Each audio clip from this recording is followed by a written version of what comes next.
Space Station 1 by Frank Belknap Long. 1. It was a life-and-death struggle.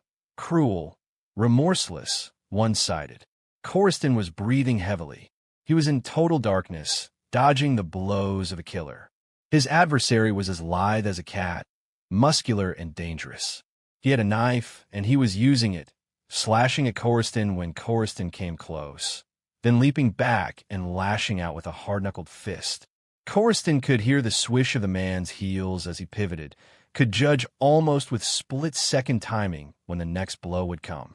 He was bleeding from a cut on his right shoulder, and there was a tumultuous throbbing at his temples, an ache in his groin. The fact that he had no weapon put him at a terrifying disadvantage.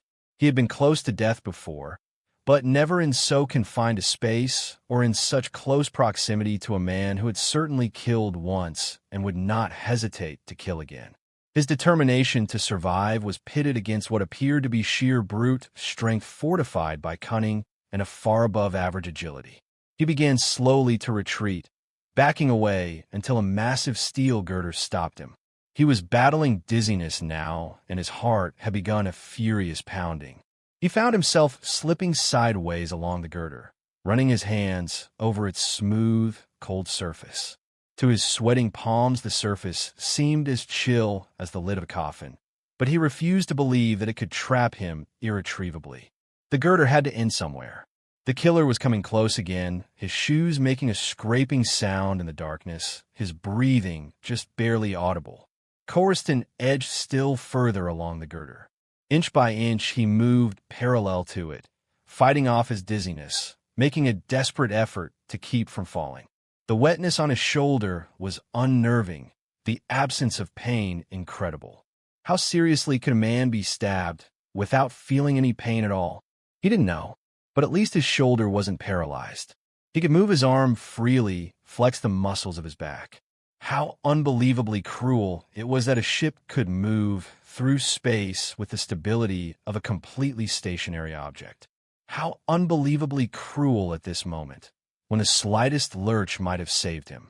The girder was stationary and immense, and in his tormented inward vision, he saw it as a strand in a gigantic steel cobweb, symbolizing the grandeur of what man could accomplish by routine compulsion alone. In frozen helplessness, Coruscant tried to bring his thoughts in a closer accord with reality, to view his peril in a saner light. But what was happening to him was as hard to relate to immediate reality as a line half remembered from a play. See how the blood of Caesar followed it, as if rushing out of doors to be resolved if Brutus so unkindly knocked or no. But the killer wasn't Brutus.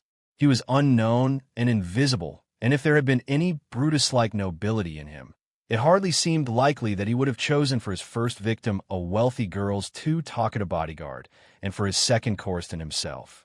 The killer was within arm's reach again when the barrier that had trapped Coruscant fell away abruptly. He reeled back, swayed dizzily, and experienced such wild elation that he cried out in unreasoning triumph. Swiftly he retreated backwards, not fully realizing that no real respite had been granted him. He was free only to recoil a few steps, to crouch and weave about. Almost instantly the killer was closing in again, and this time there was no escape. Another metal girder stopped Coruscant in mid-retreat, cutting across his shoulders like a sharp-angled priming rod, jolting and sobering him. For an eternity, now, he could do nothing but wait. An eternity as brief as a dropped heartbeat, and as long as the cycle of renewal and rebirth of worlds in the flaming vastness of space. Everything became impersonal suddenly. The darkness of the ship's between-deck storage compartment, the space station toward which the ship was traveling, the Martian deserts he had dreamed about as a boy. The killer spoke then for the first time. His voice rang out in the darkness, harsh with contempt and rage. It was in some respects a surprising voice, the voice of an educated man. But it was also a voice that had in it an accent that Coruscant had heard before in verbal documentaries and hundreds of newsreels, in clinical case histories, microfilm recorded, in penal institutions on governing bodies, and wherever men were in a position to destroy others, or perhaps themselves. It was the voice of an unloved, unwanted man. The voice said, You're done for, my friend. I don't know what the Ramsey girl told you, but you came looking for me, and it's too late now for any kind of compromise. I wasn't looking for a deal, Corriston said. If it's any satisfaction to you, Miss Ramsey told me nothing. But I saw a man killed, and I couldn't find her afterwards. I think you know what happened to her. Knife me, if you can. I'll go down fighting. That's easy to say. Maybe you didn't come looking for me, but you know too much now to go on living. Unless you— Wait a minute. You mentioned a deal. If you're lying about the Ramsey girl and will tell me where she is, I might not kill you. I wasn't lying, Corriston said. Hell, you're really asking for it. I'm afraid I am. It won't be a pleasant way to die. Any way is unpleasant. But I'm not dead yet. Killing me may not be as easy as you think. It will be easy enough. This time you won't get past me. Corriston knew that the conversation was about to end unless something unexpected happened, and he didn't think there was much chance of that. Had he been clasping a metal tool, he would have swung hard enough to kill with it. But he wasn't clasping anything. He was crouching low, and suddenly he leapt straight forward into the darkness. His head collided with a bony knee, and his hands went swiftly out and around invisible ankles. He tightened his grip, half expecting the knife to descend and bury itself in his back. But it didn't. The other had been taken so completely by surprise that he simply went backwards, suddenly, and with a strangled oath. Instantly, Corriston was on top of him. He shifted his grip, releasing both of the struggling man's ankles and remorselessly seizing his wrists. He raised his right knee and brought it savagely downward again and again and again. A cry of pain echoed through the darkness. The killer, crying out in torment, tried to twist free. For an instant the outcome remained uncertain, a seesaw contest of strength. Then Corriston had the knife, and the struggle was over. Corriston made a mistake then of relaxing a little. Instantly, the killer rolled sideways, broke Corriston's grip, and was on his feet. He did not attempt to retaliate in any way. He simply disappeared into the darkness, breathing so loudly that Corriston could tell when the distance between them had dwindled to the vanishing point. Corriston sat very still in the darkness, holding on tightly to the knife. His triumph had been unexpected and complete. It had been close to miraculous. Strange that he should be aware of that, and yet feel only a dark horror growing in his mind.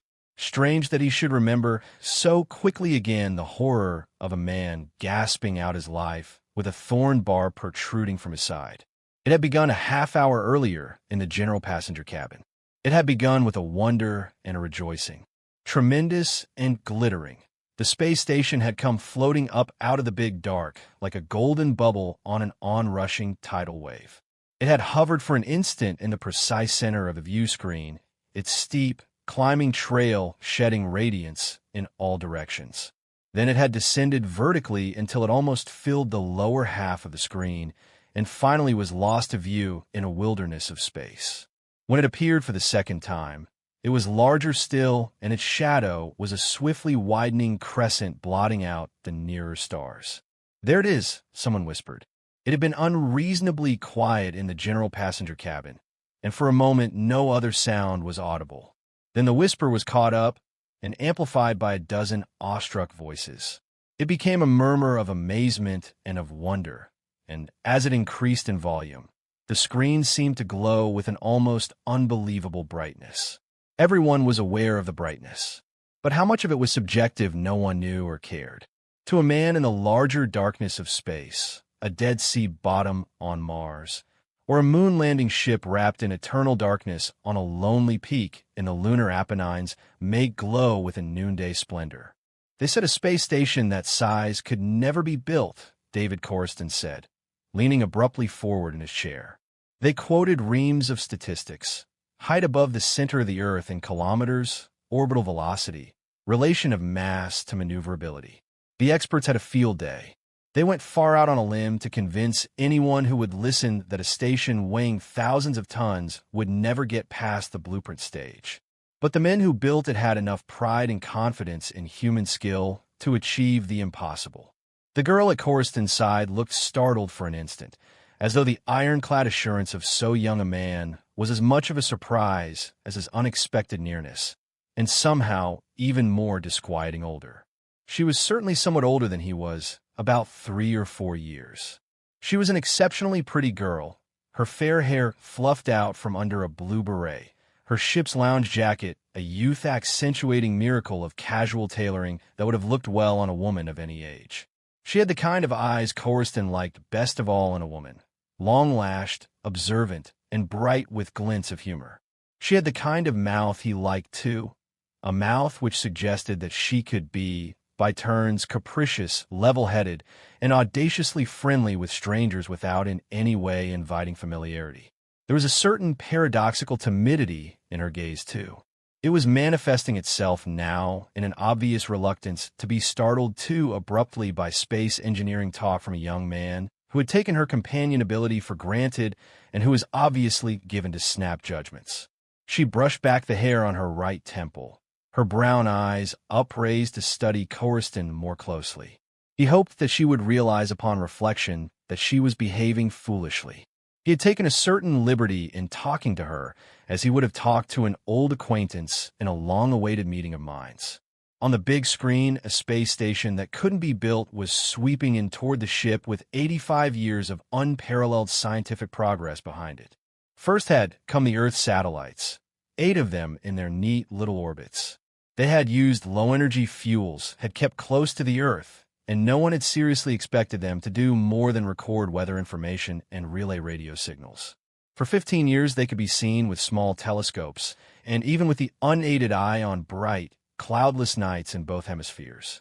First had come these small, relatively unimportant artificial moons, and then, on a night in October 1972, the first space platform had been launched.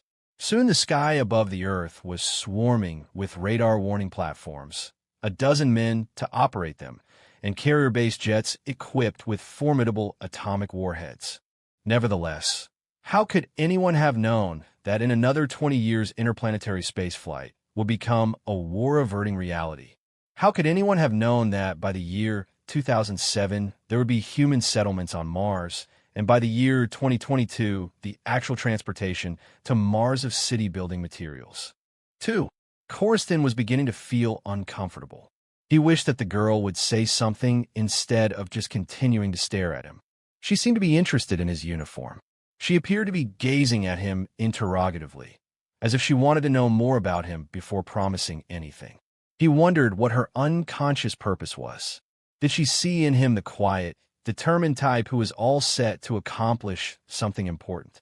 Or was she regretting he wasn't the hard-living, cynical type who had been everywhere and done everything?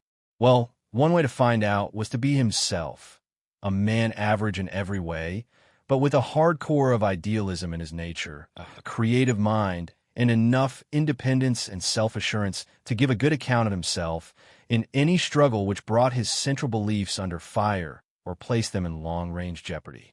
And so Corriston suddenly found himself talking about the station again. Not many people have grasped the importance of it yet, he said. One station will service our needs. Instead of 57, one tremendous central terminal and refueling depot for all of the ships. Do you realize what that could mean? Abruptly, there was a startling warmth in the girl's eyes, an unmistakable look of interest and encouragement. Just what could it mean? She asked. Any kind of steady growth across the years leads to centralization, to bigness. And that bigness becomes time-hallowed and magnified out of all proportion to its original significance. The space station is no exception.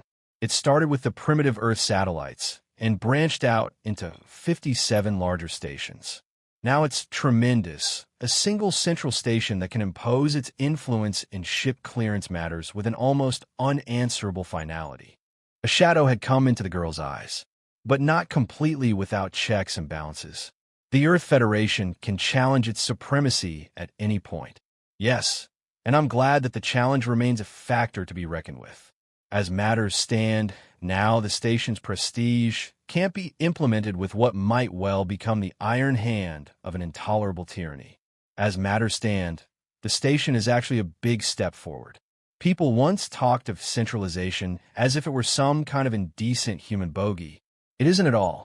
It's simply a fluid means to an end, a necessary commitment if a society is to achieve greatness. If the authority behind the station respects scientific truth and human dignity, if it remains empirically minded, I shall serve it to the best of my ability. No one knows for sure whether what is good outbalances what is bad in any human institution or any human being. A man can only give the best of himself to what he believes in. Sorry to interrupt, an amused voice said, but the captain wants you to join him in a last-minute celebration. A toast, a press photograph, that sort of nonsense. A 6-hour trip, and he hasn't even been introduced to you. But if you don't appear at his table in 10 minutes, he'll throw the book at me. Corriston looked up in surprise at the big man confronting them. He had approached so unobtrusively that for an instant Corriston was angry, but only for an instant. When he took careful stock of the fellow, his resentment evaporated. There was a cordiality about him which could not have been counterfeited. It reached from the breadth of his smile to his gray eyes puckered in amusement. He was really big physically, in a wholly genial and relaxed way. And his voice was that of a man who could walk up to a bar, pay a bill, and leave an everlasting impression of hearty good nature behind him. "Well, young lady," he asked, "I'm not particularly keen about the idea, Jim, but if the captain has actually iced the champagne, it would be a shame to disappoint him." Corriston was aware that his companion was getting to her feet. The interruption had been unexpected, but much to his surprise, he found himself accepting it without rancor. If he lost her for a few moments, he could quickly enough find her again. And somehow he felt convinced that the big man was not a torch-carrying admirer. "I'll have to stop off in the ladies' lounge first," she said. She had opened her vanity case and was making a swift inventory of its contents. 2 shades of lipstick, but no powder. Oh well. She smiled at the big man and then at Corriston, gesturing slightly as she did so. "We've just been discussing the station," she said. "This gentleman hasn't told me his name." "Lieutenant David Corriston," Corriston said quickly. "My interest in the station is tied in with my job. I've just been assigned to it in the very modest capacity of ship's inspection officer, recruit status." The big man stared at Corriston more intently, his eyes kindling with a sudden increase of interest. "Say, I wonder if you could spare me a few minutes. When my friends ask me, I'd like to be able to talk intelligently about the terrific headaches the research people must have experienced right from the start. The expenditure of fuel alone." "See you in the captain's cabin, Jim," the girl said. She moved out from her chair, her expression slightly constrained. Was it just imagination, or had the big man's immoderate expansiveness grated on her and brought a look of displeasure to her young face? Corriston couldn't be sure, and his brow remained furrowed as he watched her cross the passenger cabin and disappear into the ladies' lounge. "I'm Jim Clakey," the big man said. Corriston reseated himself, a troubled indecision still apparent in his stare. Then gradually he found himself relaxing. He nodded up at the big man. "Sit down, Mr. Clakey," he said. "Ask me anything you want. Security imposes some pretty rigid restrictions, but I'll let you know when you start treading on classified ground." Clakey sat down and crossed his long legs. He was silent for a moment. Then he said, "You know who she is, of course." Corriston shook his head. "I'm afraid I haven't the slightest idea. She isn't traveling under her real name only because her father is a very sensible and cautious man. You'd be cautious too, perhaps, if you were Stephen Ramsay." Clakey's gaze had traveled to the ladies' lounge, and for an instant he seemed unaware of Corriston's incredulous stare. "You mean I've actually been sitting here talking to Stephen Ramsay's daughter?" "That's right," Clakey said, turning to grin amiably at Corriston. "And now you're talking to her personal bodyguard. I'm not surprised you didn't recognize her, though. Very few people do. She doesn't like to have her picture taken. Her dad wouldn't object to that kind of publicity particularly, but she's even more cautious than he is." The door of the ladies' lounge opened, and 2 young women came out. They were laughing and talking with great animation and were quickly lost to view as other passengers changed their position in front of the view screen. The door remained visible, however, a rectangle of shining whiteness only slightly encroached upon by dark blue drapes. Corriston found himself staring at it as his mind dwelt on the startling implications of Clakey's almost unbelievable statement. "Biggest man on Mars," Clakey was saying. "Cornered uranium. Froze out the original settlers. They're threatening violence, but their hands are tied. Everything was done legally. Ramsey lives in a garrison fortress, and they can't get within 20 miles of him. He's a damned scoundrel with tremendous vision and foresight. Corriston suddenly realized that he had made a serious psychological blunder in sizing up Clakey. The man was a blabbermouth. True, Corriston's uniform was a character recommendation which might have justified candor to a moderate extent. But Clakey was talking outrageously out of turn. He was becoming confidential about matters he had no right to discuss with anyone on such short acquaintance. Corriston suddenly realized that Clakey was slightly drunk. "Look here," Corriston said. "You're talking like a fool. Do you know what you're saying?" "Sure I know. Miss Ramsey is a golden girl, and I'm her bodyguard. Important trust, sop to a man's egoism." An astonishing thing happened then. Clakey fell silent and remained uncommunicative for 5 full minutes. Corriston had no desire to start him talking again. He was appalled and incredulous. He was debating the advisability of getting up with a frozen stare and a firm determination to take himself elsewhere when the crazy, loose-tongued fool leapt unexpectedly to his feet. "She's taking too long," he exclaimed. "It just isn't like her. She'd never keep the captain waiting." As he spoke, another woman came out of the ladies' lounge. She was small, dark, very pretty, and she seemed a little embarrassed when she saw how intently Clakey was staring at her. Then a middle-aged woman came out, with a finely modeled face, and a second, younger woman with haggard eyes and a sallow complexion who was in all respects the opposite of attractive. "She's been in there for 15 minutes, Clakey said, starting toward the lounge. "It takes a good many women twice that long to apply makeup properly," Corriston pointed out. "I just don't see." "You don't know her," Clakey said impatiently. "I may have to ask one of those women to go in after her." "But why? You can't seriously believe she's in any danger." "We both saw her go into the lounge. She made the decision on the spur of the moment, and no one could have known about it in advance. No one followed her in. You were sitting right here watching the door." But Clakey was already advancing across the cabin. He was reeling a little, and a dull flush had mounted to his cheekbones. He seemed genuinely alarmed. Corriston was about to follow him when something bright flashed through the air with a faint swishing sound. A startled cry burst from Clakey's lips. He clutched at his side, staggered, and half swung about, a look of incredulous horror in his eyes. Corriston's mouth went dry. He stood very still, watching Clakey lose all control over his legs. The change in the stricken man's expression was ghastly. His cheeks had gone dead white, and now, as Corriston stared, a spasm convulsed his features, twisting them into a horrible, unnatural caricature of a human face, a rigidly contorted mask with a blanched, wide-angled mouth and bulging eyes. A passenger saw him and screamed. His knees had given way, and his huge frame seemed to be coming apart at the joints. He straightened out on the deck, jerking his head spasmodically, propelling himself backwards by his elbows. Almost as if with conscious intent, his body arched itself, sank level with the floor, then arched itself again. It was as though all of his muscles and nerves were protesting the violence that had been done to him, and were seeking by muscular contractions alone to dislodge the stiff, thorned horror protruding from his flesh.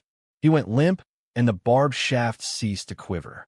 Corriston had a nerve-shattering glimpse of a swiftly spreading redness just above Clakey's right hip bone. The entire barb turned red, as if its feathery spines had acquired a sudden, unnatural affinity for human blood. Corriston started forward, then changed his mind. Several passengers had moved quickly to Clakey's side and were bending above him. Someone called out, "Get a doctor." Corriston turned abruptly and strode toward the ladies' lounge. Brushing aside such scruples as he ordinarily would have entertained, he threw open the door and went inside. He called out, "Miss Ramsey?" When he received no answer, he searched the lounge thoroughly.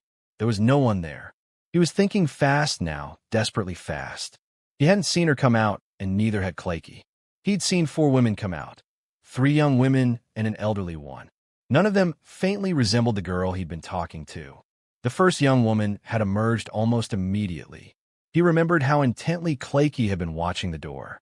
Clakey had sat down to discuss the station with him, and in less than 2 minutes the first young lady had emerged. Then neither of them had taken their eyes from the door for 5 or 6 minutes. The second young lady had apparently known someone in the crowd. She had seemed annoyed by Clakey's persistent stare and had disappeared quickly. The elderly woman had looked her age. Her walk, her carriage, the lines of her face had borne the unmistakable stamp of genteel aging and the dignity inseparable from it. The last woman had been the drab creature. Corriston had a poor memory for faces, and he knew that he couldn't count on recognizing any of them, except perhaps the elderly woman, if he saw them again. It was good that he could smile, even at his own inanities. It relieved tension. Almost instantly the smile vanished. His aspect became that of a man in deadly danger on the brink of a 100-foot precipice, a man completely in the dark and yet grimly determined not to go over the edge or take a single step in the wrong direction. Where he asked himself, do women ordinarily go when they vanish into thin air? Wasn't it pretty well established that ghosts were likely to follow the path of least resistance and fulfill obligations entered into in the flesh? The captain's cabin. The captain would be disappointed if she failed to appear at least briefly at his table, and she had promised to do so.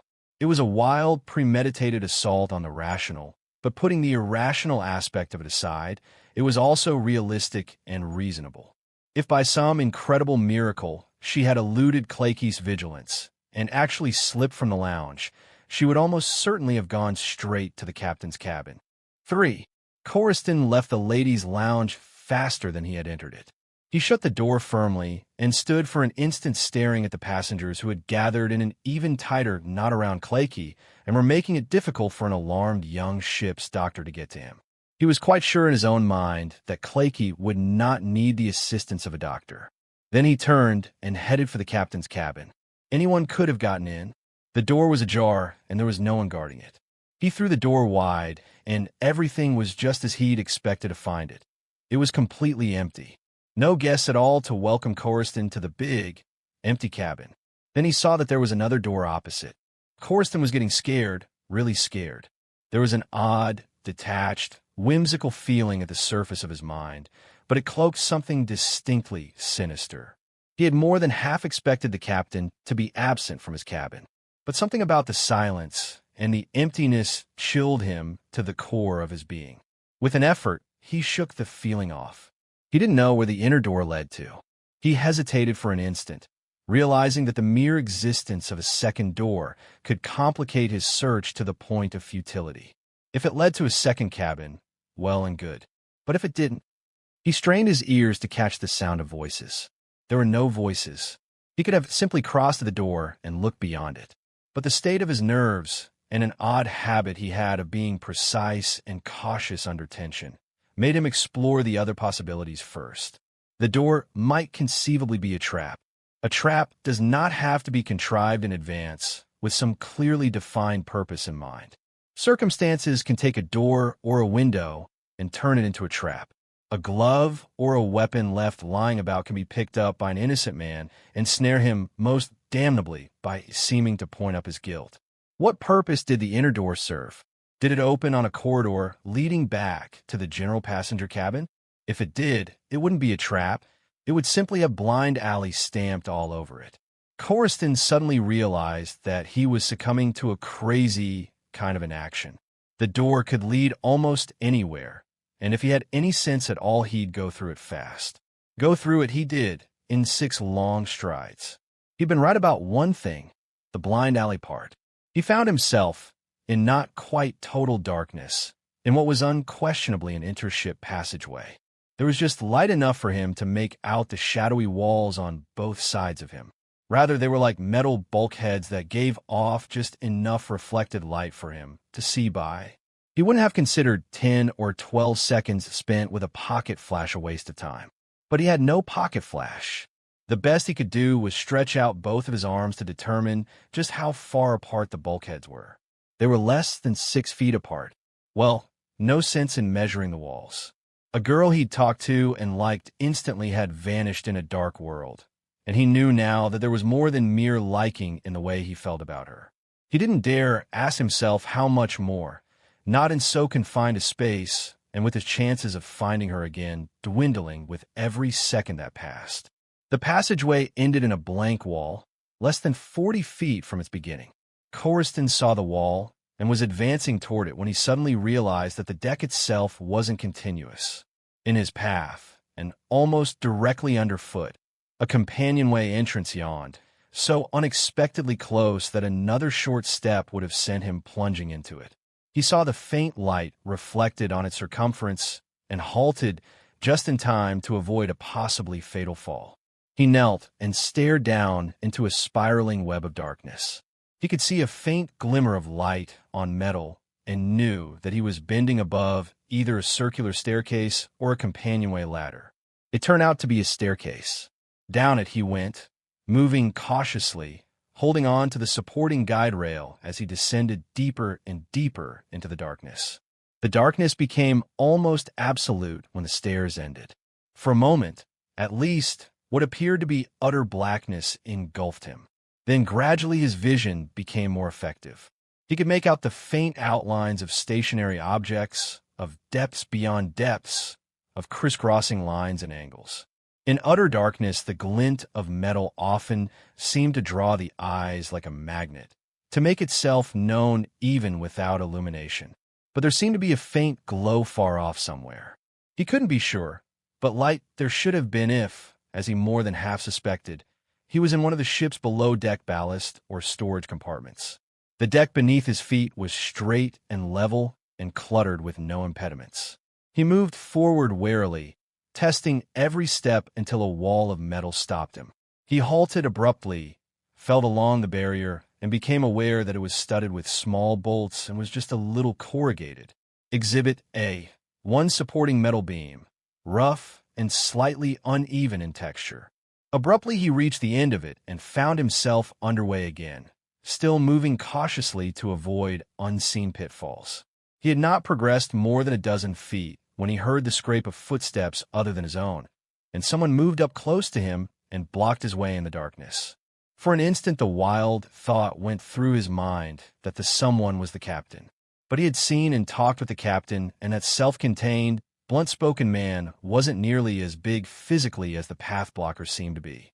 The someone did not speak, but Corriston could sense the enmity flowing from him, the utter refusal to budge an inch, the determination to make his nearness a deadly threat in itself. Then the someone moved back a step. The far-off light could hardly have been an illusion, because for the barest instant Corriston could dimly make out the huge bulk of the man and the glint of the knife in his hand. Two big men in the space of half an hour.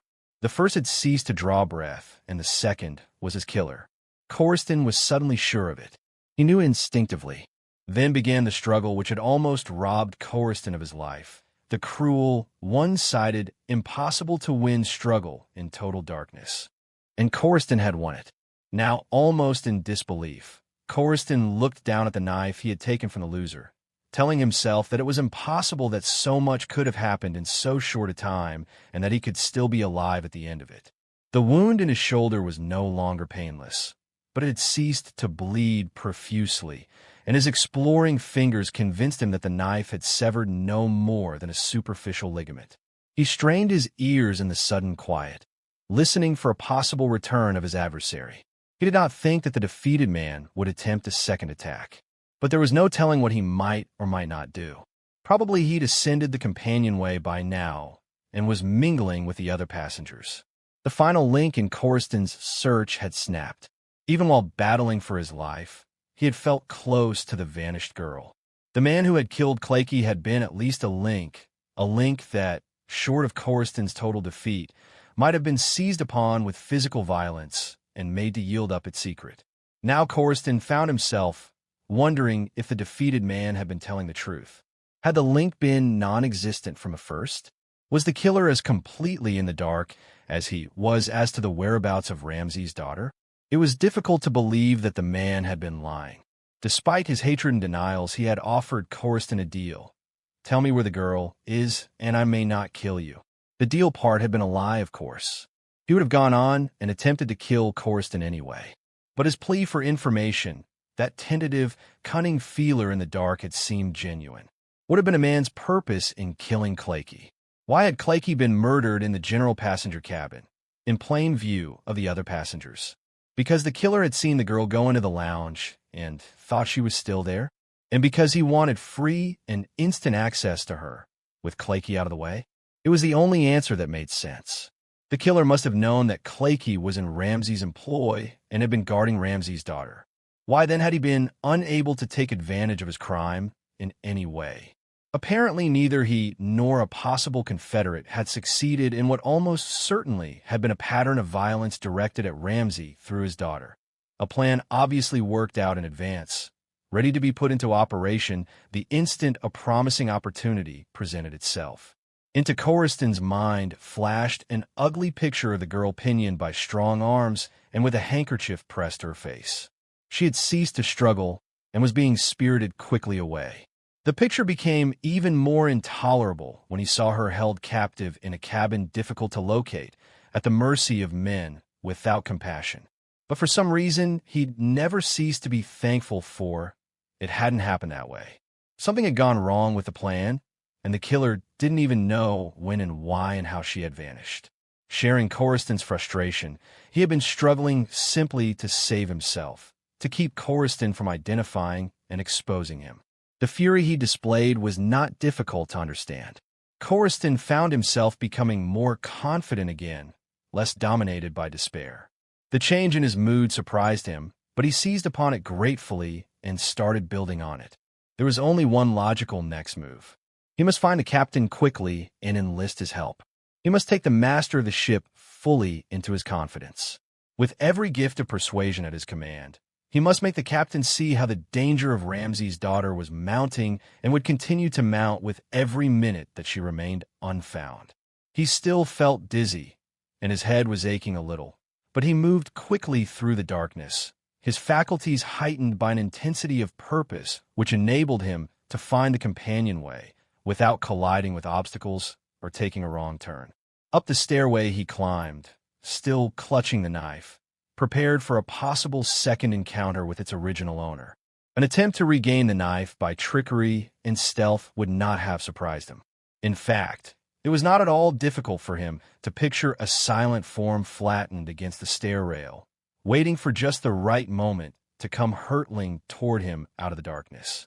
For a moment, as he ascended, the strain became almost unendurable. Then the darkness dissolved above him, and he was advancing toward the captain's cabin through the narrow passageway, which he had spanned with his arms spread wide. He did not stop to span it this time.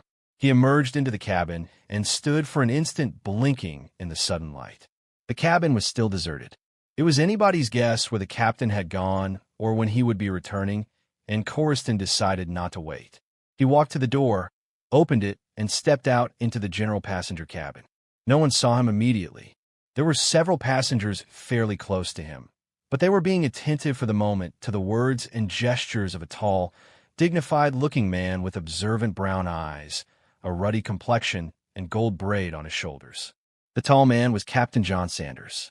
I'd be a hypocrite and a liar if I said there was no justification for alarm, Sanders was saying, in a voice loud enough to carry to where Corriston was standing. Strict regulations prescribe that sort of thing, but it's no way for a captain to keep the respect of his passengers. Corriston felt himself stepping forward before he even thought about it, but he halted abruptly when the captain said, "There's a murderer on the loose aboard this ship. You may as well accept that fact right now. Each of you has to be on his guard. It's only right and proper that you should keep your eyes and ears open and stay worried. If you do, our chances of catching up with him before the ship berths should be reasonably good."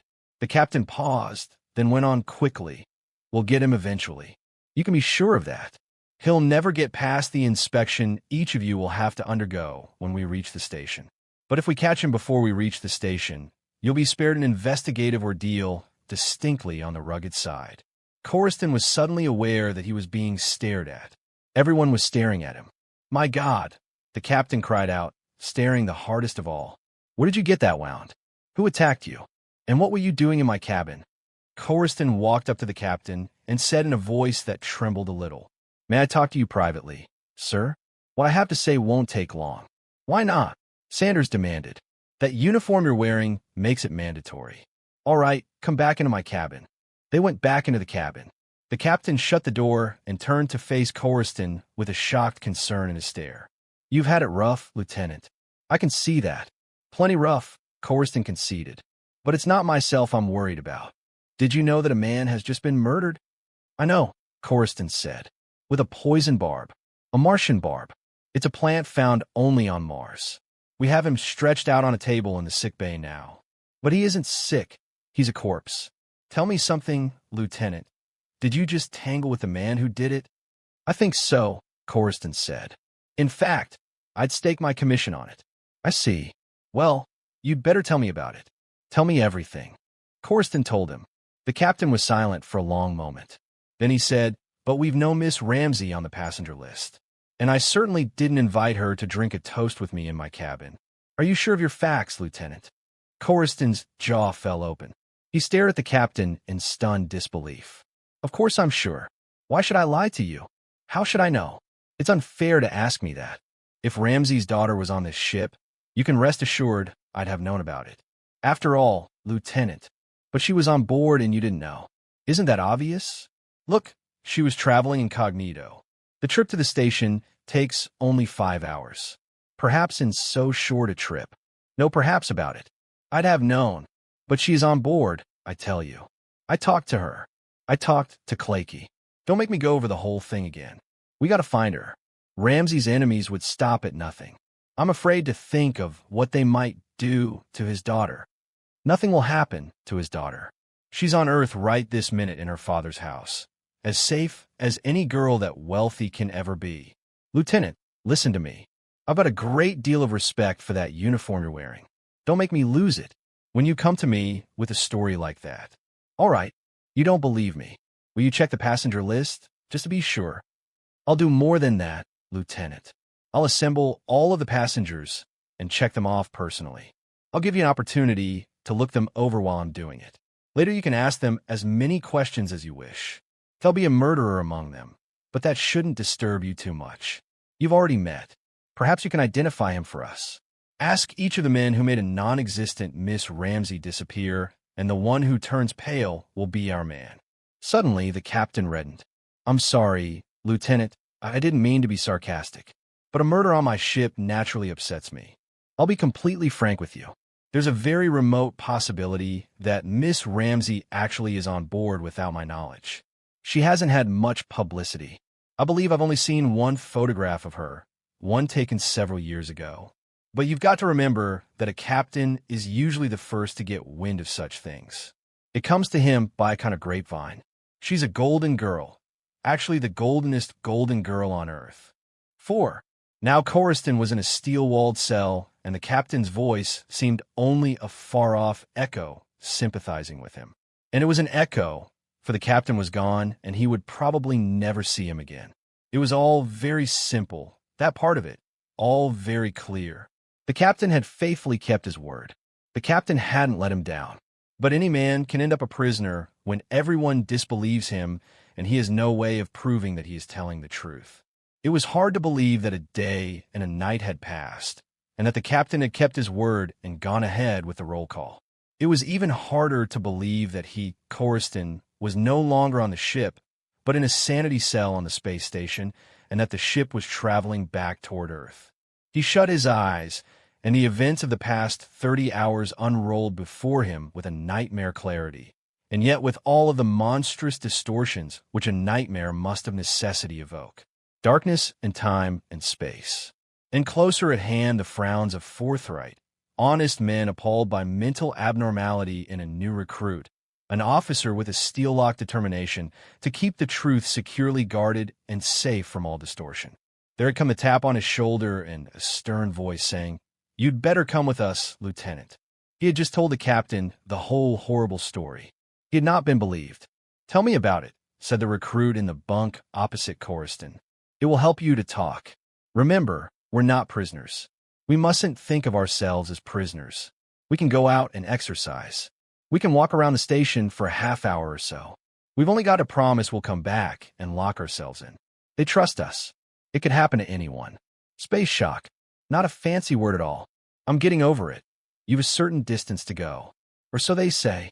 But we're still in very much the same boat, and talking always helps. Talk to me, Lieutenant, the way you did last night.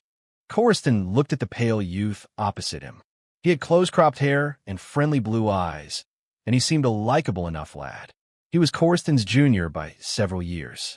But there was an aura of neuroticism about him that made Corriston uneasy. But hell, why shouldn't he get off his chest? Talking just might help. It's true, Corriston said. Every word of it. I believe you, Lieutenant. But quite obviously they didn't. Why not strike a compromise? Say I'm 1/10 wrong in believing you, and they're 9/10 right in not believing you.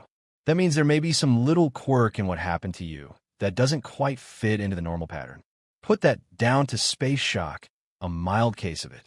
I'm not saying you have it, but you could have it. The kid was grinning now, and Corriston had to like him. Okay, he said. You can believe this or not. The captain lined all of the passengers up and checked them off by their cabin numbers. I didn't see her. Do you understand? She just wasn't there. I thought I recognized 2 of the women who had come out of the ladies' lounge, but I couldn't even be sure of that. One of the 2 denied ever having stepped inside the lounge, and the other was vague about it. I see. The captain really sailed into me for a moment, lost his temper completely. A fine officer you are, Lieutenant. It's painful to be on the same ship with the kind of officers the training schools turn out when the station finds itself short of personnel. Is the station planning to trust ship's clearance to hallucinated personnel? All right, you talked to a girl, some girl. She didn't even tell you she was Ramsey's daughter. Clakey told you. And he's dead. Not only is he dead, he wasn't listed on the passenger list as Clakey at all. His name was Henry Ewers. I don't know what you believed, Lieutenant. I don't care what you think you saw. You tangled with someone, and he stabbed you. He was real enough. Obviously the man who killed Ewers. But you let him get away, so even that isn't too much to your credit. If I had been you, the kid said, I've had knocked him down. No. For the first time, Corriston smiled. To tell you the truth, the captain is a good guy. He's one of those blunt, moody, terribly human individuals you encounter occasionally, men who speak their minds on all occasions and are instantly sorry they did. You have to like them even when they seem to insult you. He made up for it then. I'll say he did. He knew that when we landed, the officials would be breathing right down my neck. He wanted to give me every chance. So he kept the officials away from me until I'd convinced myself Ramsey's daughter just couldn't be on board. He let me look at every piece of luggage that was taken off the ship. He had some cargo to unload, and he let me inspect that too, every crate. Most of the crates were too small to conceal a drugged and unconscious girl, or any girl for that matter. The ones that weren't, he opened for me and let me look inside. He let me watch every passenger leave the ship. Then, when all of the passengers had left, he stationed officers in the 3 main passageways, and I went through the ship from bow to stern. I went into every stateroom and into every intership compartment. No one could have kept just a little ahead of me or behind me, dodging back into a compartment the instant I'd vacated it. They would have been instantly spotted by one of the officers. The captain wasn't to blame at all for what happened later. When I tried to convince the commanding officers here that I was completely sane. I see. He must have really liked you. I guess he did. And I liked him. The kid nodded. And the murderer's still at large. That makes it rough for the 60-odd passengers they're holding in quarantine. How long do you think they'll hold them in the big cage? As long as they can. They'll keep them under close guard and increase their vigilance every time there's a suspicious move in the cage. They'll be screened perhaps a dozen times. But most of them are influential people. Most of them have booked passage on the Mars Runliner that's due here next week. They can't hold them forever. They'd start pulling wires on Earth by shortwave, and there'd be a legislative uproar. Suppose they refuse to let them send messages? They won't refuse. I'm sure of that. The kid was thoughtful for a moment. Then he said, Tell me more about Ramsey. Just what do you think is happening on Mars? No one knows exactly what is happening, Corriston said. But to the best of my knowledge, the overall picture is pretty ugly. The original settlers have their backs to the wall with a vengeance. Now there are armed guards at their throats. Ramsey has taken over. He has resorted to legal trickery to freeze them out. There are perhaps 50 important uranium claims on Mars, and Ramsey has consolidated all of the holdings into a single major enterprise. To say that he's cornered the market in uranium would be understating the case.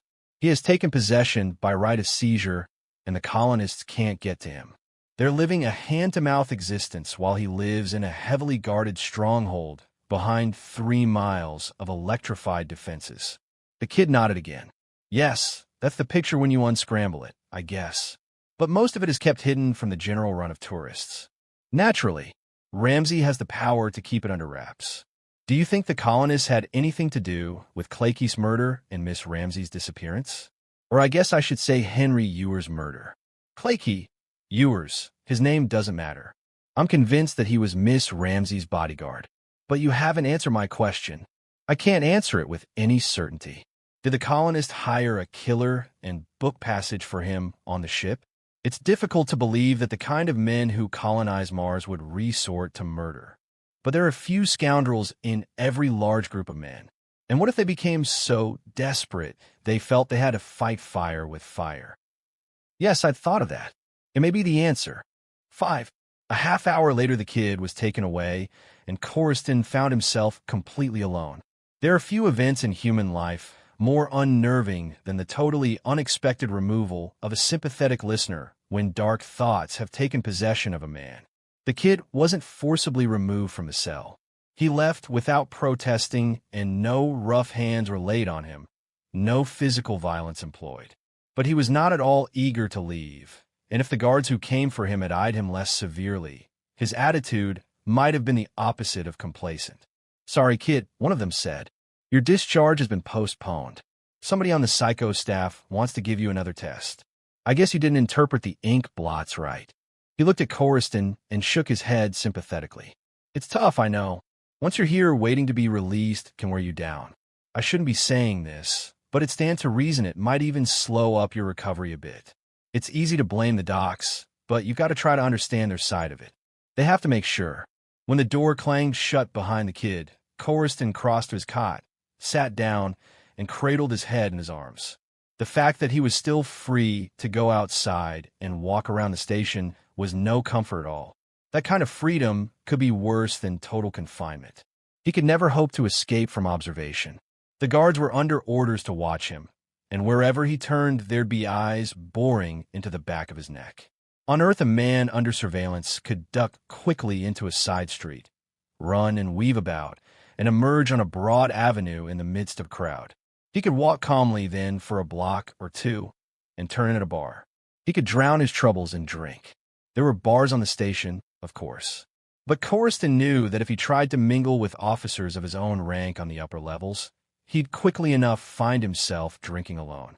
He could picture the off-duty personnel edging quickly and resentfully away from him, as though he'd suddenly appeared in their midst with a big, yawning hole in his skull. Suddenly, utter weariness overcame Corriston. He loosened his belt, elevated his legs, and relaxed on the cot. He was asleep almost before he could close his eyes. How long he slept he had no way of knowing. He only knew that he was awakened by a sound, the strangest sound a man could hear in space. It was as if a gnat or a mosquito had developed a sudden, avaricious liking for his blood type and was determined to gorge itself to bursting at his expense. The buzzing seemed to go on interminably as he hovered between sleeping and waking. On and on and on, with absolutely no let-up. Then abruptly it ceased. There was a faint swishing sound, and something solid thudded into the hardwood directly above him. With a startled cry, Corriston leapt from the cot, caught the iron edge of the bed guard to keep from falling, and stared up in horror at the shining expanse of wall space overhead. The cell was in almost total darkness, but from the barred window opposite, a faint glimmer of light penetrated in a diffuse arc, just enough light to enable him to make out the quivering stem of the barb. It was a barb. This was so beyond any possibility of doubt. It had lodged in the hardwood scarcely a foot above his cot, and it was still quivering.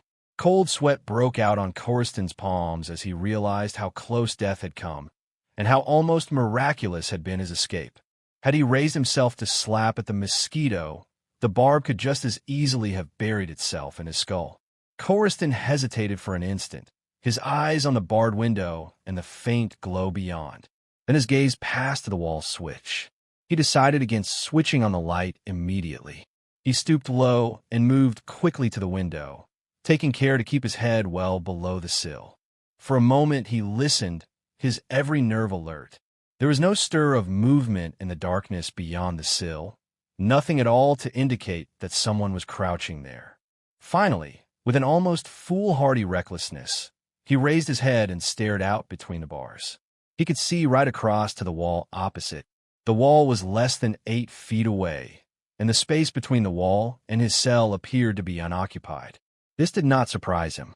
It was utterly silly to think that a man intent on willful murder would have lingered for any great length of time in so narrow a space. After having shot his bolt, his immediate concern would have been to get away as quickly as possible. No, definitely, the man was gone, and if he had more barbs to release, he would choose another time and place. Even then, Coriston did not switch on the light. He had no particular desire to examine the wood-embedded barb in a bright light. He could see it clearly enough from where he stood. It was exactly like the barb which had sealed the lips of that blabbermouth Clakey. Coriston went back to his cot and sat down.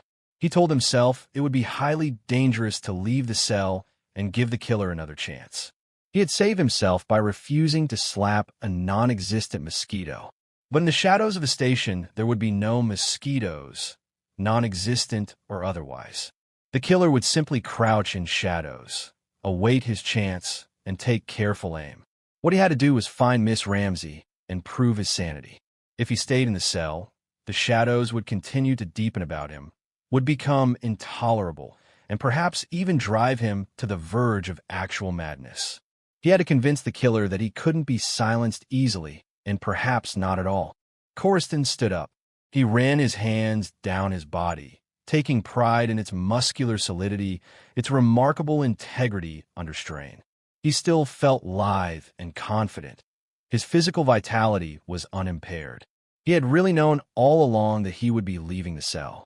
On Earth, you could dodge into a narrow alley between tall buildings or lean on a stroller platform and be carried underground so fast that your pursuers would be left blank-faced. If he stayed alert, he could do the same thing on the station, even though there were no moving pavements to leap upon. Quite possibly, he could even slip out unnoticed. They might not even be watching the cell door, because he had behaved himself so well up to now. Psycho cases were permitted to roam, but if they stayed in their cells, precautions would naturally be relaxed in their favor. Coriston now was about to develop a sudden, unanticipated impulse to roam. The fact that he was completely sane gave him an edge over the space-shocked recruits. There is nothing quite so terrifying to a man who doubts his own sanity than the thought that unseen eyes are keeping tabs on him. He feels guilty and acts guilty, and almost invariably his caution deserts him. Coriston was quite sure that he could carry it off, even if he felt eyes boring into his back the instant he left the cell. He'd simply bide his time and seize the first opportunity which presented itself. Actually, it was easier than he'd imagined it could be. He simply opened the cell door, walked out, and there was no one in sight to observe him. So far, so good. The corridor outside was completely deserted, and when he reached the end of it, there was still no one. He turned left into a large, square reception room and crossed it without hurrying, his shoulders held straight. Photoelectric eyes? Yes, possibly, but he had no intention of letting the thought worry him. If he were being watched mechanically, there was nothing he could do about it, and somehow he didn't think that he had crossed any photoelectric beams. Certainly no doors had swung open or closed behind him, and photoelectric alarm system, without visible manifestations, could be dismissed as a not-too-likely possibility. When Coriston emerged in the glass-encased, wide-view observation promenade on the station's second level, he was no longer alone. On all sides, men and women jostled him, walking singly and in pairs, in uniform and in civilian clothes, or hurrying off in dun gray, space mechanic anonymity. The promenade was crowded almost to capacity, and yet the men and women seemed mere walking dots scattered at random beneath the immense structures of steel and glass which walled them in. A feeling of unreality came upon Coriston as he stared upward. He deliberately moderated his stride, as if fearful that a too rapid movement in any one direction might send him spinning out into space with a glass-shattering impetus, which he would be powerless to control. It was an illogical fear, and yet he could not entirely throw it off, and he did not seriously try. It was not nearly as important as the possibility that he might be being followed. There was no one behind him who looked in the least suspicious, and no one in front of him either. But how could he be completely sure? The answer was that he couldn't. He had to trust his instincts, and so far they had given him every assurance that he was moving in a free, independent orbit of his own, completely unobserved. And then, quite suddenly, he ceased to move at all. Something quite startling was taking place throughout the length and breadth of the observation promenade. The men in uniform were exchanging alarmed glances and departing in haste. The civilians were crowding closer to the panes. They were collecting in awestruck groups of blinding light crisscrossed high above their heads. They were all looking in one direction, but a few of them had been taken so completely by surprise that they stood motionless in the middle of the promenade. Coriston was one of the motionless ones, but his eyes were quick to seek out the nearest view pane. At first he thought that a gigantic meteor had appeared suddenly out of the stellar dark and was rushing straight toward the station with a velocity so great as to be almost unimaginable. Then he realized that it wasn't a meteor. It was a spaceship, and it wasn't rushing straight toward the station. It had either bypassed or encircled the station and passed beyond it, for it was now heading out into space again. He could see the long, bright trail left by its rocket jets, the diffuse incandescence in its wake. 6. An officer with 2 stripes on his shoulder was standing almost at Coriston's elbow. He hadn't turned to depart, and for some reason he seemed reluctant to do so. The spaceship's erratic course seemed to absorb him to the exclusion of all else. He started swearing under his breath. Then he saw Coriston, and a strange look came into his face. He looked at Coriston steadily for a moment, then looked quickly away. Coriston edged slowly away from him and joined the nearest group of civilians. They were all talking at once, and it was hard to understand precisely what they were saying. But after a moment, a few enlightening fragments of information greatly lessened his bewilderment. That freighter was preparing to land at the station, but for some reason it couldn't make contact. It never even began to decelerate. "How do you know?" I asked one of the officers, that gray-haired man over there. He was plenty worried. I guess that's why he talked so freely. He'd had some kind of dispute with the captain, apparently. He told me that trouble developed aboard that freighter when it was 8 or 10,000 miles away. An emergency message came through, but for some reason the captain kept it pretty much to himself. Watching the freighter's hull blaze with friction as it went into a narrow orbit about Earth, Coriston tried hard to make himself believe that the particular manner of a spaceman's departure was simply one tragic aspect of a calculated risk, that men who lived dangerously could hardly expect to die peacefully in their beds.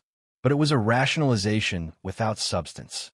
In an immediate and very real sense, he was inside the freighter, enduring an eternity of torment, sharing the agonizing fate that was about to overtake the crew. Nearer and nearer to Earth the freighter swept, completely encircling the planet like a runaway moon with an orbital velocity so great the eye could hardly follow it.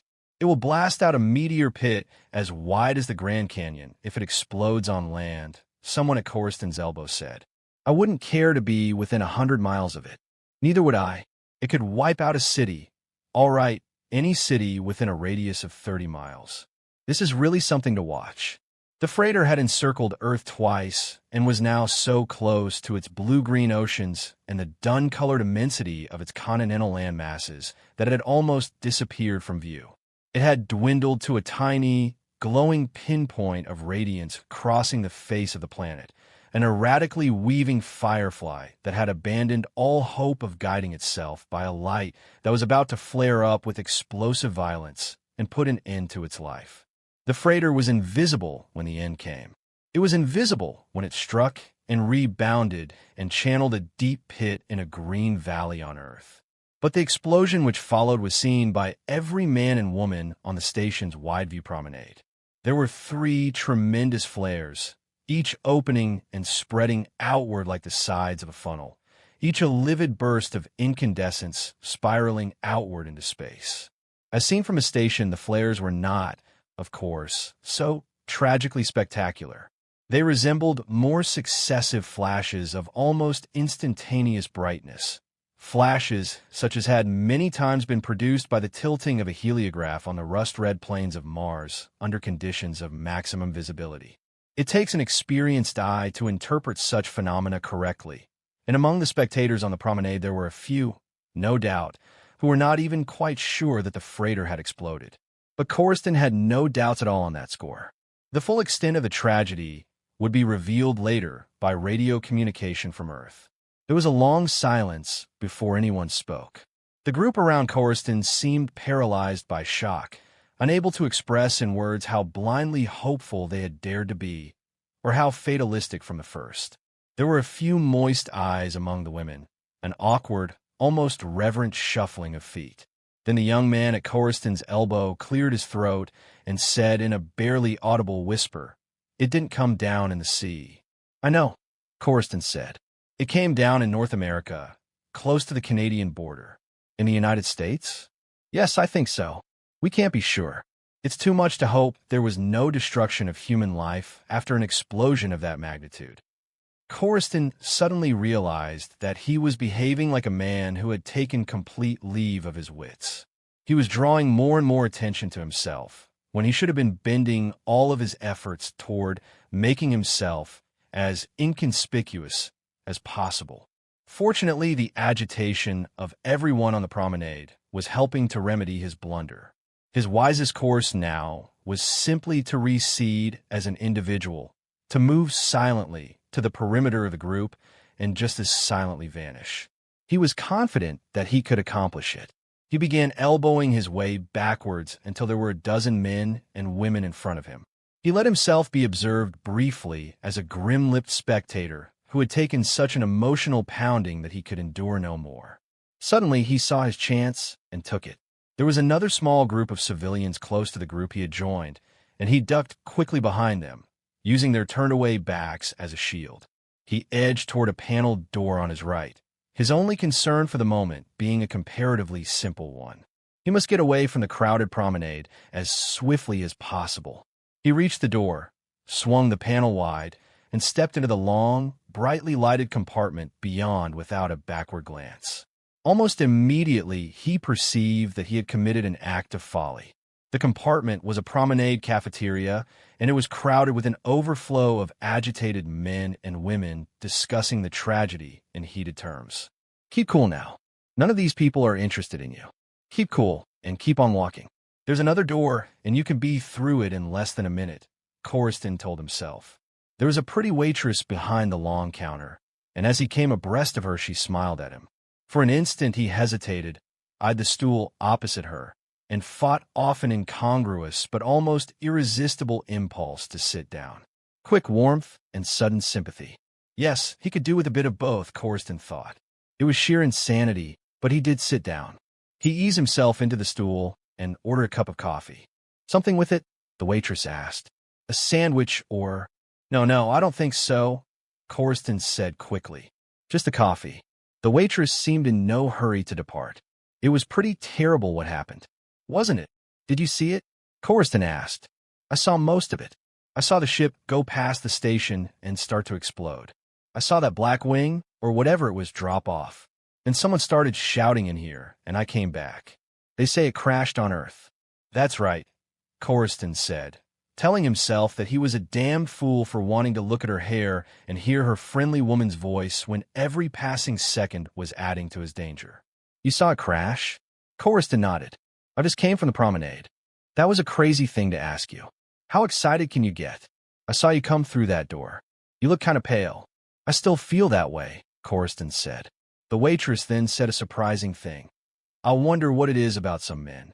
You just have to look at them once, and you know they're the sort you'd like to be with when something terrible happens. You know what I mean?" "Sure," Coruscant said. "Any port in a storm." The waitress smiled again.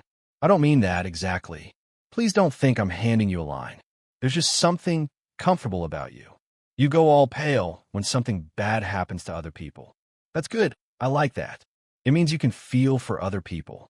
You're a gentle sort of guy, but I bet you can take care of yourself and anyone you care about. I just bet you can. The waitress flushed a little, as if afraid that she had said too much. She turned and walked slowly toward the coffee percolator at the far end of the counter. He was glad now that he had ordered the coffee. The coffee would help too. He suddenly felt that he was under observation, that hostile eyes were watching him. But it was no more than just a feeling, and coffee and sympathy might drive it away. How blindly, stupidly foolish could a guy be? Corriston thought. If he had any sense at all, he wouldn't wait for the coffee. He'd get up quickly and head for the door at the other end of the cafeteria. He'd either do that, or swing about abruptly and attempt to catch the silent watcher by surprise. Corriston decided to wait for the coffee. The waitress looked at him strangely when she returned. She set the coffee down before him and started to turn away, her eyes troubled. Then, suddenly, she seemed to change her mind. She leaned close to him and whispered, "You'd better leave by the promenade door. That man over there has been watching you. I know him very well. He's a security guard." Corriston nodded and stared at her gratefully for a moment. He was more relieved than alarmed. It was far better to have a security guard watching him than a killer with a poison barb. He wasn't exactly happy about it, but he was confident he could elude the agent. The waitress' eyes were suddenly warm and friendly again. "Space shock?" she asked. "So they claim," Corriston said. "I happen to think they're mistaken." He started sipping the coffee. It was hot, but not steaming hot. He could have tossed it off like a jigger of rye, but he had some quick thinking to do. "Tell me," he said, "just where is that guard sitting?" "At the other end of the counter," the waitress replied, the anxiety coming back into her eyes. "He's close to the door. You'd have to go past him. Maybe I'm wrong, but I think you want to get away from him. So you'd better go the way you came, by the promenade door." "That's not too good an idea, I'm afraid," Corriston said. "He'd follow me and get assistance on the promenade." "What's beyond the other door? Where does it lead to?" "It opens on a corridor," the waitress said quickly. "If you can get past him, you might have a better chance that way. There's nothing but a corridor with two side doors. One opens on an emergency stairway that goes down to the master sequence selector compartments." She seemed to take pride in her knowledge. Due to a space shock guy's difficulties, the master sequence selector had become an important secret shared between them. Corriston wondered if she knew that the selector functioned on 32 separate kinds of automatic controls. If he ever got the chance, he'd come back and tell her exactly how grateful he was. Right at the moment, one consideration alone dominated his thinking. If he could get past the guard, he could hide out in an intricate maze of machinery. Even if they sent a dozen guards down to look for him, it would take them some time to locate him. He could hide out and gain a breathing spell. The waitress had a very small hand. Abruptly, Corriston clasped it and held it for an instant, his fingers exerting a firm, steady pressure. "Thanks," he said. Corriston swung about without glancing toward the end of the counter. He passed the guard quickly enough. There was no sense in alerting the man in advance. As for recognizing him, that would be no problem at all. You couldn't mistake a security guard, no matter what kind of clothes he wore. Corriston took his time. He walked slowly, refusing to hurry. A man under surveillance should never hurry. He should be casual, completely at his ease, for there is no better way of keeping an observer guessing. He kept parallel with the long counter, his shoulders swaying a little with the assurance of a man who knows exactly where he is going. Presently, the entire length of the counter was behind him, and he was less than a yard from the door. He hadn't glanced once at the counter. He didn't intend to now. One quick leap would carry him through the door and beyond it, and to hell with recognizing the guard. When it was touch and go, an odd man out, you altered your plan as you went along. He'd seen a girl disappear when everyone said it didn't happen. Confined to a psycho ward, he had simply walked out, eluded a killer, and watched a ship explode on the green hills of Earth. He'd survived all that, so how could one lone security guard stop him now? He was preparing to leap when something got in his way. A shadow for an instant between himself and the door, and then a dark bulk stepping right into the shoes of the shadow, and filling it out. The security guard was not at all the kind of person he'd expected him to be. He was not a big ape, not even a muscular-looking man. He had simply seemed big for the instant he took to fill the place of his shadow. He was a man of average height, average build. He blocked the doorway without bluster, looking very calm and relaxed. Only his eyes were cold and accusing and dangerously narrowed as he surveyed Coriston from head to foot. "I'm afraid you'll have to go back to the ward now," he said. "You picked a bad time to take a turn about the station. Ordinarily, you'd be privileged to do so. That's part of the therapy. But you picked a very bad time." "I'm beginning to realize that," Coriston said. "I couldn't help it, though. I had no way of knowing that Frater was out of control. I'm afraid you've made a mistake, too, though. I'm not going back to the cell." Coriston had been watching the man's right arm. Suddenly it went back, and his fist started rising, started coming up fast at an angle that could have sent it crashing against Coriston's jaw. Coriston had no intention of letting that happen. He sidestepped quickly and delivered a smashing blow to the pit of the guard's stomach. The blow was so solid that it doubled the guard up.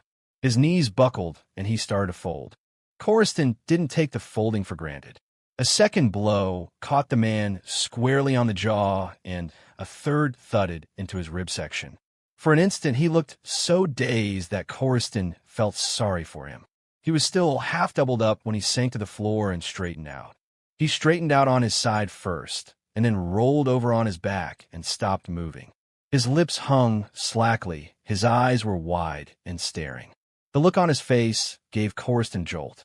It was a very strange look. The fact that his features had become slack was not startling in itself, but there was something unnatural, unbelievable, about the way that muscular relaxation had overspread his entire countenance.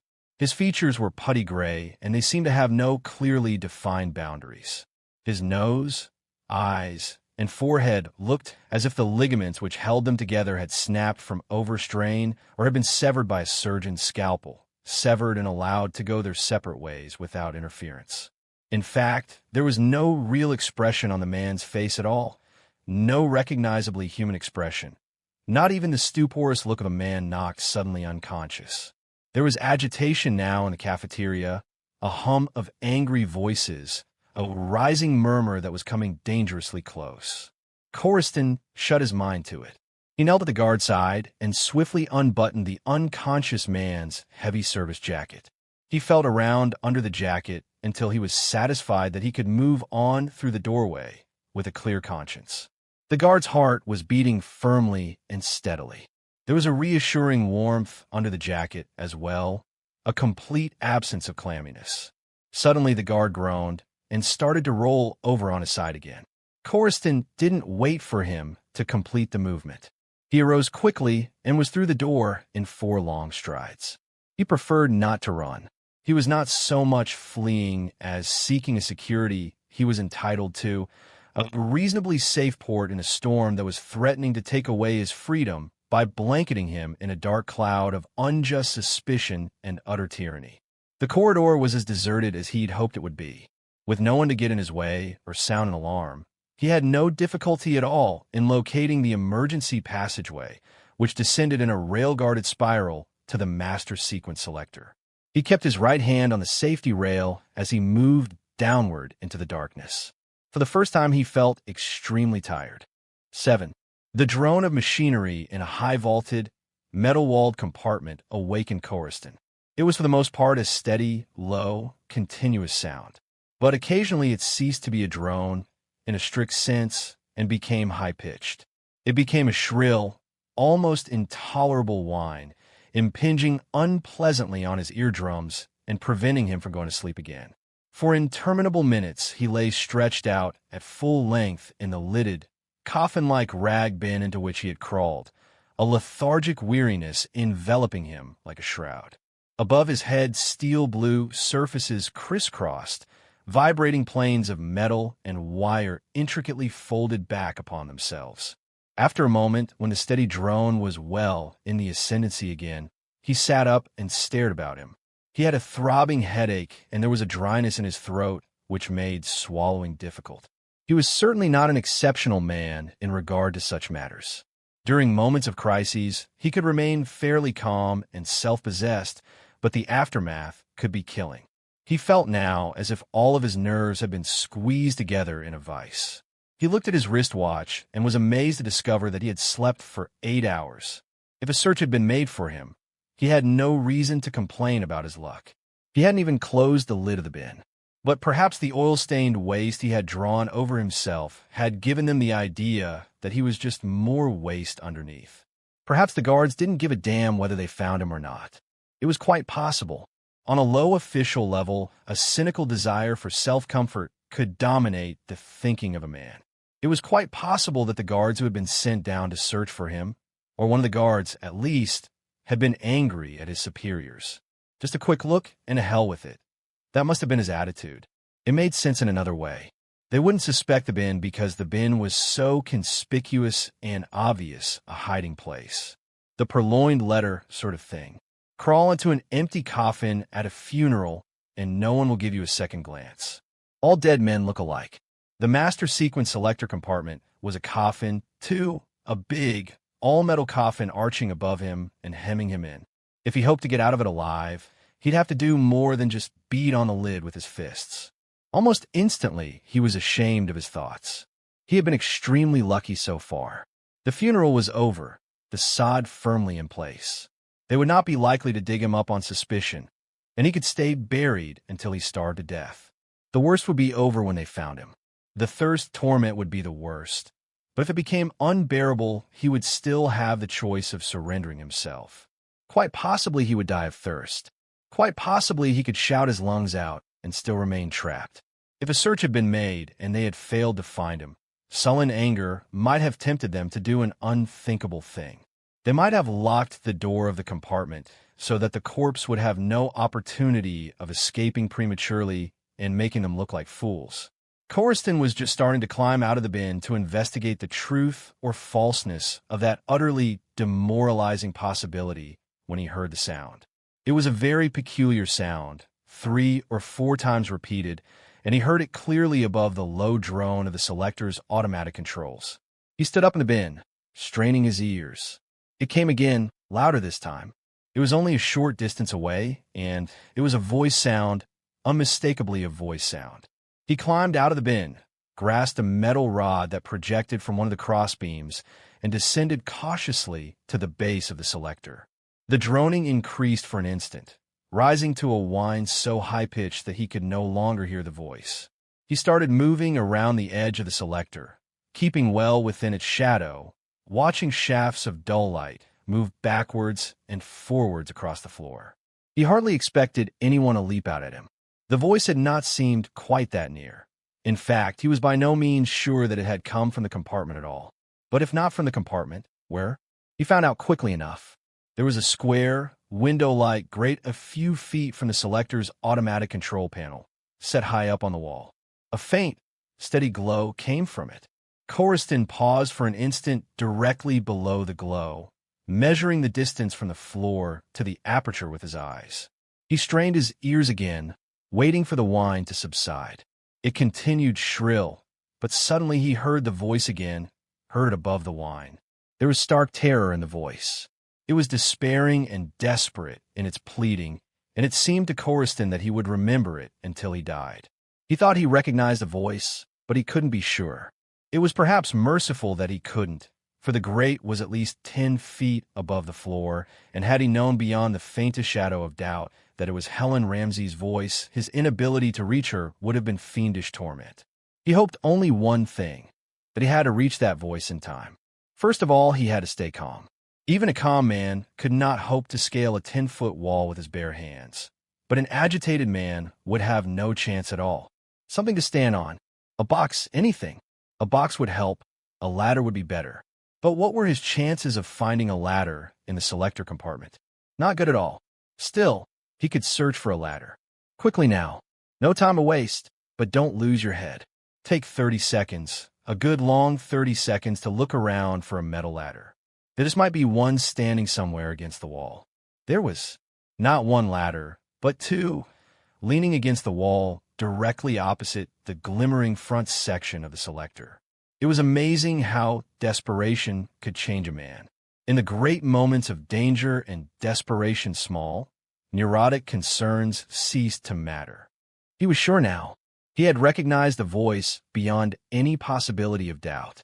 The ladder scraped against the wall and swayed a little, and for an instant he feared it might slide out from under him. He paused to make sure, and then went swiftly on up until his head was level with the grate. He grasped the heavy grillwork with both hands and raised himself higher. He could see clearly through the grill into the compartment beyond now. The entire compartment was visible from where he stood. It was small and square and dimly lighted by an overhead lamp, and there was a paneled door leading into it. Close to the door a man was standing. Corriston couldn't see his face. He was half turned away from the wall opposite him, and the girl who was struggling to escape from him was more than two-thirds concealed by his massive shoulders. He was holding her in a tight, merciless grip. He had locked one hand on her wrist and was preventing her from moving either backwards or forwards. It was costing him no effort. He simply stood very straight and still while she struggled vainly to free herself. Immense strength seemed to emanate from him, complete assurance, and a coldly calculating kind of brutality which appeared to be slowly undermining her will to resist. Her struggles became less frantic second by slow second, and that she was about to stop struggling altogether was evident from the way her right arm had begun to dangle and her body to sag. The man was holding her by the left wrist in a left-handed grip. He was cruelly twisting her wrist, and suddenly she cried out again in pain and despairing helplessness. The blood started mounting to Corriston's temples.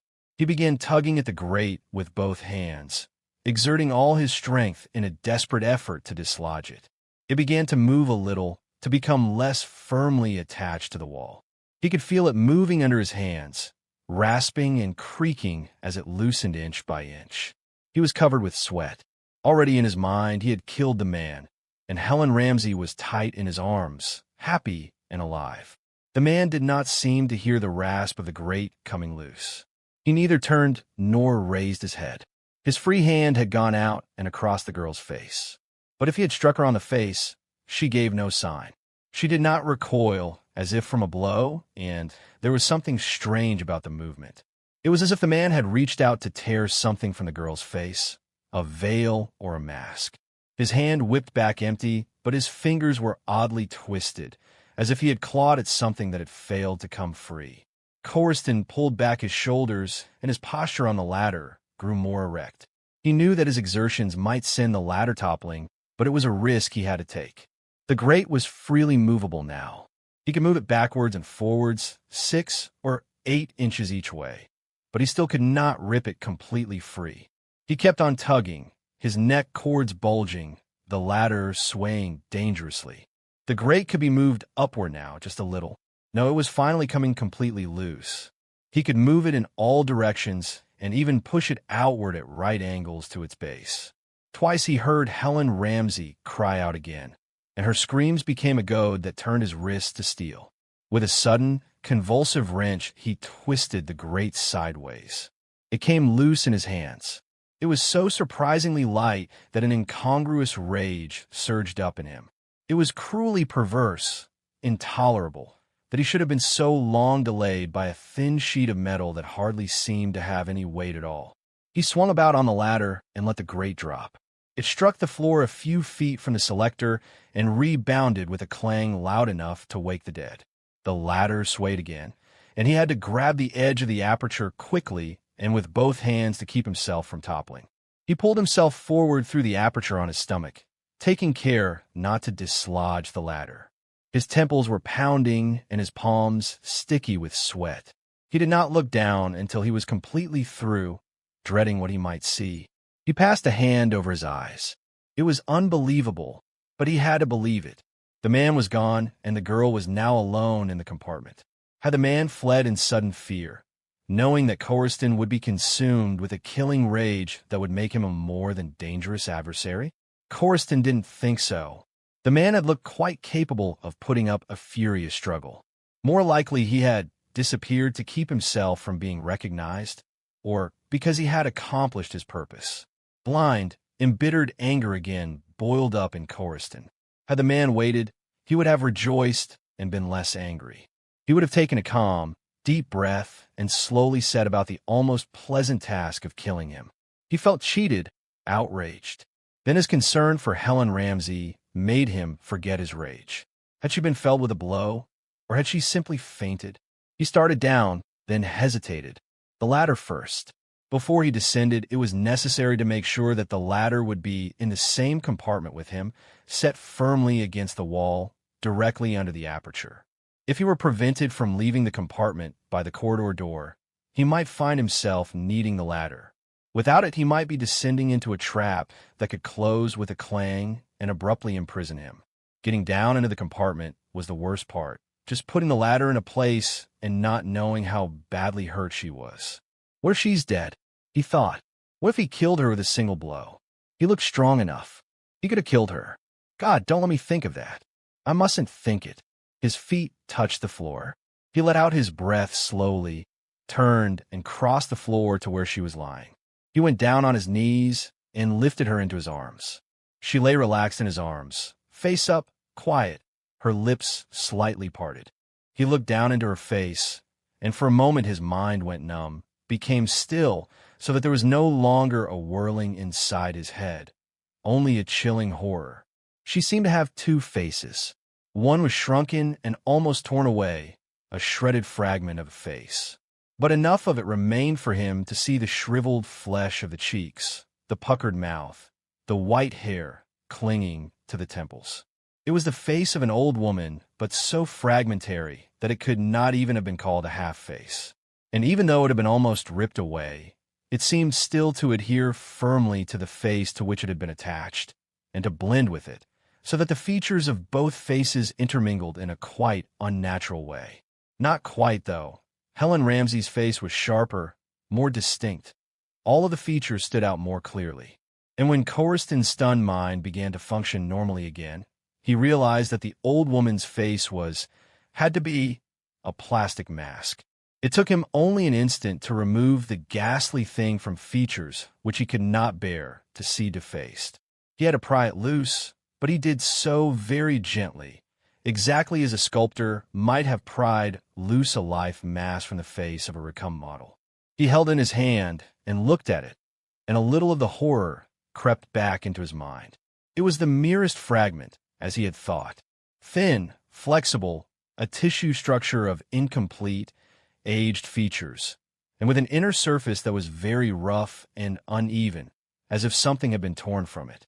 He could have crumpled it up in his hand, but he did not do so. With a lack of foresight which he was later to regret, a lack which was to prove tragic, he simply flung it from him, as though its ugliness had unnerved him so that he could no longer endure the sight of it. Helen Ramsey was a dead weight in his arms, and for a moment he feared that she had stopped breathing. So great was his fear, so paralyzing, that his hand on her pulse became rigid, and for a moment he could neither move nor think. Then he felt the slow beat of her pulse, and a great thankfulness came upon him. He knew then that he must get help as quickly as possible. He eased her gently to the floor, walked to the door, and locked it securely. Then he returned to her and took her into his arms again. He spent several minutes trying to revive her, but when she did not open her eyes, did not even stir in his arms, he knew that he could not wait any longer. An inexorable kind of determination enabled Corriston to get to the station's central control compartment and confront the commander when the latter, absorbed by matters of the utmost urgency, had triple guarded his privacy by stationing executive officers outside the door. Commander Clement was a small man physically, with a strangely bland, almost cherubic face. But his face was dark with anger now, or possibly it was shock that he was experiencing, and the heightened color seemed to add to his dignity, making him look not merely forcibly determined, but almost formidable. His white uniform and the 7 gold bars on each epaulette helped a good deal too. It was impossible to determine at a glance just how great was his inner strength, but Corriston knew that he could not have gotten where he was had he not possessed unalloyed resoluteness. He was standing by a visual reference mechanism which looked almost exactly like a black stovepipe spiraling up from the deck. There was a speaking tube in his hand, and he was talking into it. He seemed completely unaware that he was no longer alone. Had Coriston been less agitated, he would have felt a little sorry for the officer who had admitted him. The officer had been so impressed by Coriston's gravity and the earnestness with which he had pleaded his case that he had stepped forward and opened the door without question, assuming, no doubt, that Clement would look up instantly and see Coriston standing just inside the doorway. Now the door had closed again, Clement hadn't looked up, and the officer was going to be in trouble. But Coriston had no time and very little inclination to worry about that. What Commander Clement was saying into the speaking tube had a far stronger claim on his attention. It's the worst thing that could have happened, Clement was saying. We can't just brazen it out. It's going to mean trouble, serious trouble. What's that? How should I know what happened? When you're carrying a certain kind of cargo, 1,000 things can go wrong. The ship went out of control, that's all. The first radio message didn't tell me anything. The captain was trying to cover up to save himself.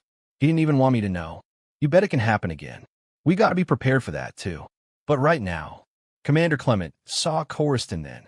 His expression didn't change, but it seemed to Coriston that he paled slightly. That's all for now, he said, and returned the speaking tube to its cradle. He looked steadily at Coriston for a moment. A glint of anger appeared in his eyes, and suddenly they were blazing. What do you mean by coming in here unannounced, Lieutenant? He demanded. I gave strict orders that no one was to be admitted. If I didn't know you were suffering from severe space shock. I'm sorry, sir, Coriston said quickly. It's very urgent. I think I can convince you that I am not suffering from space shock. I found Miss Ramsey. She's been badly hurt and needs immediate medical attention. The commander looked as if a man he had thought sane was standing before him with a gun in his hand. Not Coriston, but some other, more violent man. For a moment longer he remained rigid, and then his hand went out and tightened on Coriston's arm. By heaven, if you're lying to me, I would have no reason to lie, sir. It proves I'm not a space shock case. But that's unimportant now. She's safe for the moment. No one can get to her. I bolted the door on the inside. Unless... Coriston went pale. No, there's no danger. I drew the ladder up and returned it to the selector compartment. Then I threw the lock on the emergency door. Start at the beginning, Clement said. If she's in danger, well, get to her. Take it easy now, and tell me exactly what happened. Coriston went over it fast. He said nothing about the mask. Let Clement find that out for himself. Commander Clement walked to the door, threw it open, and spoke to the executive officer who was stationed outside. The officer came into the control room. Stay with Lieutenant Coriston until I get back, Clement said. He's not to leave. He understands that. He turned back to Coriston. I'm afraid you'll have to consider yourself still under guard, Lieutenant. I have only your word that you found Miss Ramsey. I believe you, but there are some regulations even I can't waive. It's all right, Coriston said. I won't attempt to leave. But please hurry, sir. Commander Clement hesitated, then said with a smile, I knew about the guard you knocked out, Lieutenant. You're a very hot-headed young man. That's really a court-martial offense. But perhaps we can smooth it over if you're telling the truth now. You were in the position of a man imprisoned for a crime he didn't commit. If he can prove his innocence, the law is very lenient. He can escape and still get a full pardon, even a pardon with apologies. It's a different matter, of course, if he kills a guard to escape. You didn't. Coriston was tempted to say, I think perhaps I tried to, sir, but thought better of it. He'd ask Clement later why the guards who had been sent down into the selector compartment had failed to find him. It wasn't important enough now to waste a second thought on, but just out of curiosity, he would ask. He didn't have to. After Clement had departed, the executive officer told him. They made a pretty thorough search for you, he said, or so they claimed. But they had been drinking heavily, every one of them. Maintaining discipline can be a terrible headache at times. There's a lot of objectivity about the commander, and he doesn't try to crack down too hard. He knows what it means to be out here for months with nothing to break the monotony. Hell, if we could send for our wives more often, it wouldn't be so bad. Coriston's palms were cold. He stood very still, wondering how long it would take the commander to return with the news he wanted to hear. The question is whether life is really worth living without a woman to talk to, the executive officer went on. Just to lie relaxed and watch a pretty girl move slowly around a room. It does something for you. Coruscant wished the man would keep quiet. Under ordinary circumstances, he could have sympathized heartily. He couldn't now. There was only one girl he wanted to see walk around a room, and she might just as well have been at the opposite end of space. She wasn't walking around a room now. She was lying helplessly sprawled out, waiting for rescue to come. It had to come soon. It had to. The commander wouldn't just go down alone after her. He'd be accompanied by a half-dozen executive officers who would know exactly how to bundle her into a stretcher and carry her to the sick bay. But what if a killer just happened to be crouching in one of the corridors, waiting for the stretcher to pass? A killer with a poison barb. Coruscant couldn't stand still. He walked back and forth across the control room while the executive officer continued to talk. He paid no heed at all. Coruscant heard a footfall as he paced. He turned and saw that Commander Clement had returned. He was standing in the doorway with a strange look on his face. Coruscant felt bewildered, unable to quite believe that Clement was really back. It was like a dream that had suddenly turned real, a looking-glass reversal with a strange quality of distortion about it. It was real enough. Clement entered and shut the door behind him, very firmly and carefully, as if he wanted to make sure that Coruscant would not attempt to escape. He walked slowly forward, looking at the executive officer as if Coruscant had no place at all in his thoughts. "Everything he told me was a lie," Clement said. "Everything. There was no girl. The compartment was locked, so was the emergency door leading down to the selector. The ladder was standing against the wall in the selector compartment. Miss Ramsey could not have been in the compartment, not at any time. There was nothing to indicate it. She just wasn't there." Coruscant moved toward him, his face white. "That's a lie and you know it. What have you done with her? You'd better tell me. You can have me court-martialed, but you can't stop me from talking. I can prove she was there. The grate." "The grate? What are you talking about?" "There was no ripped-out grate. The grate was in place. I feel very sorry for you, Lieutenant, but I can't let sympathy stand in the way of my duty. In some respects, you're very rational. You can think logically and clearly up to a point, but the shock weakness is there. It's very serious when you start having actual hallucinations." The executive officer had drawn his gun. He was holding it rather loosely in his hand now, triggered and ready for any dangerous or suspicious move on Coruscant's part. There was nothing in Clement's gaze as he swung about to refute the dark mistrust that had come into the executive officer's eyes. He seemed intent only on bolstering that mistrust by driving even deeper nails into Coruscant's coffin. "I'm afraid we'll have to continue to regard Lieutenant Coruscant as dangerously unstable," he said. "Keep your gun on him when you take him back to the ward. Don't relax your vigilance for an instant." "I won't," the executive officer promised. "Good. You're not going to make any further trouble for us, are you, Lieutenant?"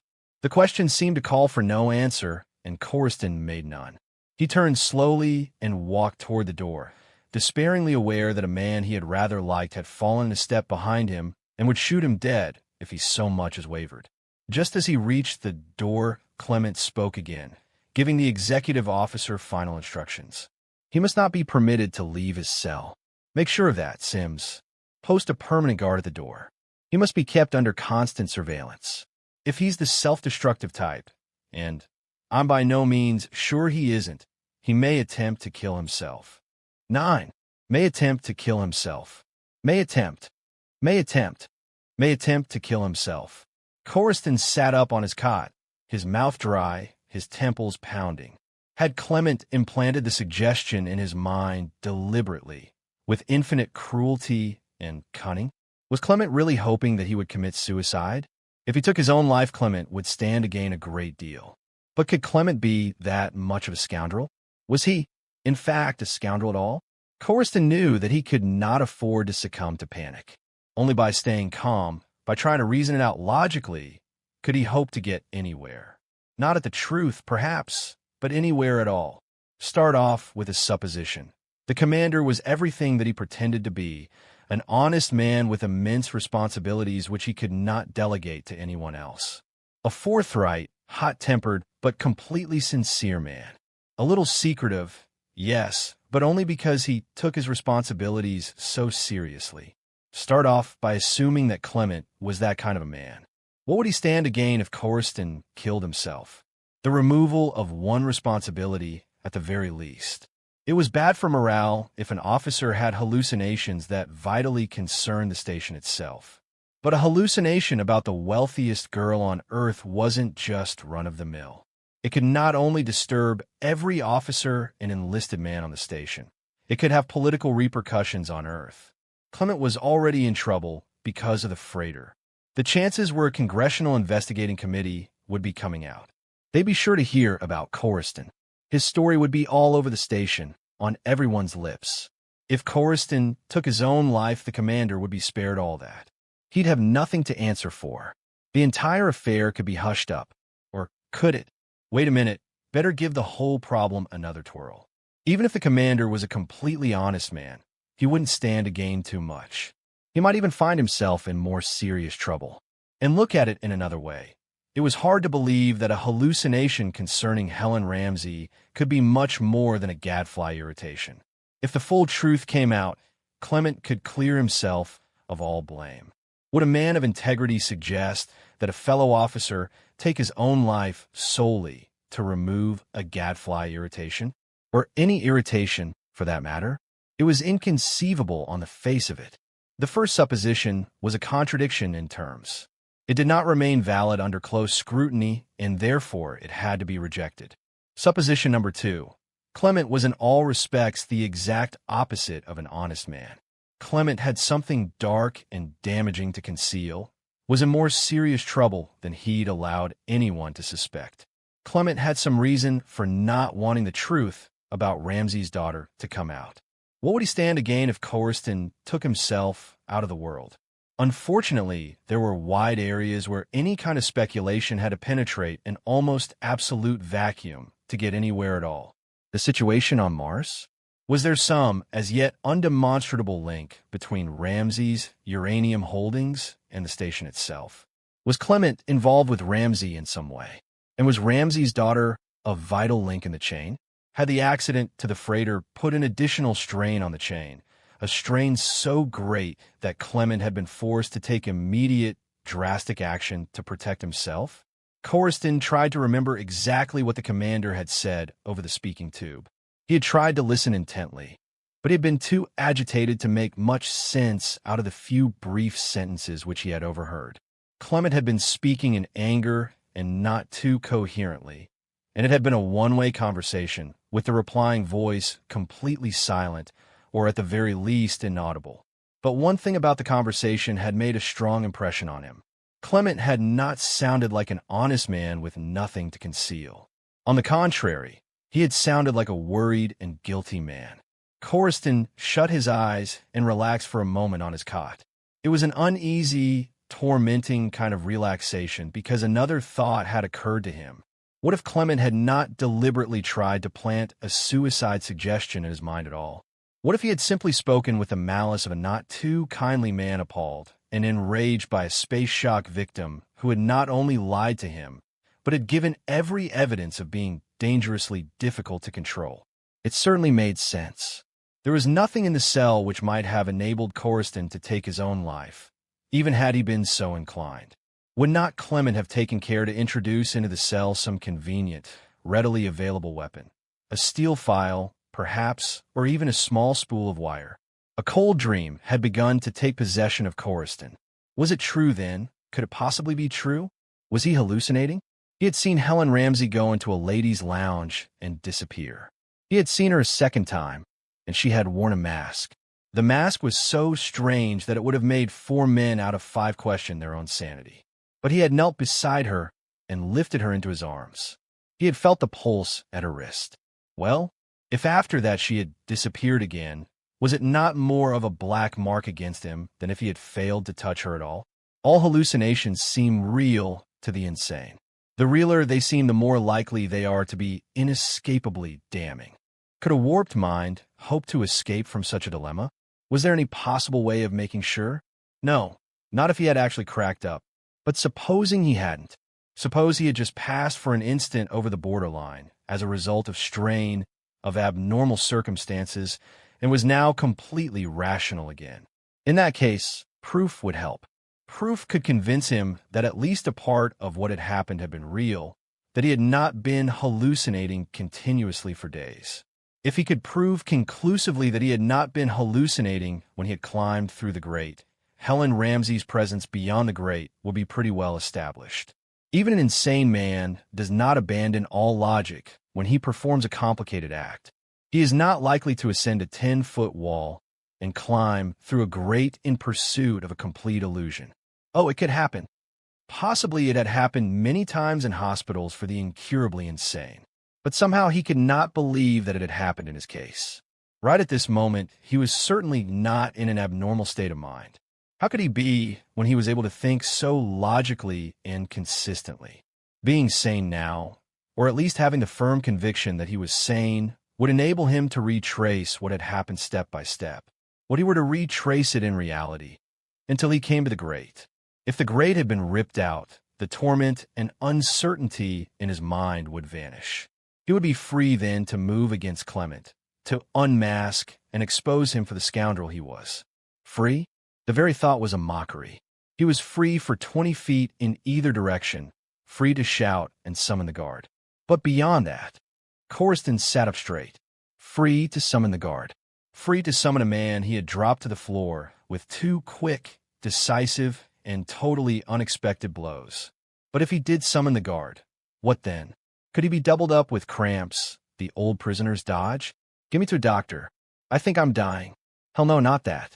It was mildewed even on the face of it. The guard wouldn't be that much of a fool. He'd whip out a gun and slash downward with it at the first suspicious move on the part of a man he hated. Was there any other way? Perhaps there was a quite simple way. Why couldn't he simply ask the guard to step into the cell and request permission to talk to him? He would plead urgency, but do it very casually, arouse the man's curiosity without antagonizing him too much. No need to be crafty, await some unlikely opportunity, or anything of the sort. Simply overpower the man, straight off, without any fuss. It had happened before, but that very fact would make the guard contemptuous, more than ever convinced that the first time he hadn't really been taken by surprise at all. His pride would make him want to believe that. He was the kind of man who could rationalize a humiliating defeat and blot it completely from his memory. It not only worked, it worked better than he could have dared hope. When he spoke a few words through the door, the guard became instantly curious. He unlocked the cell and came in, his eyes narrowed in anger. Anger, but not suspicion. His gun remained on his hip as he walked up to Corriston and stood directly facing him, well within grappling range. "Well, what do you want to talk to me about?" he demanded. "Better make it brief." "I'm not supposed to talk to you at all." "I'm sorry to hear that," Corriston said. "You've got no idea how depressing it is to be locked up in a narrow cell with absolutely no one to talk to." "You don't like it, eh? Well, you brought on yourself." Corriston caught the man about the waist and brought his right fist down 3 times on his curving back. Each blow was a powerful one, slanting downward toward the kidney. Then Corriston hit the guard directly in the small of the back, with an even more punishing blow. The cumulative effect was instantaneous. The guard collapsed and sank down like a suddenly deflated balloon, the breath whistling from between his teeth. Corriston watched him sink to the floor and straighten out. Forewarned as he was still appalled by the almost instant, shocking change in the man's expression. For the second time, the guard's features began to come apart. The entire upper portion of his face seemed to sink inward and broaden out, and the flowing began, the incredible refusal of his forehead and nose to remain in close proximity to his mouth. One eye closed completely, the other remained open in a wide and almost pupilless stare. The chin receded and the lips became a puckered gray orifice that looked like some monstrous fungus growth sprouting from the middle of a gargoyle face. The individual features became paler and paler as they spread, and suddenly there seemed to be no color left in the face at all. It had turned completely waxen. It was a horrifying thing to watch. Corriston knelt, opened the man's shirt, and stared intently at the exposed throat, something he had not done the first time in the cafeteria.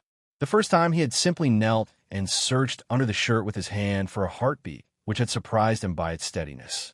He was quite sure now that the heart was beating firmly and steadily. Even the peculiar appearance of the throat did not alarm him, but it most certainly did interest him. Far down on the security guard's throat, just above his breastbone, were a row of small hooks partly embedded in his flesh. The hooks were very tiny indeed, and their brightness was obscured by a thin film of sweat. Corriston removed the moisture with a quick flick of his thumb and continued to stare, as if he could not quite believe his eyes. Finally, he wedged his fingers under the base of the mask and ripped it from the guard's face. Under the mask, the face had a perfectly natural look. The features were relaxed and vacuous, but there was no flowing, no unnatural distortion at all, and it was quite a different face. The face of a man who had worn a disguise and was now so completely a stranger to Corriston that he might just as well have been any one of the station's 37 security guards. Corriston could see where the hook attachments had gone into the flesh in at least 30 places on the man's face. On his brow, his cheekbones, on both sides of his face clear down to the base of his neck. The tiny punctures made by the hooks were faintly rimmed with blood, perhaps because Corriston had torn the mask away too abruptly. Undoubtedly, the skin had been anesthetized, the hooks inserted skillfully by someone familiar with just what should be done to prevent scarring. He hoped that the guard would not carry tiny scars on his face for the rest of his natural life. He arose and examined the mask. He had a complete false face. The thing was ingenious beyond belief. It was no mere Halloween assemblage of papier-mâché flimflammery, but an elaborate and flexible mask of very thin plastic or possibly metal. A prosthetic mask, if one could use that term in connection with a mask. It was certainly more complex in structure than any prosthetic leg or arm he had ever seen on a handicapped man or would ever be likely to see. He had a pretty good idea as to how it worked. A general idea. Apparently, when the hooks were attached to the muscular structure of the human face underneath, every aspect of the wearer's face would be instantly controlled and altered to conform to the configuration of the false face. In that sense, the mask could be said to actually mold itself to the wearer's face and transform it into a completely new and different face.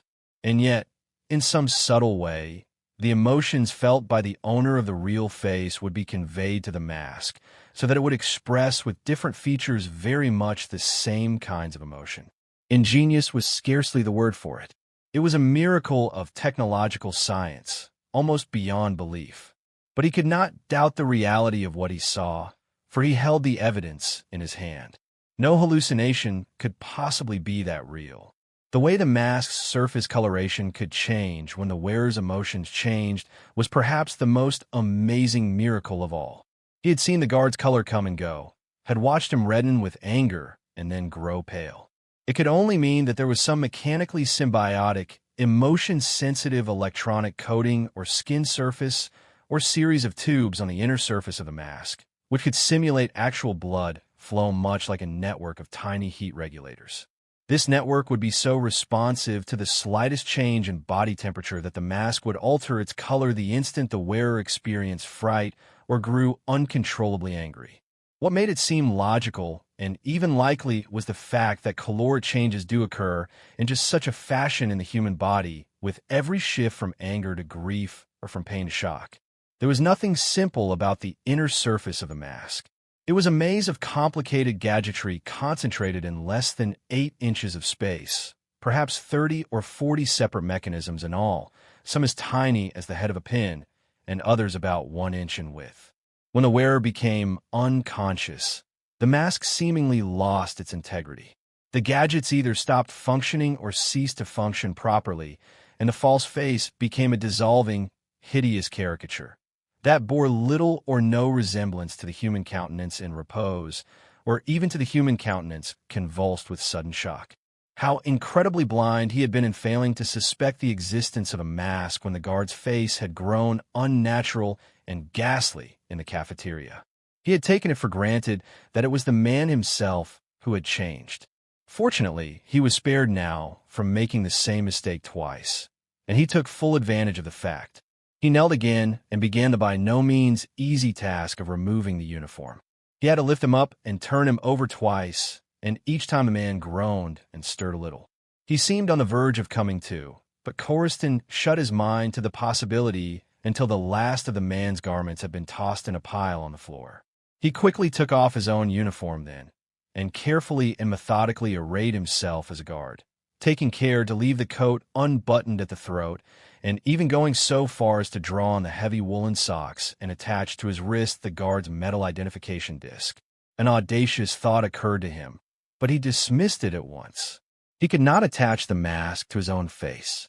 It would have required the administrations of an expert, or at the very least, someone familiar with the thing who knew exactly how it was supposed to be hooked into place. He had no way of knowing, and he recoiled instinctively from the thought of hooks, however tiny, marring the skin on his face. No, he'd have to get along without the mask. No one on the lower levels knew him by sight. With the one ugly exception of a killer he'd never seen clearly enough to recognize in return. And in the guard's uniform, he might even succeed in deceiving the killer if he moved quickly enough to give the man only a brief glimpse of him as he crossed the wide-view promenade. 10.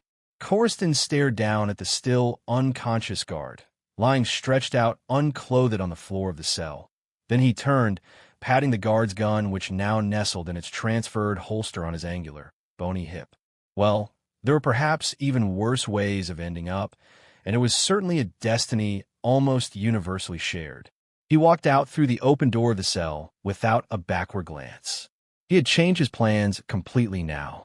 The complicated structure of the mask between his hands had so completely reassured him as to his complete sanity that he was no longer under a compulsion to return to the selector compartment for additional proof.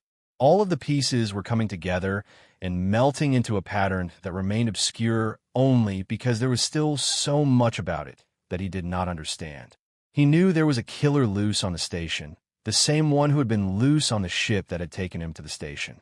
He knew about a poison barb that had killed one man and had barely missed killing Coriston himself. Dismiss the killer for the moment. There was Helen Ramsey, the wealthiest girl on Earth. Think about Ramsey himself and what his wealth had done to Mars. Think about the colonists on Mars, men who had endured unimaginable hardships and privation to stake out uranium claims, which Ramsey did not want them to have. Think about the freighter that had gone out of control. Think about Clement. Think very hard about Clement.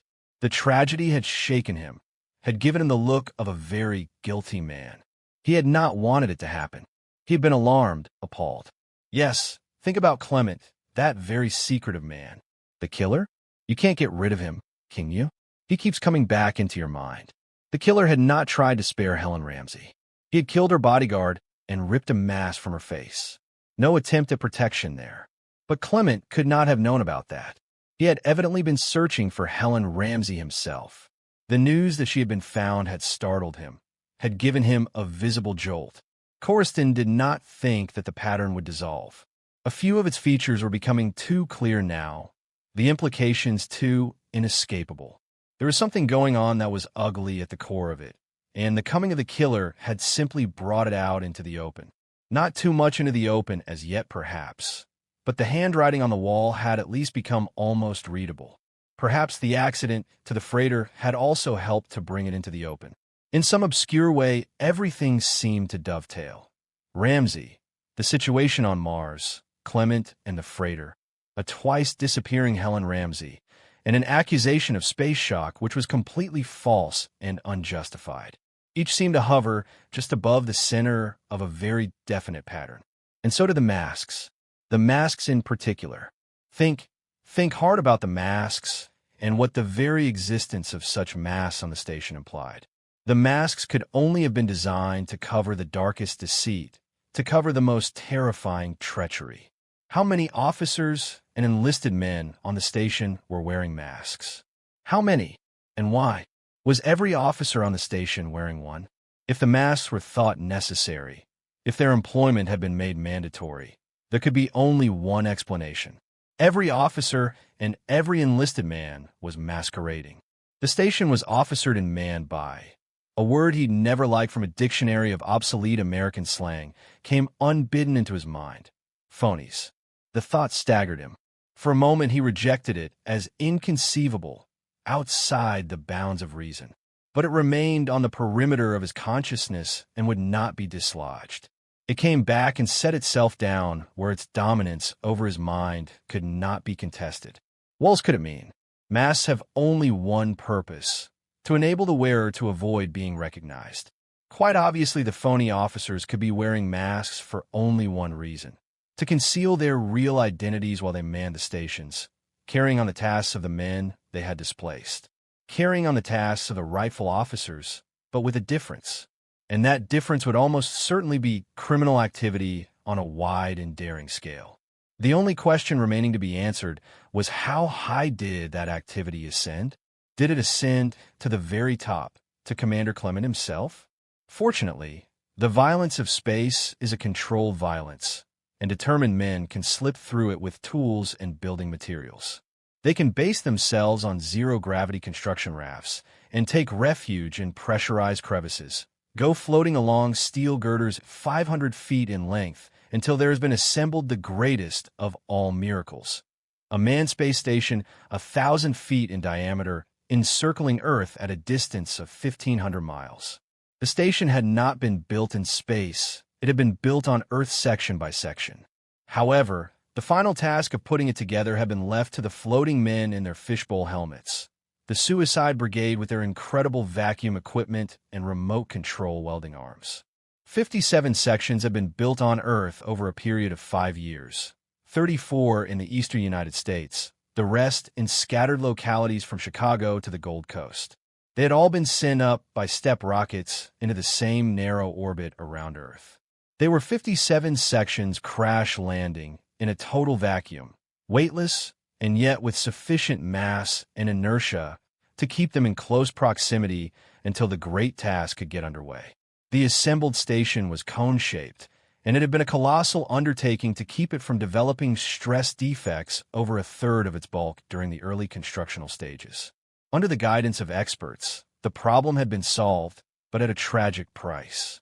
Assembling the station had cost the lives of 53 men, for there is no easy way to bring together, join, seal, and make safe tons of metal and plastic, intricate machinery and equipment, plus 1,001 small, incidental contrivances 1,500 miles above the emergency alert systems and hospital facilities of Earth.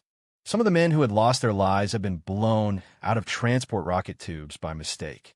Some had missed their footing too close to a welding operation that had been halted too late. Some had floated into capsules full of nitric oxygen gas under high pressure and had failed to veer away in time. Still others had tugged too strenuously at heavy girders, and the slow but crushing inertia of an enormous, backward-swinging beam in free fall had ripped their space suits asunder and fractured their spines. There were 5,000 ways of dying in space. But the sacrifice, the terror, the tragic toll seemed immeasurably remote now, for the roar of the incoming and outgoing ships made the station a gigantic reality so completely in the present that it seemed to have no past. Spinning always on its axis, substituting centrifugal force for the gravity tug of Earth, the station was a complete world, a self-contained macrocosm so immense that the magnetic shod mechanics who inspected it in relays, the passenger-carrying shuttle rockets from Earth that came and went, and even the 1,000-foot ships that berthed for refueling and clearance seemed hardly to encroach at all on its vast central bulk. And yet, it was something quite apart from the station's bigness which came under worldwide scrutiny when the freighter crashed and was splintered into fragments, channeling a fiery crater in the Earth and causing the most disastrous accidental death toll in United States history. The news was flashed to the four corners of the Earth, and almost simultaneously a flight of United States military jets took off from the Lake Superior Airport to explore the wreckage. The first message from the flight commander, Lieutenant Colonel Hackett, came 5 hours later. It was tense, grim, and it minced no words. Wreckage radioactive. Main cargo uranium in a rough or state. Explosion and subsequent intense radioactivity apparently caused by an auxiliary cargo of highly unstable uranium isotopes. If the freighter had berthed at the station, the dangerous character of its cargo could not have escaped detection. We have every reason to believe that it intended to berth at the station. Its signals to the station, before some undeterminable shipboard accident sent it out of control, confirm this. We must therefore assume complicity of a double nature, by the freighter's commanding officer, Captain James Summerfield, and by someone in a position of high command on the station. After that, there was no silencing the slow, relentless events on Earth. A week after the tragedy, a U.S. Marine corporal stationed at Port Forrestal, Wisconsin, put through a late afternoon phono-view call to his wife. His face on the screen was haggard with strain, and he seemed not to want to meet his wife's gaze. "We've been ordered out into space," he said. "You mean they're sending you out to take over the station?" "They're sending out 5,000 United States Marines," the corporal said. "We all knew it was coming. We expected it when that governmental investigating committee was turned back. But it doesn't make sense. I can't understand it. Why should the commander of the station refuse to permit a governmental investigating committee to land? We don't know. He must have something to conceal, and you can be pretty sure it's an ugly something. When that freighter disaster got into every daily press conference of the high brass, I knew this was coming. I felt it in my bones. But what will happen if the commander refuses to let even the Marines land? What will happen then? We may have to open fire on the station," the corporal said. "If the station is in criminal hands, we'll have no alternative. You talk as if you were in command. I guess every soldier talks like that when his life is in jeopardy. But I'm glad I'm not a 5-star general. If I had to make a decision like that." But it wasn't a general who made the crucial decision. It was Admiral John Hayes, commander of the 8th Spatial Naval Division, acting on behalf of 57 nations. He stood in the bridge room of a United States naval cruiser of massive tonnage, staring out through a wide-view observation port at the station's glimmering immensity. The cruiser and the station were moving at almost the same speed, 15,000 miles an hour. But now the cruiser was moving just a little faster than the station, and Admiral Hayes was growing impatient. Maneuvering into an orbital position almost directly abreast of the station had been difficult. Commander Hayes' nerves were badly frayed, and he was not a man who could endure too much frustration. He had signaled the station twice and received no reply. During that time, both the station and the cruiser had completely encircled the Earth at an interval of just a little under 2 hours. He turned suddenly from the viewport, his lips set in tight lines. He stared for an instant in silence at the young officer at his side, his mind groping for an argument which would completely justify what he had already decided he must do. But Lieutenant Commander Kenneth Archer spoke first, saying quietly, "You have no choice, sir." Hayes' features relaxed a little. It was good to know that he had support from a man whose judgment he respected. For an instant, the awful aloneness which went with supreme command weighed less heavily upon him. "It's absolute defiance, open rebellion," Hayes said. "I'm forced to assume that the station is in criminal hands. We'll never know, probably, just what happened on board that freighter. But we do know that accidents occur. For every 30 ships that berth securely, one meets with some kind of navigational mishap. The damage isn't always irreparable. More often than not, in fact, it's quite minor. Usually it means only a delay in berthing, a navigational shift, a circling back for another try. But apparently that freighter really had it, so it gave a show away. Commander Clement must be in league, hand in glove, with whoever is interested in smuggling unauthorized uranium shipments through to Earth for his own personal profit. And to hasten his immediate profit, that someone apparently found it to his advantage to trigger a little of the shipment into highly fissionable material on Mars. "You know as well as I do who the someone is, sir," Archer said. "I guess we both know. But right now my only concern is with the station. If they ignore my third order to stand by for boarding, I'll have to open fire. The station's stolen property just as long as it remains in criminal hands. You can't get a desperate criminal to surrender your property unless you convince him his own life is in danger. I've got to try my best to convince Commander Clement the first mean business without destroying the station. You'll damage it to some extent, sir. How bad do you think it will be? I don't know. I don't intend to launch an atomic warhead. But I can't stop short of that if he stays stubborn. I've no way of knowing what his breaking point will be. But I do know that if he keeps control of the station, he'll be in a position to wipe out New York or London. But you'll make your intentions unmistakably clear before you open fire, sir?" "Yes," Hayes said wearily. "Yes, of course I will." 11. Coruscant took a deep breath and let it out slowly. So far, luck had favored him. Now he felt as though he were walking through a deadly jungle where all the animals had suddenly turned friendly. The teeth they bared at him were smiling. The grins were their masks.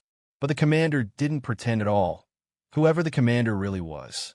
And then that single question began to gnaw at Coruscant like some rat feeding on his flesh. Where was the real Clement now? Was he alive? Was he accessible? Or is he dead? Coruscant's mental processes were now governed by the most evanescent of impressions, the depth of the shadows on both sides of the corridor, his own shadow lengthening before him, the drone of machinery deep within the station, the muffled beating of his own heart. Suddenly, he was at the end of the corridor and approaching the main control room, his face as grim as death. Violence he had determined upon, but it would be a very brief, a very effective kind of violence. It takes only a second to rip a mask from a man's face.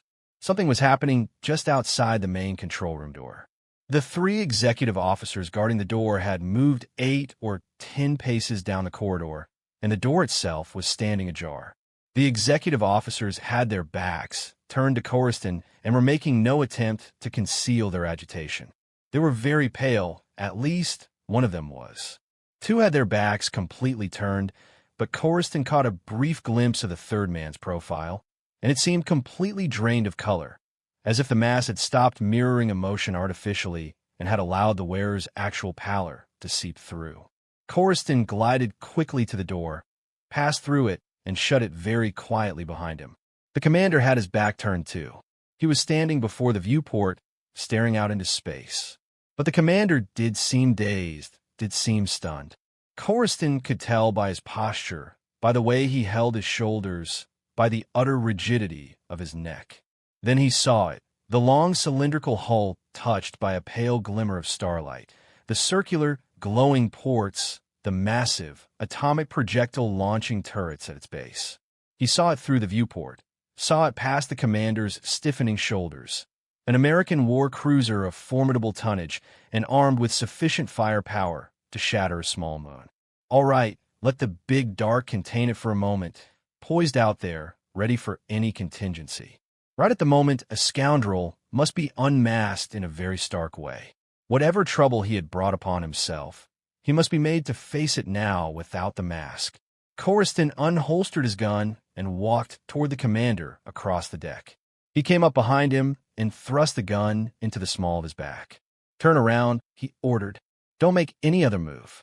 Just turn slowly and face me. I want to take a good look at your face."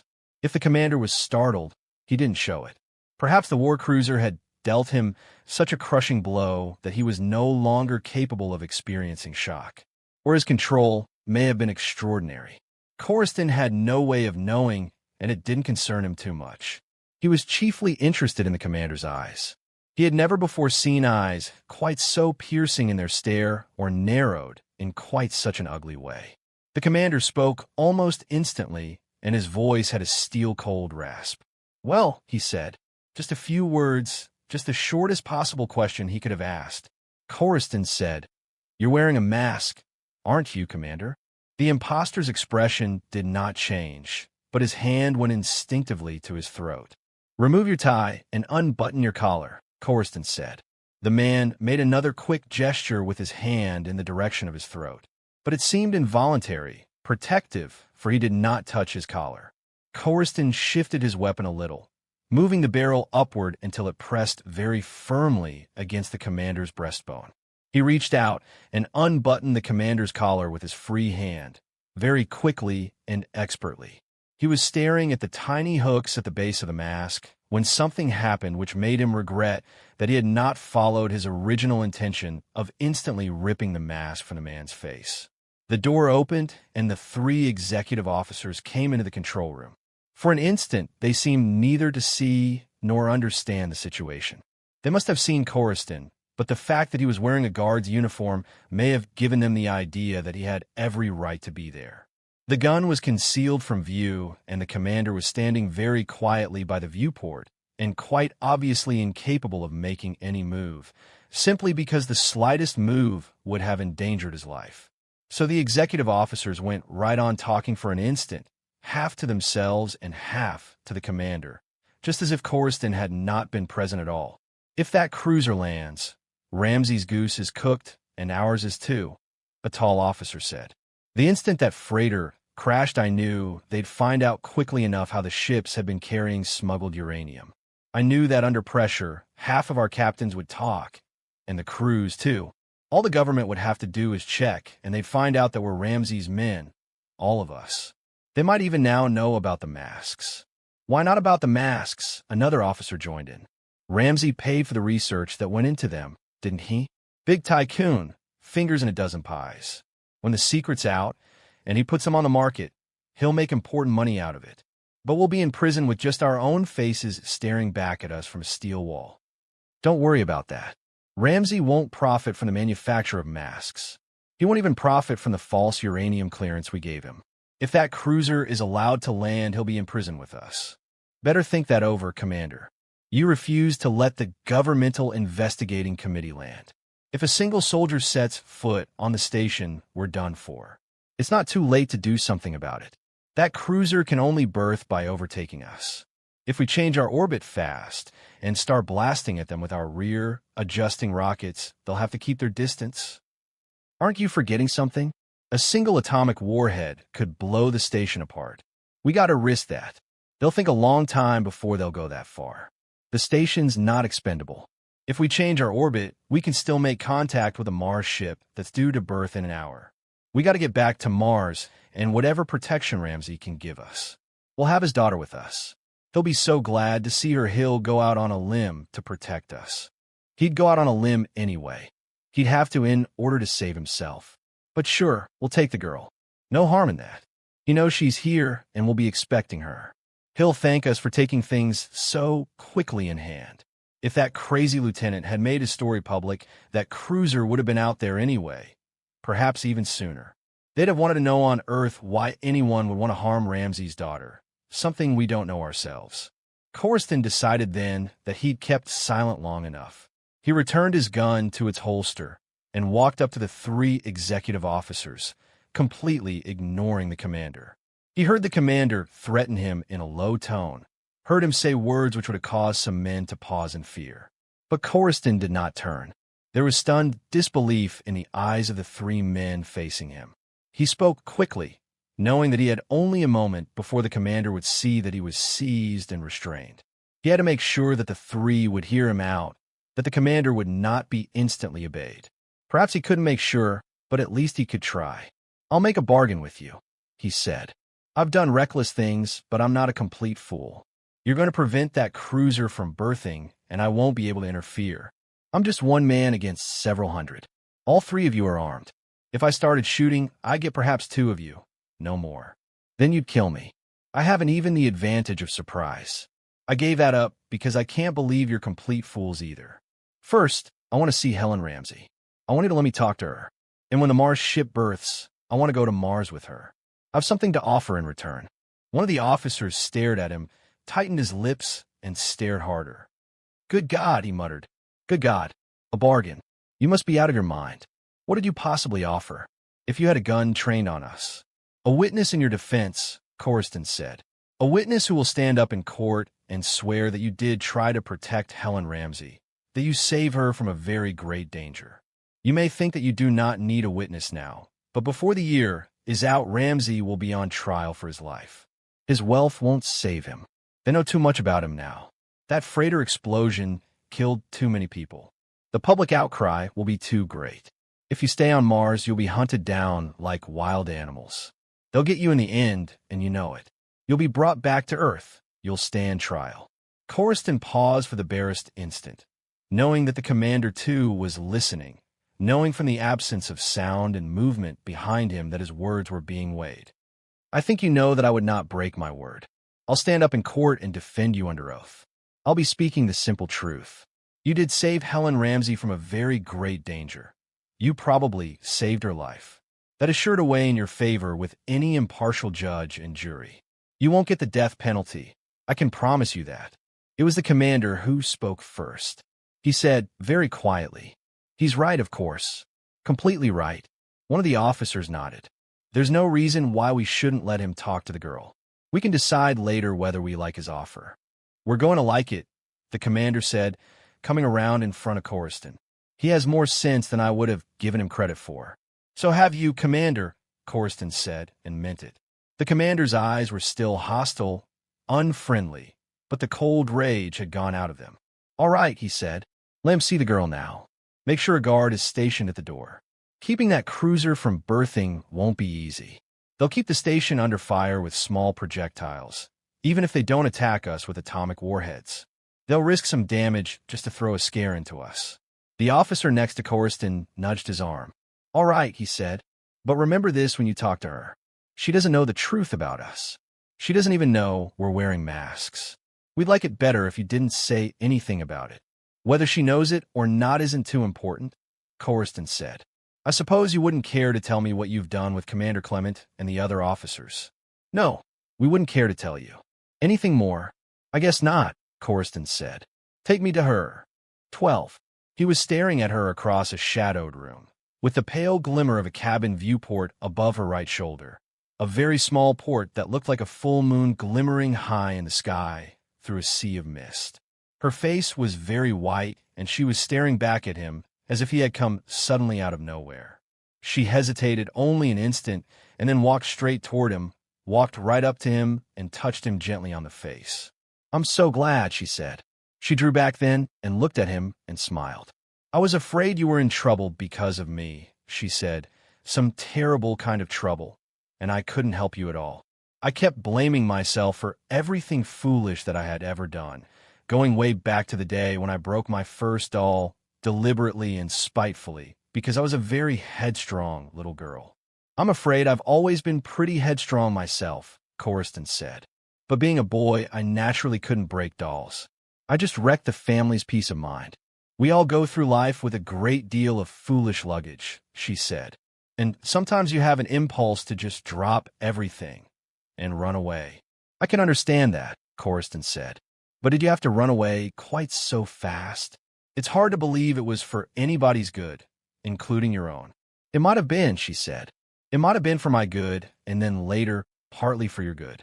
Please don't judge me too harshly before I've had a chance to tell you exactly what happened. He reached out for her and kissed her even as she came into his arms. He had expected her to be angry, to withdraw, but instead she encircled his strong back with a surprising fierceness. When he released her, her eyes were shining. I'm glad you did that, darling. Very glad. But we're still in trouble. I know that. But we're in love, too. And you just promised to tell me what happened. Well, I guess I just regressed. You what? Regressed. You know, like when I was a headstrong little brat of child. We all do that at times. You'll have to admit there was some excuse for me. You weren't born in a house with 100 rooms, with servants always coming and going, and outside gardens with big red and yellow flowers where you couldn't even run and hide without being smothered, without being searched for and brought screaming and kicking back inside. You don't know what it means to know you haven't a father, only a stern, cold, black-coated man standing away off in the darkness somewhere and watching people bow down before him. You don't know what it means to be told, you're Stephen Ramsay's daughter. Behave, behave, behave. I scarcely ever saw my father, and when I did see him, he was as cold as one of the slabs in the big mausoleum he took so much pride in, the big family mausoleum, which only a Ramsay was permitted to visit. And yet I think he loved me in his own cold way. I think he still does. She fell silent for a moment, and then an overpowering need to tell Coriston more seemed to come upon her.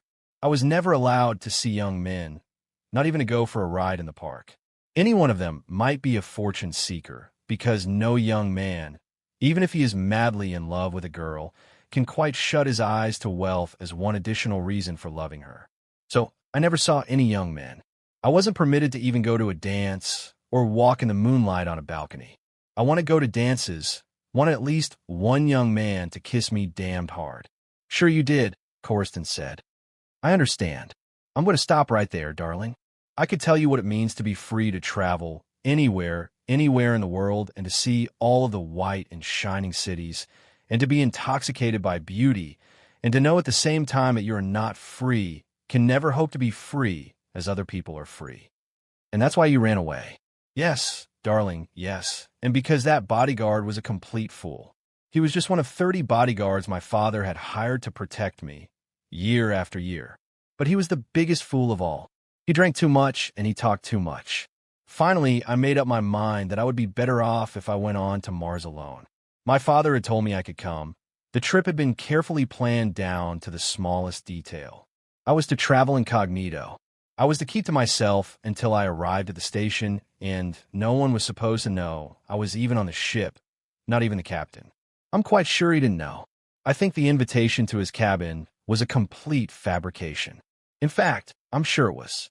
I think Clakey, his real name was Ewers, was just drunk enough to make up a crazy story like that to get me away from you. But I didn't want to get away from you, darling. I wanted to get away from him. I wanted to have a few days of complete freedom before I arrived on Mars, and perhaps after that for a day in the colony before I joined my father. I didn't care how angry he'd be when he saw me without a bodyguard, alone, wonderfully, gloriously alone and free for the first time in my life. I didn't want to be Helen Ramsey at all. I wanted to be somebody else and be completely free. So I went into the ladies' room, darling, and I put on the strangest kind of mask. Yes, Corriston said. I know. You know about the mask? Please go on, Corriston said. I'd rather you didn't ask me how I know that your father can take pride in at least one constructive achievement. The masks are extraordinary. I've seen one. But how? Where? I can't believe it. Please, Corriston said. It isn't too important. I made a necessary promise that I wouldn't tell you. Not immediately. I'm asking you to trust me and go on. Well, I secured one of those very unusual masks from the Gresham Ramsey laboratories before we left Earth. I could go there anytime I wanted to. All of the research technicians, they're quite old. One of them, Thomas Webb, is really quite handsome. I might have fallen in love with him if he had been 40 years younger. He showed me just how to adjust the mask. But when I went into the ladies' lounge, I had more than just a mask. I had a complete, thin plastic change of clothing concealed under my dress. I didn't remove my dress, only reversed my clothing so that the plastic dress covered the one I'd been wearing. Corriston said, "It was a very courageous thing for you to do." I'm glad you think so, darling, because when I came out of the lounge and saw Ewers killed, I wasn't courageous at all. I became panic-stricken, terrified, beside myself with fear. I knew that my father had many dangerous enemies. I knew that I was in immediate deadly danger. I had to go on with the disguise then. I had to go right on being somebody else. I couldn't tell anyone. I couldn't even tell you. I had to let you think that in some strange, bewildering way, I had gone into the lounge and disappeared. I knew you wouldn't really believe that. Not for a moment. But I didn't know what you'd think. I could have told you, I suppose, but I was afraid it would only make the danger greater. Might transfer some of the danger to you. And I didn't know you'd go straight to the captain and get yourself into trouble. There were rumors on the station that you'd been confined, put under guard. But they were only rumors. I felt I had to see you, talk to you. I was half out of my mind with anxiety. I bribed one of the guards to let me out of the quarantine cage and went in search of you. I searched everywhere, followed passageways at random, got lost in a maze of machinery. And someone followed you, Corriston said. He followed you and tore the mask from your face. She looked at him with wide, startled eyes. How did you know? I was there, Corriston said. You fainted and I took you into my arms for the very first time. You didn't know that, did you? How could I have known? If what you say is true, Helen Ramsey did not complete what she had started to say. Had she done, so she might not have been thrown so abruptly off balance by the suddenly lurching deck. She would have moved closer to Corriston and could have seized hold of his shoulders for support. She did not fall, but she nearly did, and the lurch sent her tottering all the way to the opposite wall. Corriston saw her collide with the wall and sink to her knees. At the same instant, his own knees collapsed. He was lying sprawled out on the deck, too startled and shaken to go immediately to her aid when the second lurch came. It spun him about, and then he was sliding. He couldn't seem to stop the sliding. He went all the way to the opposite wall, too. For a brief instant they were together again, locked in a desperate embrace, their legs higher than their heads. Then the deck righted itself, and the bombardment began. It was a terrifying thing to have to listen to, and Corriston preferred to listen to it on his feet. Slowly he arose and helped his companion up, holding her in so tight a grip that it seemed to them that they had been welded together and could never part. He was glad that he could be completely sure of one thing. It wasn't a nuclear bombardment. Not yet. The cruiser was merely shelling the station. When the cruiser launched an atomic warhead, he'd know about it. Rather, he wouldn't know. The fact that he was still alive and aware of what was going on told him a great deal about the nature of the bombardment. "What is it?" Helen Ramsey whispered. "Do you know? We're the catspaw in a naval attack," Corriston said. The commander took a very great risk. It was incredible, but right at the moment he felt himself to be in the scoundrel's corner. He didn't want the station to be blown apart in the great empty spaces between the planets any more than the commander did.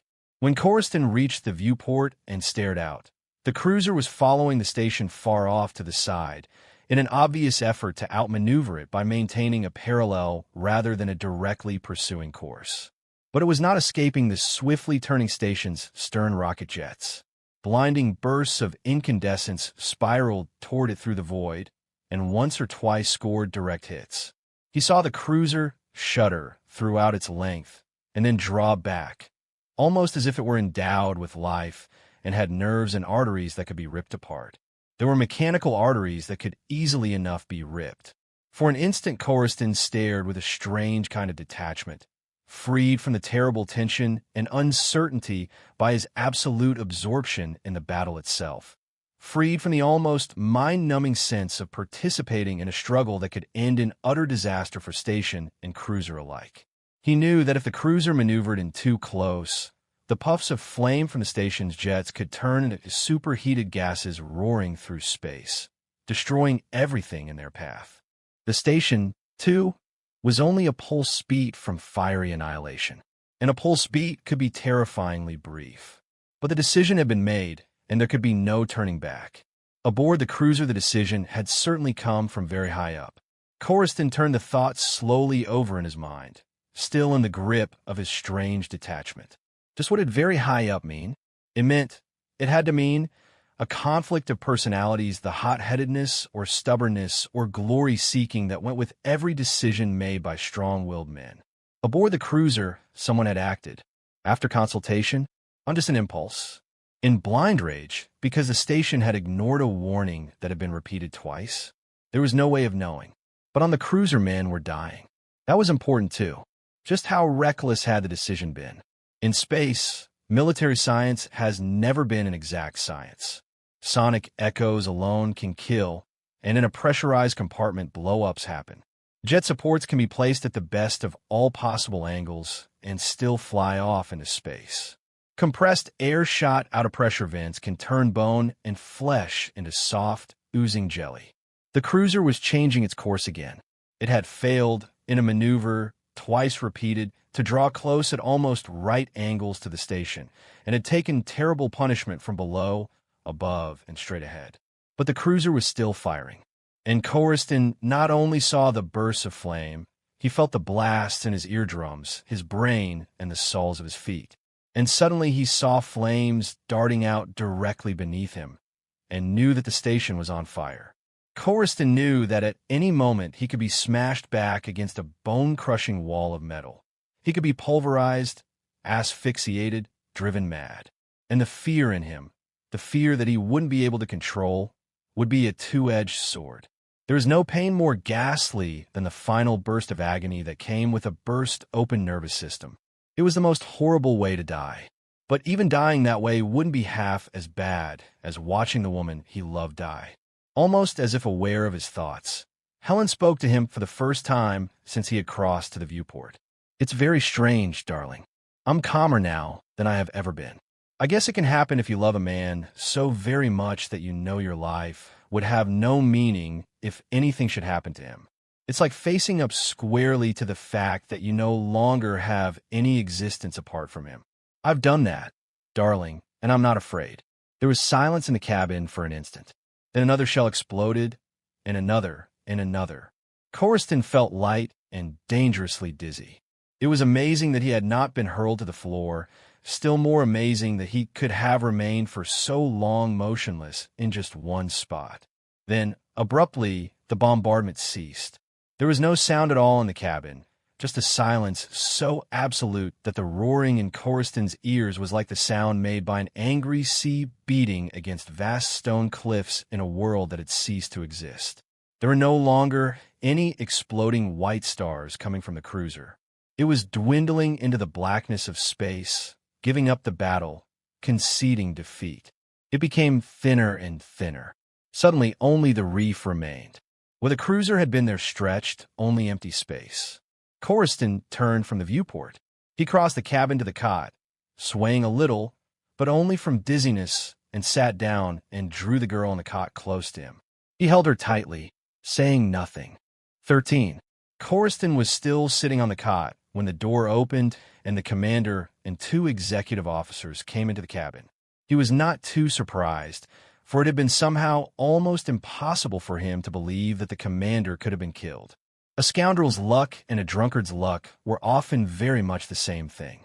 If the commander had succeeded in quickly putting out the fire he rated a medal, he was a man for all of that. And apparently the commander had succeeded in putting out the fire, or he would not now be facing Coruscant with a grimly urgent look on his mask. Helen Ramsay was staring at him almost as if she were seeing him as he really was for the first time. Did she know that he was wearing a mask? There was no possible way she could know, he told himself, except by intuition. The masks were good. Having worn one herself, she ought to know how good they were. She ought not even to suspect the commander unless. Coruscant had no time to finish the thought. "Get up, both of you," the commander said, gesturing with his braided right arm. "The Mars ship has just berthed. We've got to go aboard before there's any question as to the obedience of the crew. The captain has been taken off, but we're keeping some of the crew. You put out the fire, Commander." "Naturally. I'm not quite the incompetent you think me, Lieutenant." "I'm quite sure of that, Commander," Coruscant said. "Do we take anything with us?" "You'll get all the extras you need on Mars," the commander said. "Stephen Ramsay isn't likely to want to see his daughter go about in rags."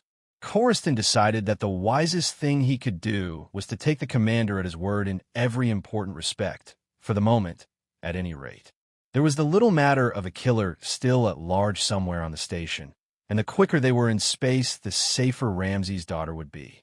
Not just in space as the station was in space, but much further out in the big dark.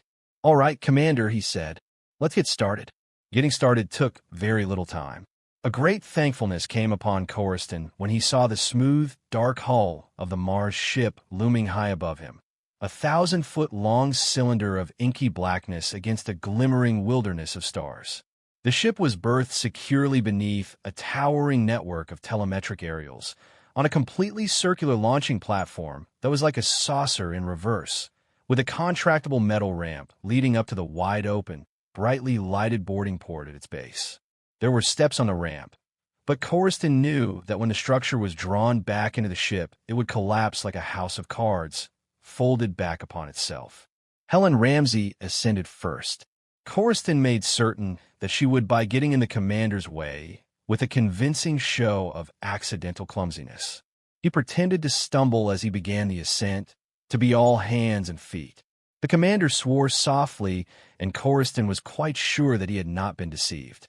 But there was very little that he could do about it under the circumstances.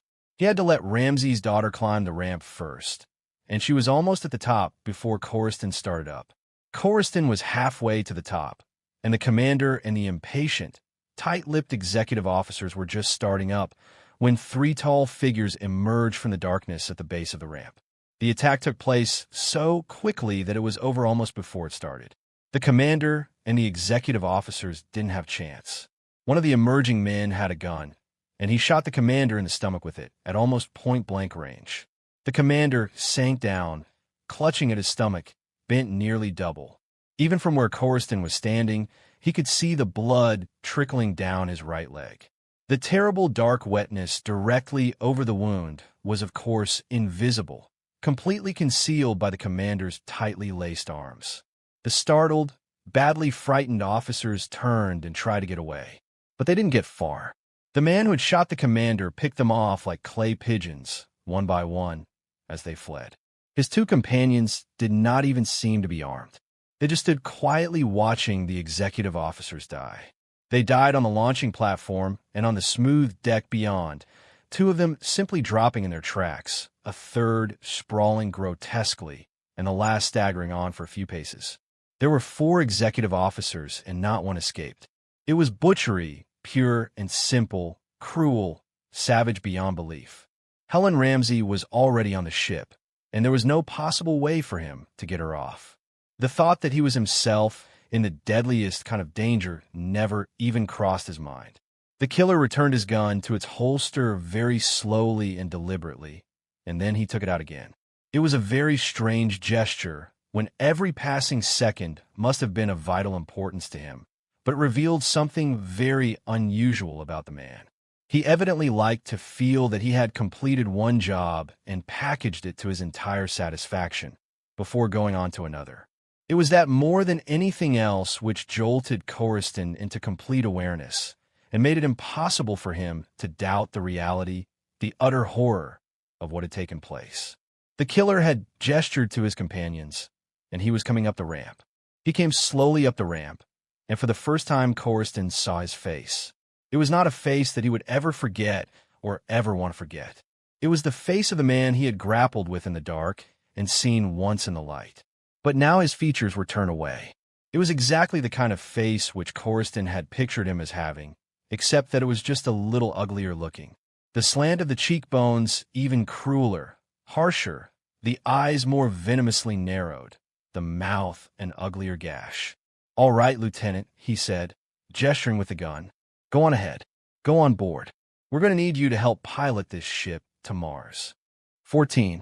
The silence in the chart room was like the hush that comes over a desert when hurricane winds have died down, or like the stillness of a rocky coast when waves have ceased to pound and dangerous rocks stand out with all of their saw-edged teeth exposed.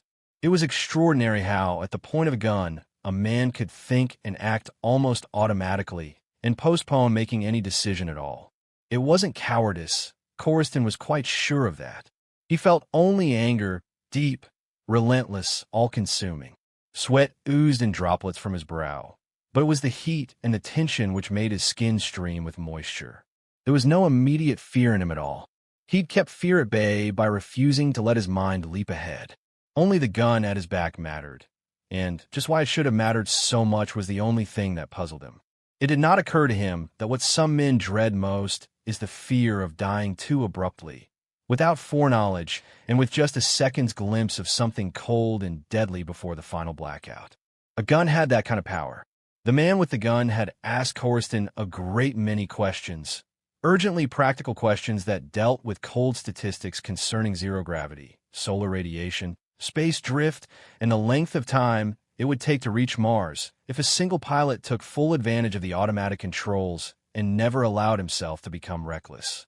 Corriston had replied to the best of his ability and knowledge, and the other had accepted his answers with a quiet grunt of satisfaction. It was only after that, when the silence had lengthened almost unendurably between them, that the more personal questions came.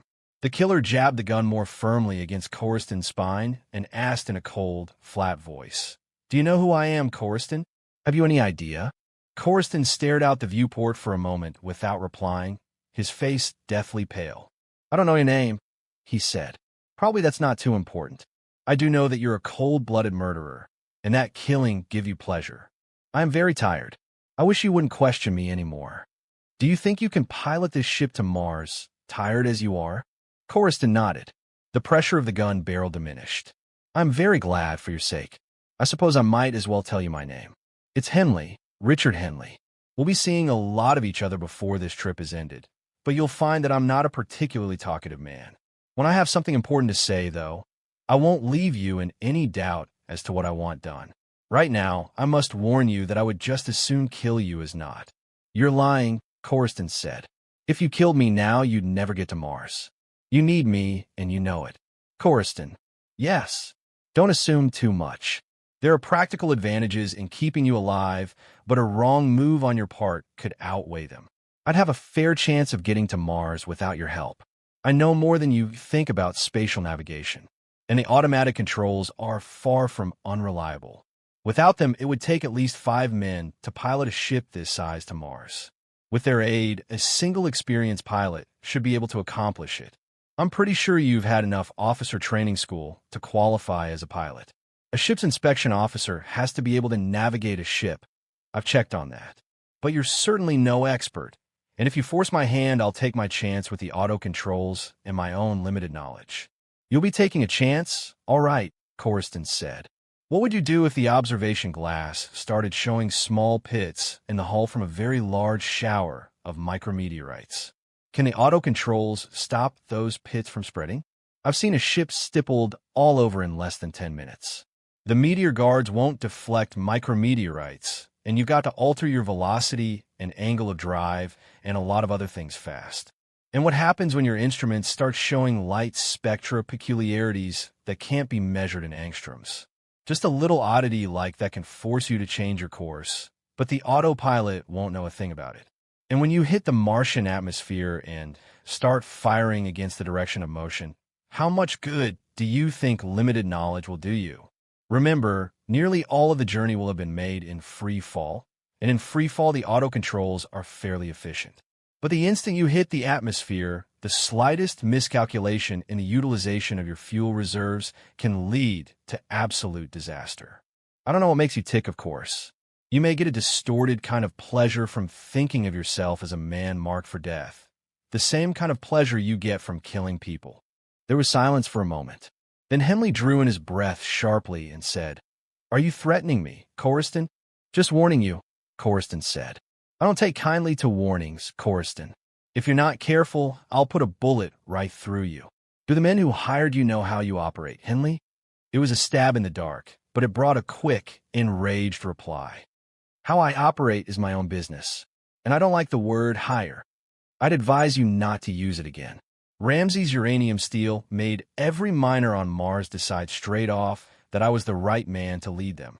They're all in back of me, but they don't control me. I take orders from no one. Maybe they wouldn't be in back of you if they knew what a scoundrel you are," Coruscant said. "You may think whatever you please. I don't mind your calling me a scoundrel if it will ease your mind. Just don't use the word hire. I don't see why you should object to it." Coruscant went on recklessly. "It protects you, in a way. It's a good word to hide behind. If the colonists knew the truth about you, I don't think you'd last very long." "I'll last long enough to help you dig your own grave, Coruscant, if you keep on with that line of talk. You're the real lucky one. I missed killing you on the station because my aim was bad. You were an unexpected complication, and you were keeping me upset. I didn't like it at all. Go ahead. I knew too much." "Was that it?" "Partly. I didn't know how much you knew or how much you'd guessed. But you were in a position to start a lot of high-powered stuff that could have interfered with my plans in a dozen ways. Now I happen to need you, to a limited extent. But I'm warning you again. Don't trade on your luck. Don't force me to kill you, Coruscant. Perhaps I won't. Perhaps we can strike a compromise. As I see it, there's no need for immediate violence. Suppose you take me just a little more fully into your confidence. It can do you no harm now. And there are a few things I'm still curious about. All right, Coruscant, what is it you'd like to know? How did you manage to stay concealed on the station when Ramsey's officers were in full command? You had considerable freedom of movement, apparently, even if you had to move with caution. We had everything planned in advance, Henley said. We got to one of Ramsey's men with bribe money the miners raised, an executive officer named Stockton. We made it worth his while. We had a carefully worked out plan for smuggling Helen Ramsey off the shuttle ship and keeping her hidden until the Mars ship arrived. Stockton had everything prepared. A concealed compartment, food, made our problem more complicated. Stockton helped us get out of the quarantine cage and kept right on protecting us until we no longer needed him. Then you must have known about the masks. You must have known before you arrived that Ramsey's men were in complete control of the station. Sure, we knew, long before Earth found out. We know exactly what had taken place. You'd be surprised what a few carefully placed bribes can do. We knew that Ramsey had laid himself wide open by substituting his own men for the station's commanding officers. We knew exactly how vulnerable he was. "I see," Coruscant said. "Ramsey was so vulnerable that any determined attack made upon him would have had a fair chance of succeeding. But you worked out a plan for striking at him in a wholly criminal way through his daughter. Did the miners know that, Henley? Or did they just give you their backing in a general way?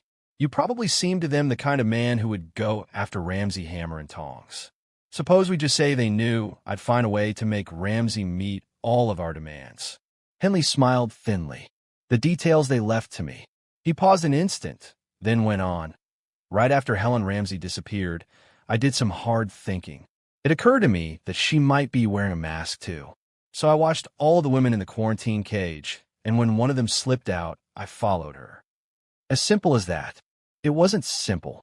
The girl's disappearance on the shuttle ship had me completely baffled at first. It wasn't until we reached the station that the mask possibility occurred to me. We talked about that once before, remember? You were lucky then, Corriston. I tried very hard to kill you, simply because I thought you knew more about Helen Ramsay's disappearance than you actually did. In that dark cargo compartment, with time running out on me, I couldn't think very clearly. Anything more you'd like to know? Yes.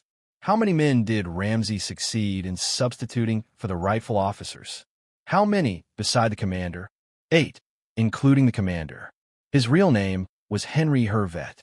5 were executive officers, 2 were security guards. They're all dead now. Corriston's mouth went dry. Including the one who sold out and helped you? Yes, Stockton was the first to die.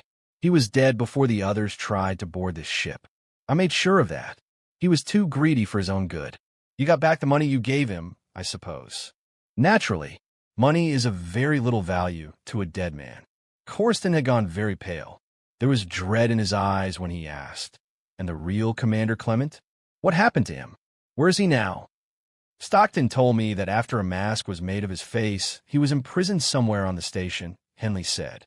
Clement and 7 others. Ramsay gave Hervet strict orders not to kill them. I don't know where Clement is now, but I can make a pretty good guess. He has probably been released and is in full command of the station again. Henley stood very still for a moment, very straight and still, and Corriston could feel the gun nudging the small of his back again. I may as well tell you now that I'm going to have to lock you in. Corriston, Henley said. When I turn the key on this room, your sole responsibility will be right here with the controls. You'll have to sleep and eat here, and I don't intend to bring you any fancy meals. You'll hear a knock on the door 3 times a day. You'll get a tray with some food on it. You'll have to decide for yourself how much sleep you can afford to take. And remember this, I'll be keeping a careful check on every navigational move you make. Not a too accurate check, perhaps, but I'll know enough. If you throw the ship off course, I'll find out about it, and I'll want to know why. Be ready with your answers, and make sure they carry weight. Any more questions, Corriston? Corriston shook his head. No. The quicker you get out of here, the better I'll feel. All right, I'll leave you now. It's naturally to my benefit to try to see things from your point of view. And just in case you're worrying about Helen Ramsay, don't.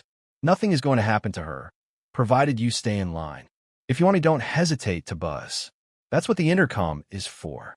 Corriston looked around once when Henley was on his way to the door. The man hadn't turned away from him. He was backing toward the door, his lips tight, his eyes mocking, coldly derisive. Did you think I'd give you a chance to catch me with my guard down, Corriston? If you did, you're a bigger fool than I thought you. This gun stays with me, and it's going to be centered on you every time I open this door. Remember that, Lieutenant. The journey to Mars was a long wait. It was a standing and a waiting with 100 corrective power maneuvers to be checked at every hour of the day and night. It was sleep without rest and rest without sleep, and it was a battle against dizziness and the despair which can come to a pilot when a panel starts flickering a red danger signal in the utter loneliness of interplanetary space. The ship was never too hot, never too cold, for the temperature was kept stable by thermostat-controlled radiation shutters, and the air was kept pure with the aid of carbon filters. But to Corriston, the air conditioning system, with all of its elaborate controls, seemed only to point up and emphasize the lack of stability elsewhere, both inside and outside the ship. There were so many things that could go wrong, tragically, dangerously, fatally wrong, for no reason at all. For instance, a recently inspected filter or gasket could go completely bad and a no-juice blow-up threaten. Or a magnetic guidance tape could jam and stop recording. and the ship could deviate a hair's breadth from its prescribed path and forget to swing completely back again. Eventually, a correction might be made, but if you failed to correct it in time, that one tiny deviation could spell disaster. With every day out, there were more details to check, while obstacles mounted, and it was impossible ever to quite catch up with what you had to do and go on with complete confidence to the next task. Worst of all, Coriston was denied all opportunity to see or speak to the woman he loved. The trip to Mars took 14 days, and in all that time Coriston did not once see Helen Ramsay. He saw only Henley, heard only the deep drone of the engines, and at times, when he was close to despair, the dull, steady beating of his own heart. The door to his prison would open and a tray of food would be pushed forward into the compartment. Then the door would close quietly again, and he would be alone. In some respects, he was imprisoned in a way that was almost too unbelievable for the human mind to grasp. The walls of his cell were the constellations, the barriers to his freedom space itself. The chart room was a cell too, but it had no real confining power over him. He could walk out of the chart room simply by unlocking the viewport and swinging it wide open. He could walk out into the larger prison of space and die in 5 seconds with his lungs on fire. On the 13th day, Mars loomed out of the inscrutable darkness ahead like some great, accusing eye that had fastened itself on the ship with a malignance all its own.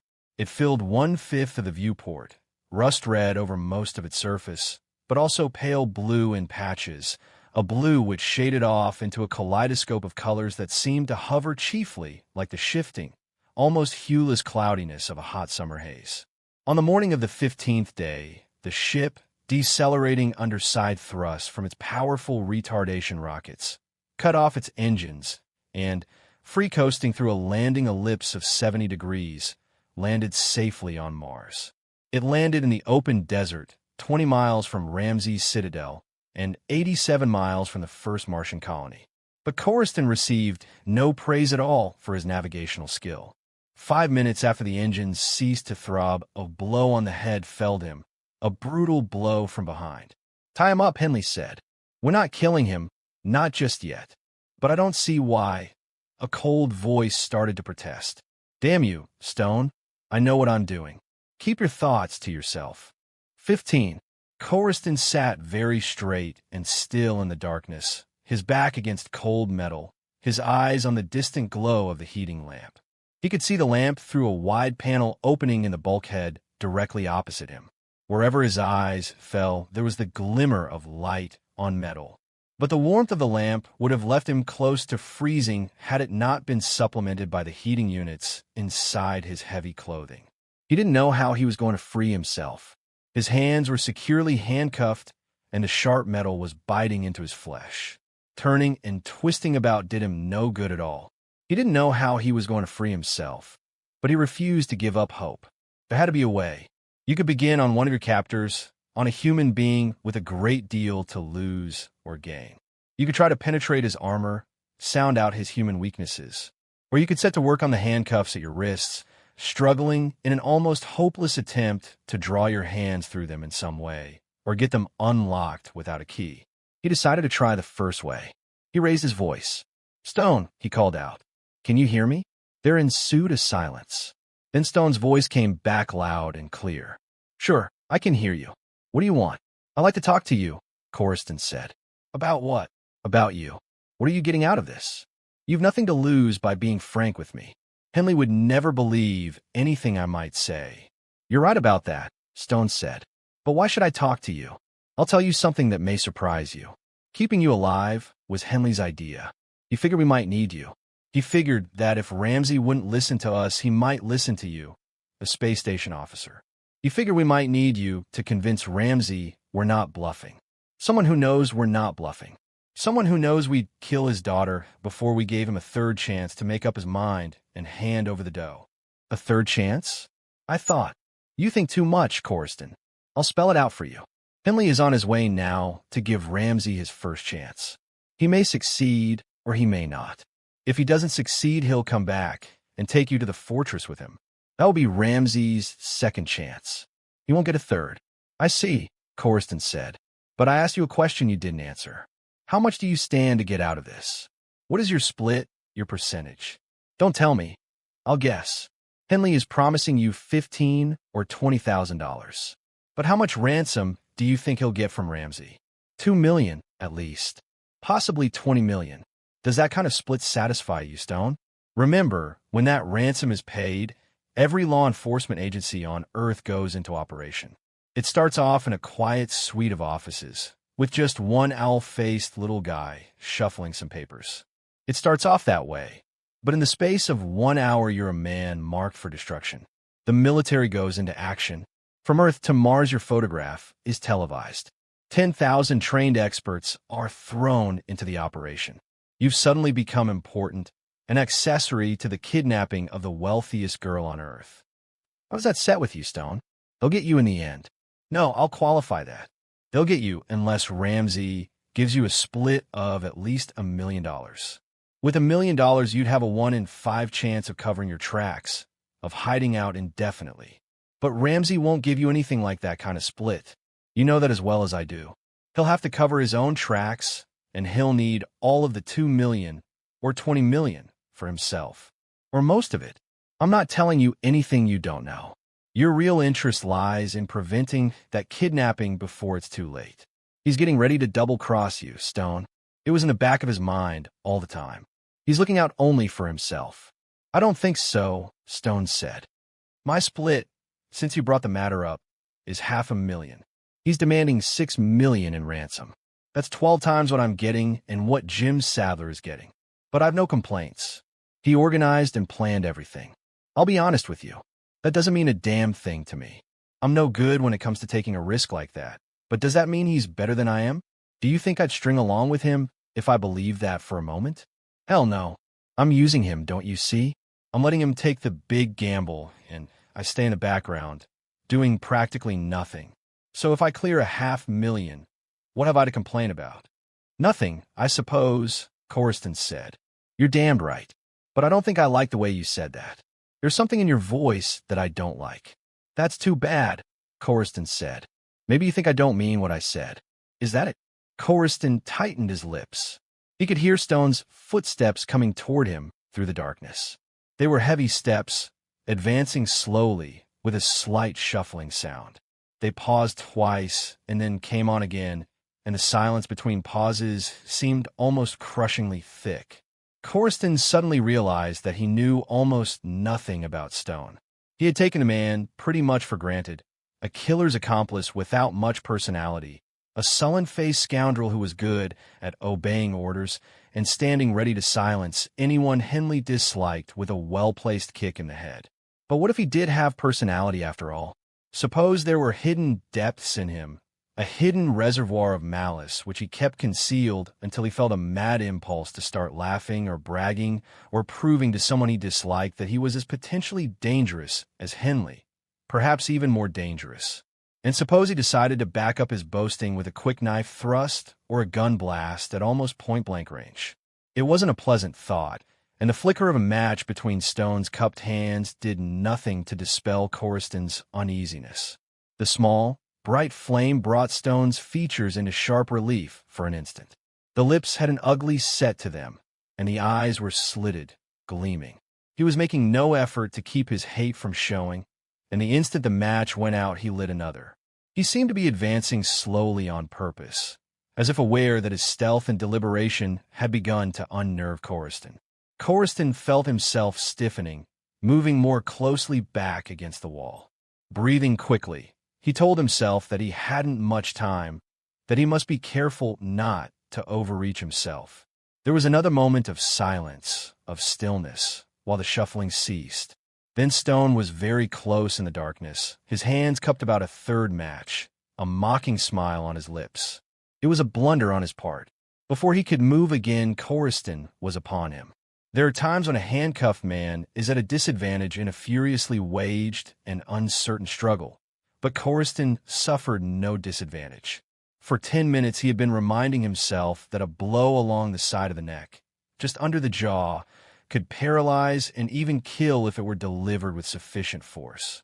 A sharp, flat-of-the-hand blow could do it.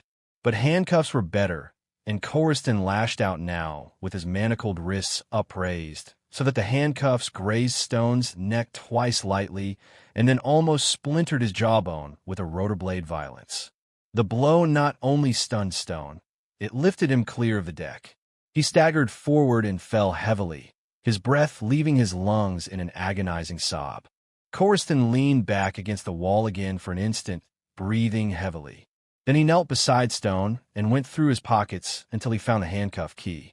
It was difficult. He had to do a lot of awkward fumbling with his fingers, and even with the key in his possession, getting the cuffs off was far from easy. But somehow he managed it, perhaps because he had unusually flexible fingers and knew that if he failed, Stone would see to it that he got no second chance this side of eternity. He stood very straight and still in the darkness, his eyes focused on Stone's white face. There was no need for him to strike a match. He had taken from Stone not only the key, but a small pocket flashlight, which Stone had apparently preferred not to use. There was something else he had taken from Stone, his gun. He held the weapon now, very firmly centered on Stone, while he waited for him to come to. Ordinarily, he wouldn't have cared if Stone had never opened his eyes again, but now he had to wait and see. The ship was so large that to explore it compartment by compartment until he found the one in which Helen Ramsey was being held prisoner would be dangerously time-consuming. So, if Stone recovered consciousness within 15 or 20 minutes and could tell him, so much the better. If not, better wait and see. He waited, shifting his gun only a little from weariness as the minutes dragged on, wondering if he had not made a mistake in waiting at all. Finally, Stone stirred and groaned. Coriston bent and shook him by the shoulders. He took firm hold of his shoulders and shook him vigorously, feeling no pity for him at all. He got the truth out of him by threatening him with violence, by threatening to kill him if he kept anything back. Stone kept nothing back. Just remembering the blow that had felled him loosened his tongue. But the gun helped too. The gun wedged so closely against his ribs under his heart that he feared that if he breathed too heavily, he would breathe his last. "I won't lie to you," he said desperately, pleadingly. "You haven't a chance. There's a photoelectric alarm system outside the compartment, and Jim Sadler is sitting just inside the door. He has a gun trained on her. His orders are shoot her dead if anyone so much as attempts to get inside that door. Meaning me? It means you, Lieutenant. I'm not lying. I swear it. You won't stand a chance. Henley will be coming back in a few hours now.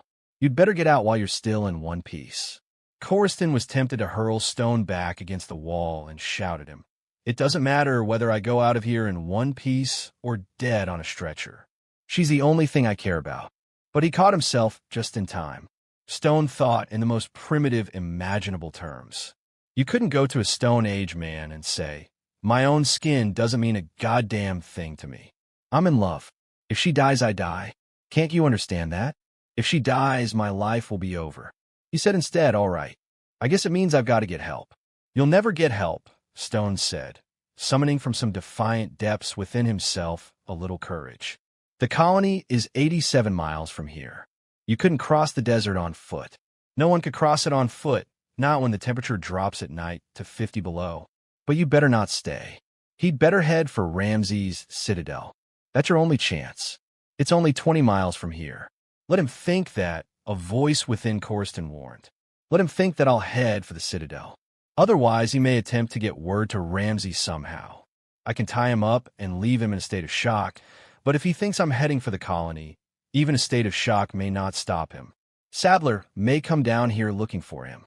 Once he's freed, if he thinks I'm heading for the colony." Coriston said, "Damn you, Stone. I ought to kill you. I ought to put a bullet through your heart right now. I don't know why I can't. It's a weakness in me. I'd kill you, Coriston, if I had the chance. But I'm glad you have that kind of a weakness." Coriston stared at him incredulously. "You're certainly outspoken. You were pleading for your life a moment ago, going soft, as you'd put it. Now you're talking realistically, analyzing your own motivations and mine. I'm not quite as dumb as you think me, Coriston. All right, let's say you're not dumb. Few people are when it comes to a matter of life or death. That's beside the point right now. I gotta tie you up. Where can I find some rope? It would be much simpler to lock me in a vacant compartment. All right, Then I'll lock you in one of the compartments. You can pick your own compartment. I'd advise you not to waste my time. Pick your own compartment, and I'll slide the bolt fast on the outside. Stone showed no disposition to put up an argument.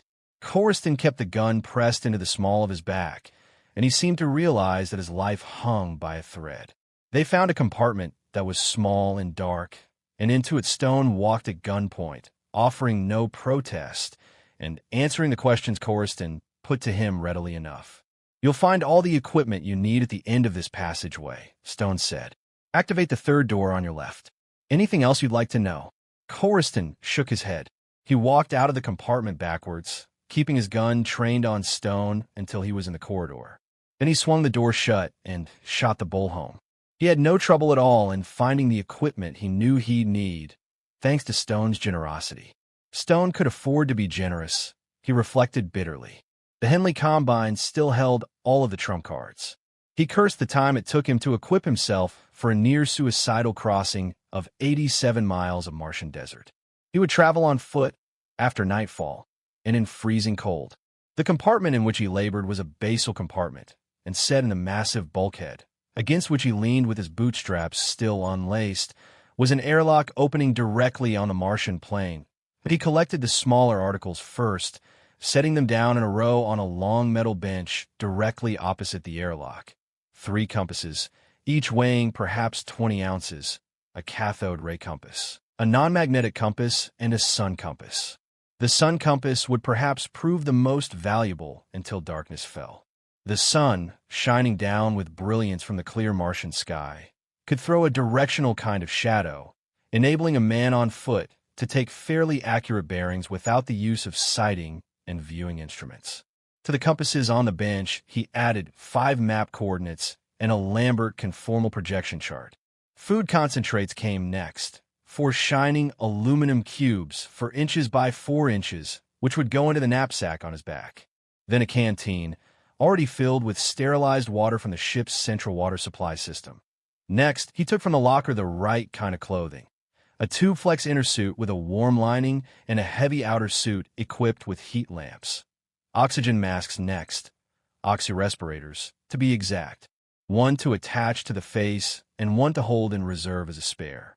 They covered only a third of the face, but that third had everything to do with a man staying alive and vigorous in the thin air of Mars. When night fell and the cold descended, oxyrespirators were not enough.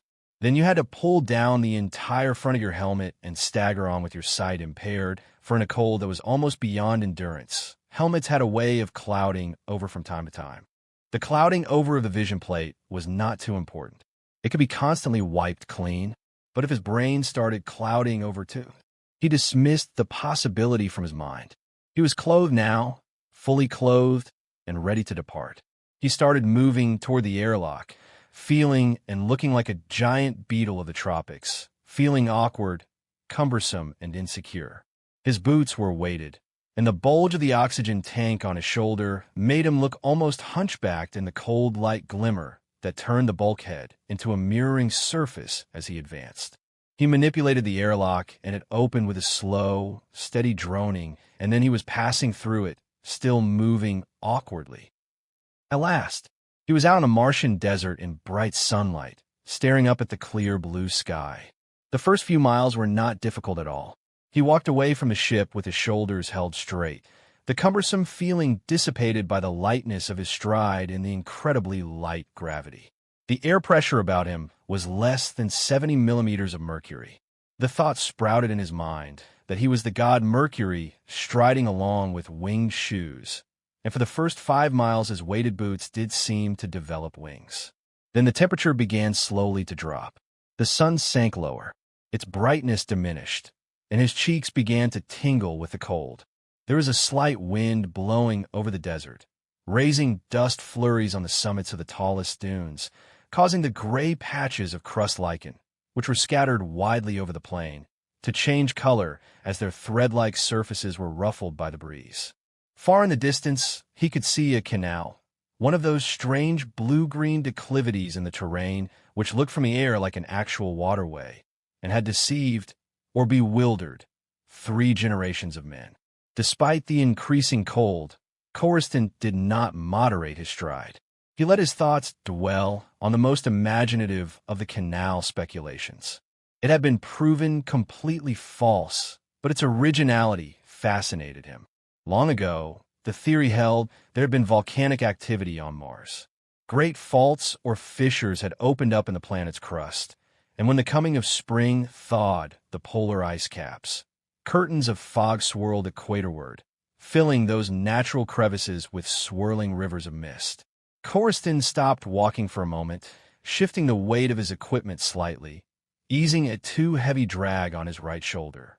He made sure that the thin, flexible tube, which connected his oxygen mask with the small tank on his back, was securely clipped into place at both ends, tested the harness buckle, which supported supplies which were as necessary to him as breathing, and took a turn up and down the sand, stamping, shaking himself, to make absolutely certain that nothing vital had been jarred loose. Then he was underway again, moving along at a steady pace over the rust-red desert, the ship now lost to view far behind him, his mind leaping ahead to the very great dangers which he was determined to face and overcome so long as one slender thread of hope remained. 16. It might have been almost any sleepy little town on Earth, picked at random from a train window, a Dust Bowl town with a prairie name, Hawks Valley, Buzzard's Gulch, and the like. It might have been, but it wasn't. The buildings were thinner, of more precarious construction, and each had been built to house 3 or more families. They were at unusual angles on sloping ledges where the soil was firm enough to resist overnight erosion from winds of hurricane force. And in many places their prefabricated metal foundations were pierced and supported by shafts of solid rock. Without modern technology at its most advanced, the town could never have been built. Yet in the streets of the town, there was a village rudeness of construction which no pioneering effort could quite efface. A wide main street that gleamed red in the sunlight, on which 3 Caterpillar tractors stood stalled, their guard rails caked with yellow mud. A pool of stagnant black water with a wooden plank thrown haphazardly across it, a discarded fuel container upended against a half-rusted away metal cable, and the remnants of an hydraulic actuator overgrown with hardy lichens that had colored it yellow and ash-gray.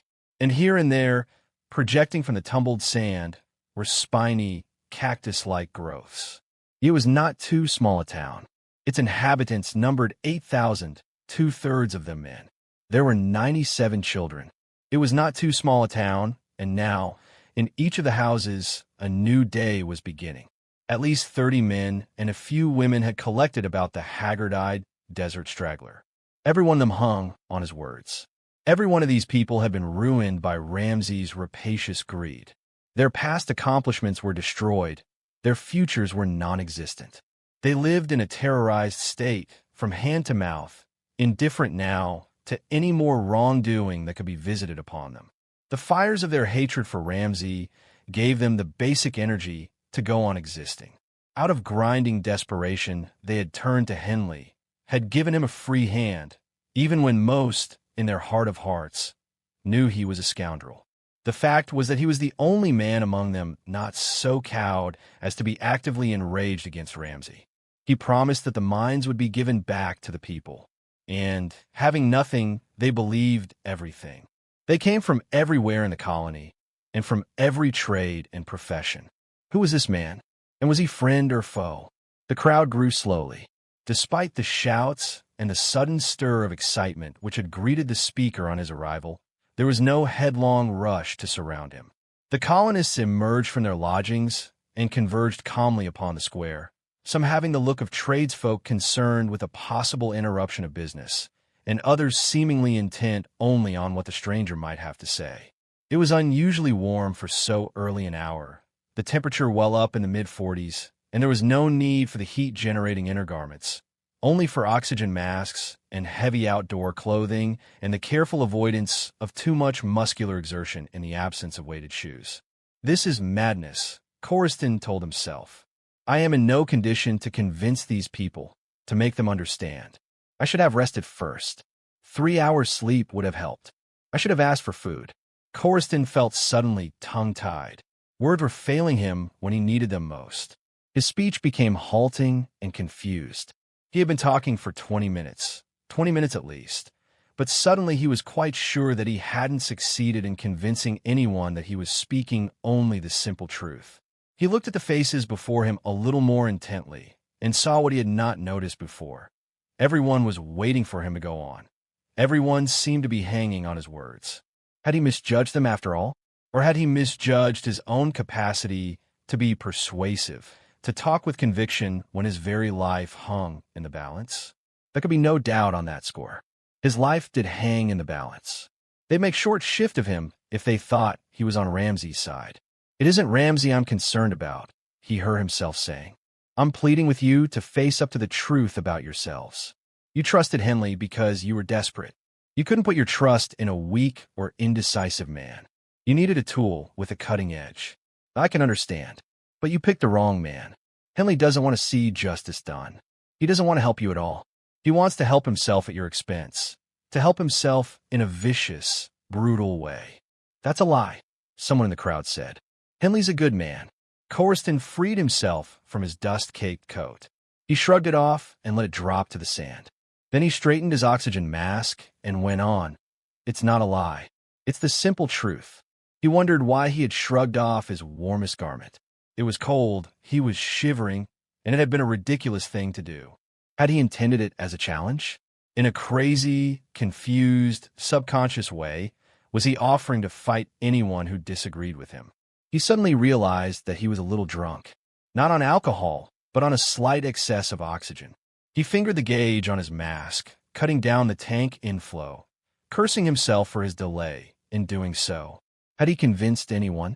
He looked at the faces about him and was astonished by their impassivity. Few of the men or women before him seemed either angry or disturbed. They just seemed to be quietly listening. Suddenly, he realized that he was completely in error. They were convinced, persuaded, almost completely on his side. Their silence was in itself revealing. Just as the hush which precedes an avalanche can be convincing, or the stillness which precedes a storm at sea. They were waiting for him to go on. He talked for 30 more minutes, and then there was a long silence, punctuated only by the harsh breathing of a few men who seemed to disagree. 17. Corriston knew that the few who disagreed were prepared to make trouble, but he was not prepared for the violence which ensued. Fights broke out in the crowd, singly and in groups. The colonists with strong convictions took issue with the few who disagreed. And the few who disagreed had strong convictions, too. Two men about the same in height were suddenly down on the ground raining fisticuffs at each other. "Damn you, Reeves. I'll break your jaw. From the first minute I saw Henley, I knew he was a scoundrel." "Yeah, and who else but a scoundrel could hold his own with a rat like Ramsey? We can call the turn on him if he goes too far." There was an explosion of cursing, and Corriston could see 5 more men fighting, moving backwards as they exchanged blows toward the periphery of the crowd. There was nothing he could do to stop the fighting. He was close to exhaustion, hardly able to stand. He desperately needed food and rest, a long rest flat on his back. Suddenly, he realized that he had victory within his grasp. Most things worthwhile in life called for a decisive effort of will. He decided suddenly that he couldn't just let the fighting go on. He had to take a firm stand himself, had to convince everyone that he was prepared to fight for his convictions. He moved forward into the crowd. He grabbed one doubter by the shoulder, held fast to him for an instant, and then sent his fist crashing into the astonished man's jaw. The doubter folded in complete silence. Corriston stepped back from him and said in a voice loud enough to carry to the rim of the crowd, "I don't care how many of you I have to take on. Every word I've said is the truth. If you can only settle it by killing me, you may as well start trying." There was a silence then, even the sound of the breeze rustling the garments of the colonists, stirring little flurries of sand along the main street, seemed to become muted. Far off between the houses a clock struck the time. It seemed very loud in the stillness. It amazed Corriston a little, even in his exhausted state, how determinedly a challenge like that could be accepted at face value.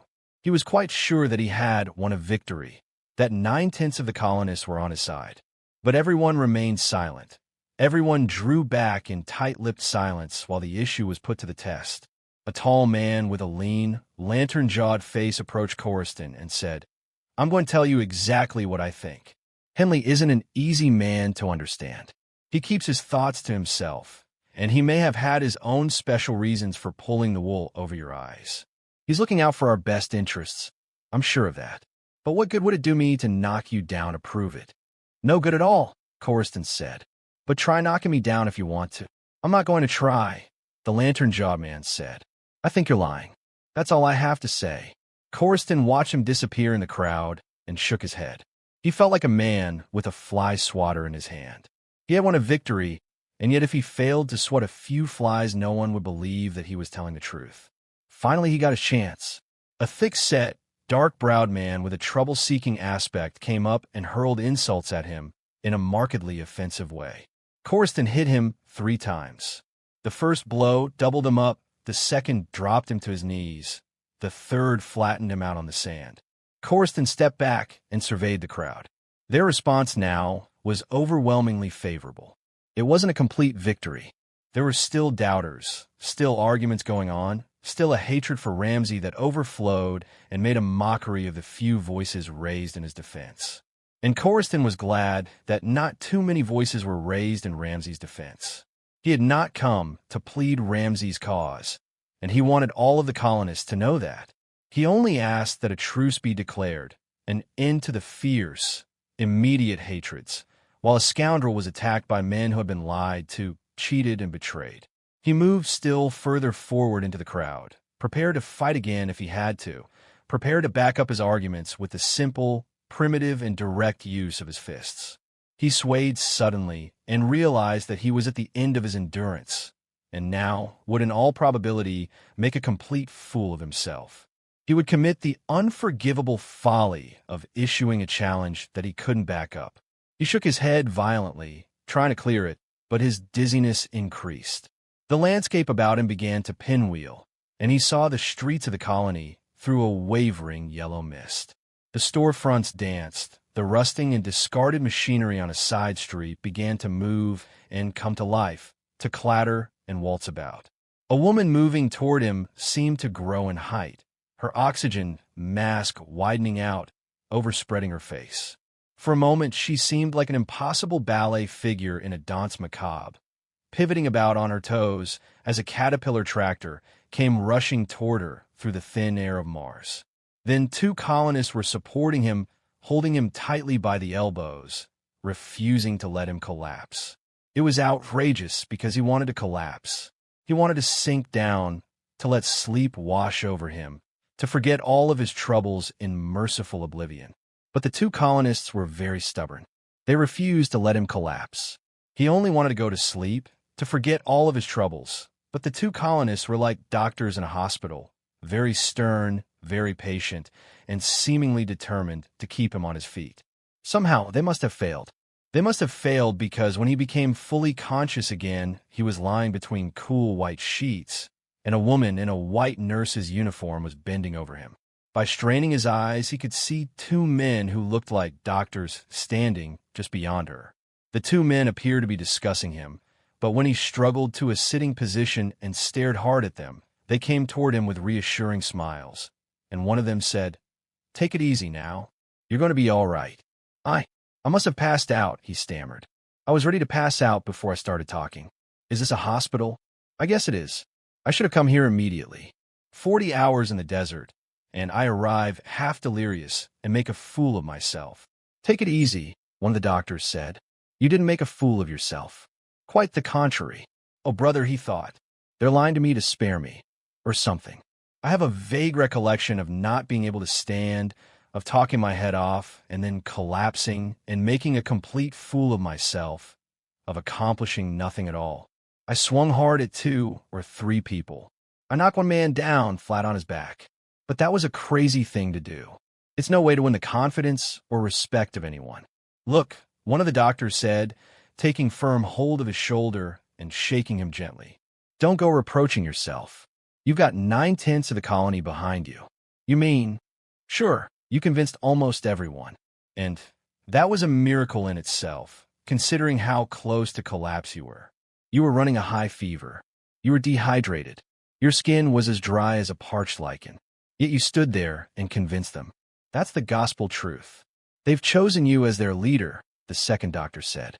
They're going after Henley before it's too late. They feel exactly as you do about Ramsey's daughter. Not about Ramsey, perhaps, but about the kidnapping of a helpless girl. None of them have any liking for Henley now. 18. Corriston walked out into the central square and stood there. For a moment, no one said a word. One of the doctors was there with him. He'd had a sandwich and coffee before leaving the hospital, and his nerves felt steady and his voice was pitched low. I don't know a single one of these men, Dr. Tomlinson, he said. I spent a week in a colony 4 years ago, but I just don't see anyone I recognize. I'm afraid you'll have to introduce me around. It took a full hour to really get acquainted, to plan what had to be done, to check over the tractors, the ammunition supplies, the equipment of each and every man. They had to cross 87 miles of desert to a heavily guarded cave, and then move on perhaps to Ramsey's fortress. They had to be prepared for any eventuality. The morale was good. Corriston could sense the grim determination in every man, the faith in their mission, the anger. It cheered him. He walked around between the tractors, listening to stray bits of talk, getting better acquainted with everyone as the minutes sped by. He took out his watch and looked at it and decided that time was running short. Give each and every man 20 minutes, he thought. Then we get rolling. 30 Caterpillar tractors and 210 men. And in the ship are 2 men holed up, possibly 3 now, with all the portable fighting equipment of a 2,000-ton spaceship at their disposal. And if Henley has returned. Suddenly Corriston found himself sweating in the silence, despite the cold, despite the hoar frost that was beginning to collect on the rim of his oxygen mask. There was a split second of shouting from one of the tractors, and then it started up with a coughing and spitting that drowned out the human voices. All along the wide, rust-red street, other tractors came to life. In the thin air of Mars, in the pale sky, a single blue cloud hung, suspended. It was wispy thin, incredibly thin, a hollow mockery of a cloud. But the scene below would have been less remarkable had the sky remained cloudless, for then Mars would have seemed completely unlike Earth, and the human drama less compelling.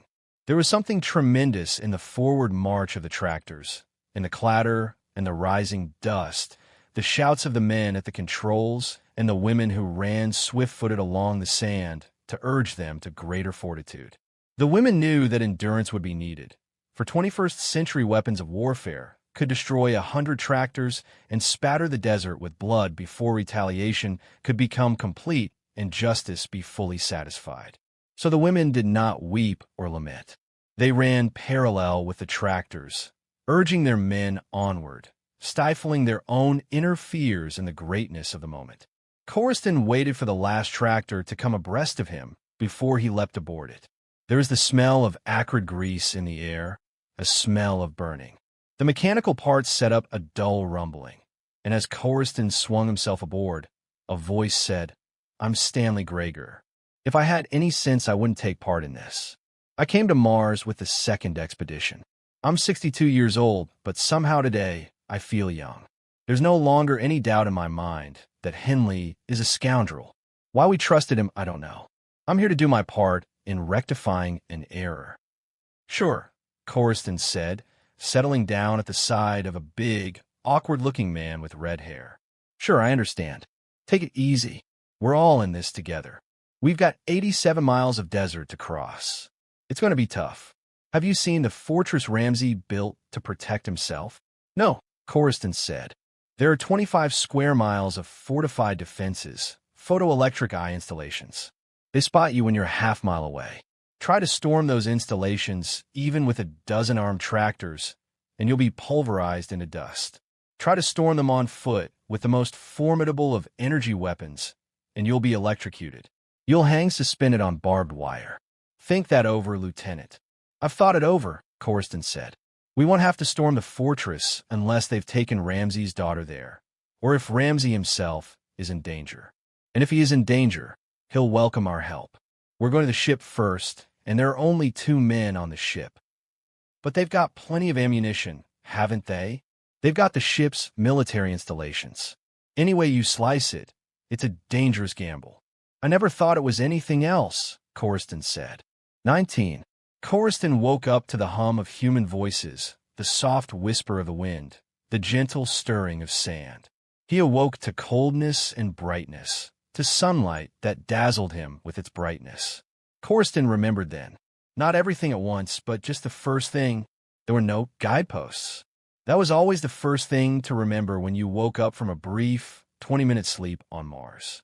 An island scoured by trade winds and bright with blown sea spray, a man does not talk of traveling east or west, and even familiar streets are no longer given names or marked by intersections. A man talks instead of walking into the wind, of setting his course by the North Star, of moving straight into the teeth of the gale, or huddling for shelter beneath a high chalk cliff where all directions converge in a hollow drumming that has neither beginning nor end. It was that way on Mars. It would always be that way. It could never change. Just lie very still and listen. Listen to the voices of men who are risking their lives to help you. Listen and be grateful. Listen and be proud. All at once, Corriston realized that an amazing discussion was going on. They were discussing an 11-year-old boy who had done an absolutely crazy thing. He had followed his father into the desert by concealing himself in one of the tractors behind a liquid fuel cylinder and was now a member of the 210-man rescue team. Mars is no place for a kid. Dr. Drever ought to be ashamed of himself. If a man has children, well, Mars is simply no place for children. That's right. A boy of 11 needs companions his own age to help him over the growing pain hurdles. He needs a backyard to play in. When I was a kid, I had a bike of my own, a bull terrier pup, a collection of butterflies, a stamp collection, and a simply amazing talent for roughing up my clothes. Mars is the worst of all possible worlds for a kid like Freddie. We're buoyed up by the bigness and the newness and the strangeness of everything. The mile-high granite cliffs don't really belong to a planet smaller than Earth. But they're here, and we accept them. We pit our technical brilliance, or lack of it, against the rugged grandeur of the mountains and the plains, and we can take even the sandstorms in our stride. But to bring a kid here, Drever is a widower. He quite naturally didn't want to put his son in an orphanage. Besides, there are 13 other young kids in the colony. That doesn't excuse it. There are plenty of childless single men. How many of them could step into Drever's shoes and grow to his stature as the first really great medical specialist on Mars? You're forgetting the hell he had to go through just to pass the preliminary screening. It's rugged for a man of his attainments. They not only insist that he be good, they want him to be the best. That's true enough, I suppose. And now that he's here, he probably couldn't be replaced. Experience of a very special sort does things for a man. And to a man, if you like. I'm simply stressing that Mars is simply not a place for a kid of Freddie's age. When he goes roaming, he gets his lungs choked with dust.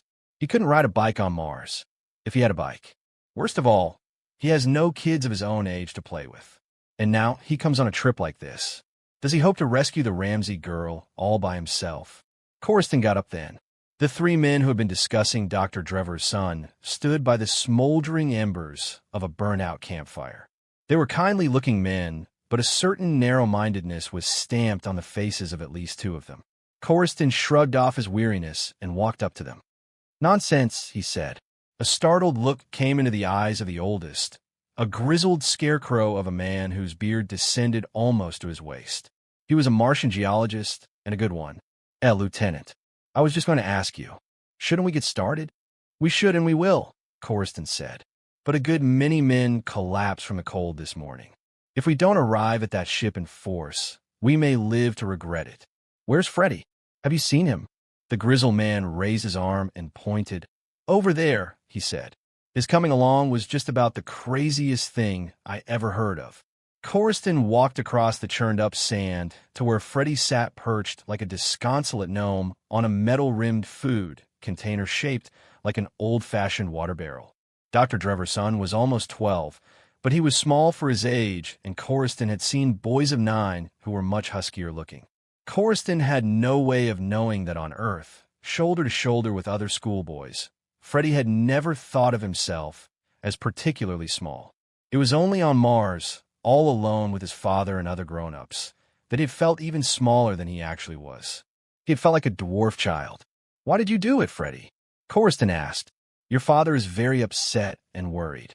Freddie looked up quickly and just as quickly lowered his eyes again. "I had to come," he said. "I had to. But why?" "I don't know." "I see." Coruscant stared at him for a long moment in silence.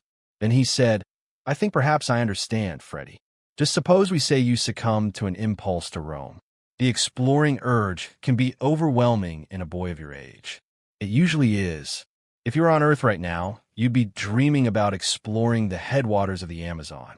You'd be dreaming about birds with bright, tropical plumage and butterflies as big as dinner plates." Freddie looked up again, not quite so quickly this time. There was wonder and admiration in his stare. "How did you know?" he gasped. "I guess I was pretty much like you, Freddie. Once," Coruscant said. "Gee, thanks," Freddie said. "Thanks for what?" "Thanks for understanding me, Lieutenant Coruscant." Coruscant walked out between the tractors and raised his voice so that everyone within earshot could hear him. "We're starting again in 10 minutes, he said. "Better have another cup of coffee all around." 20. The sand had been blowing for 40 minutes. It was a flying avalanche of flailing mace. Even inside the tractors, it set up an almost intolerable roaring in the eardrums, and when it struck the wind guard's head on the battered vehicles shook. For 5 or 6 seconds they would rumble on and then come to a jolting halt. Often they would start up again almost immediately, but equally often they would remain stalled for several minutes. And at times there were more stalled tractors than moving ones across the entire line of advance. The pelting never ceased, never let up even for a moment. Minute after minute the sand came sweeping down in red fury, tons upon tons of it, in great circular waves from high overhead and in jet velocity flurries close to the ground. In that assault of billions upon billions of spinning particles, the brightly colored lichens which covered the Martian plains were uprooted, lifted high in the air, and carried for dozens of miles, flying carpets so small they scarcely could have supported the tiniest of elves. For 3 hours the sandstorm continued to rage in fury, and then, abruptly, the wind died down, the last flurry subsided, and the colonists got underway again. And, just for a change, a few of them descended from the tractors and advanced on foot, keeping a little ahead of the swaying vehicles. Dr. Drever, a tall, stooped man with graying temples but surprisingly youthful eyes, accelerated his stride a little and fell in with the scarecrow geologist who was walking at Coruscant's side. "We can't be far from the ship now," he said. "I wish there was some way I could send Freddie back. If I thought you could spare a tractor and 1 man to accompany him." "Freddie will be all right," Coruscant said. "You don't know what it means to a kid like Freddie to ride through a sandstorm in the company of grown-ups. He had to prove something to himself, and I think he's done it." The stillness was almost unnatural now, and Coruscant could see that most of the men were becoming uneasy about it. The desert seemed too bright and far too quiet. It was one of those mysterious, brooding silences that are a menace to start with. You think of unsuspected pitfalls, hidden traps. Imagination leaps ahead of reality and leaves an insidious kind of demoralization in its wake. "I'm not surprised that all the animal life on Mars went underground," the scarecrow geologist said, and it seemed a strange thing for him to have mentioned at that moment, when the stillness was so absolute and the thoughts of everyone should have been on the ship, which had to be very near now. "Yes, and what a vicious, horrible kind of animal life it is," Drever said, as if he too welcomed the opportunity to talk irrelevantly, perhaps to relieve his inner tension. "They're a very primitive form of life. Really," the geologist said. "They look like large gray snakes, but they're actually more like worms. Worms with sucker discs instead of mouths. Once they've attached themselves, it's almost impossible to dislodge them. You've seen marine worms on Earth often enough, I'm sure. They come in all shapes, sizes, and colors, but there are 1 or 2 species that look quite a bit like lampreys in miniature. Lampreys are usually about 3 feet in length, but some of the very old ones grow to 8 feet or longer. Their natural prey is a small running lizard, the galaka, as you know." "All right," Coruscant said, a little of his raw nerve exasperation returning. "Now, I suppose you're going to tell us exactly how they kill their prey." "I don't have to tell you how they kill men," Macklin said. You know as much about that as I do. You've been on Mars before. You've seen at least a few of the victims. You know exactly how they come up under a man when he's asleep, puncture his clothes, and attach themselves. He doesn't just get nipped. The lamprey can seldom be pulled off that quickly. And when 2 or 3 of them attack you, it can be pretty horrible. They're more than just vampires. They sting. The poison is as deadly as aconite. It works a little slower, but almost immediately the victim starts to degenerate, his nerves first, and then, all right, now I've heard an expert confirm it. I'd be grateful if you'll just shut up. Lieutenant, I told you. Never mind, Doctor. I'm asking him to shut up.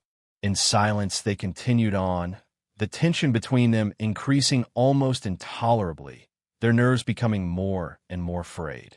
And then, finally, it seemed to them that they could see the ship and the great cliff wall surrounding it through the slight haziness left by the sandstorm and the vaguer haziness which distance imposes. Could see the tumbled, flat slabs of rock that radiated out from it in all directions across the desert. But it was hard to be sure it was really the ship. It was perhaps only one of the many desert mirages which were far more common on Mars than they were on Earth. A man who has once looked at the bright, scarred face of a cliff wall in the Martian sunlight will remember it even in his dreams, and no mirages are really necessary. He is certain to see it a second and a third time, like an afterimage so indelibly imprinted on the retina of the human eye that its recurrence becomes inevitable. And yet, the running man could not have been a mirage. He was much nearer than the ship appeared to be, and he was falling and getting up and falling again in so frenzied a way that his movements bore the unmistakable stamp of reality. Coriston came to an abrupt halt. For an instant he simply stared, watching the distant figure fall to the sand for the 4th time and drag himself forward over the sand, his shoulders heaving convulsively. For an instant Coriston could not have moved if he had wanted to. The Scarecrow and Drever were standing too close to him, so that the shoulders of the 3 men formed a compact unit, and their arms were in each other's way to such an extent that no real freedom of movement was possible. Coriston had almost to disentangle himself by sheer physical effort. Disentangle himself he finally did, turning completely about and shouting to the colonists behind him, "Get to that man as quickly as possible," he ordered. "There's no time to be lost. Try to tear the lampreys off him, but watch out for your hands. Don't let them coil around you. Watch out for the discs. Get them off if you can. If you can't, bring him here. Carry him slung between you." 2 men left the line of march and started off across the desert, walking very rapidly, but not breaking into a run. Coriston had forgotten to warn them that running with their weighted shoes would be difficult and would only delay them, and he was glad that they had thought of it themselves. He turned back to the Scarecrow, who was staring in white-lipped horror at what must have seemed to him an unbelievable occurrence. A man attacked by lampreys when he had been talking about lampreys only an instant before. But Coriston knew that it was a common enough occurrence, not to be in any way coincidental. No one who slept in the desert for any length of time could hope to avoid an attack if he failed to take the necessary precautions. And even with precautions, the death toll was high. Almost as high, perhaps, as cobra fatalities in India. Coriston turned abruptly, his lips white. If a man is attacked by just 1 lamprey, and it's pulled off quickly, how much chance has he? It was Drever who answered him. "Not much, I'm afraid. The poison gets into the bloodstream and acts quickly. You can't get it out with a suction disc the way you sometimes can with a snake bite. It's a nerve poison and it spreads very fast. And there's no way of neutralizing it. No serum injection that does any good. Of course, there have been a few recoveries." Coriston swung about and stared out across the desert again. The 2 colonists had reached the stricken man now and were attempting to tear the lamprey, or lampreys, from his flesh. They were bending over him, and it was hard to tell for a moment whether they were succeeding or not. Then, abruptly, one of them rose and made a despairing gesture, unmistakable even from a distance of 500 feet. The next few minutes were like a nightmare that has no clear beginning or end.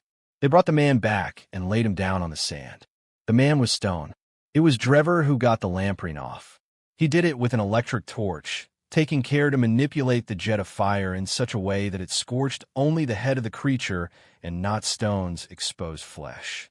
Coriston bent then and gripped Stone firmly by the shoulders and shook him until a look of desperate pleading came into his eyes. He forced himself not to feel pity, seeing in Stone's closeness to death a threat that could have but one outcome if the man refused to speak at all. "Where's Helen Ramsay?" he demanded.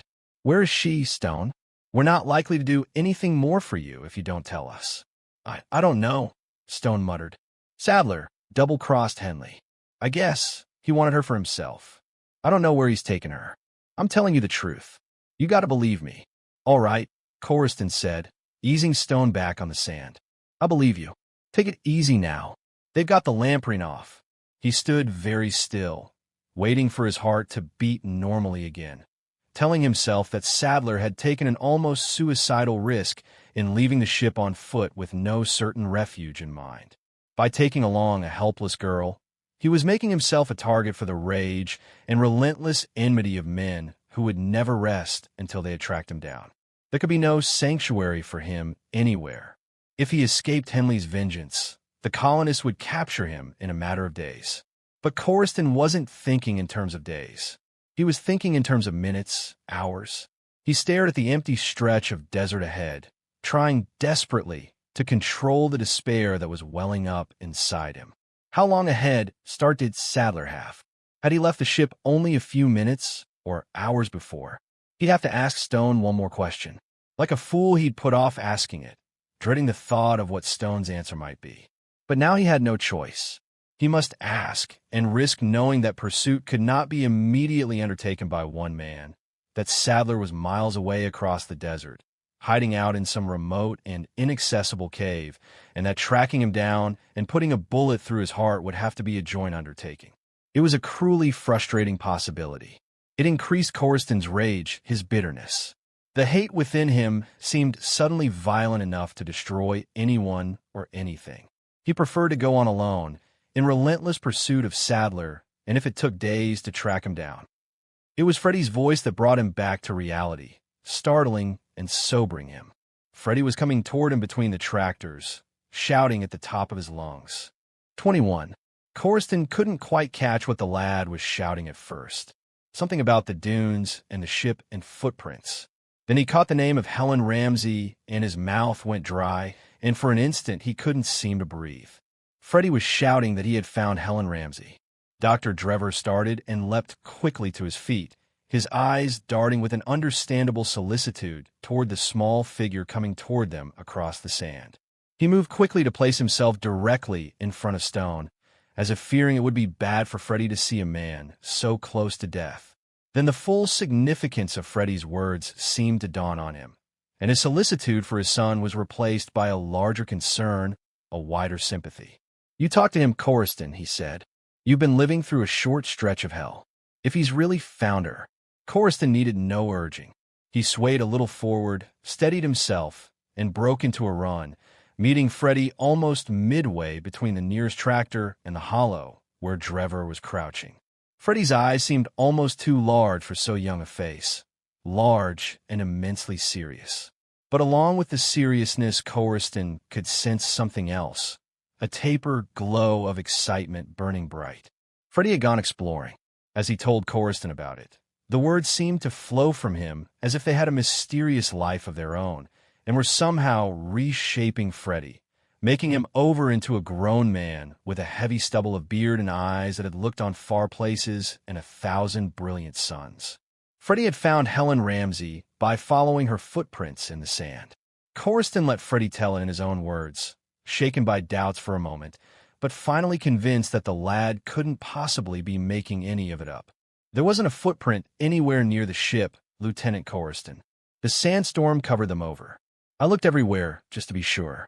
I mean, there wasn't any prints that could have been made by a woman leaving the ship with a man. The sand was trampled in a few places, because about 10 minutes ago, Mr. Macklin and 2 other men started looking too. But that was all.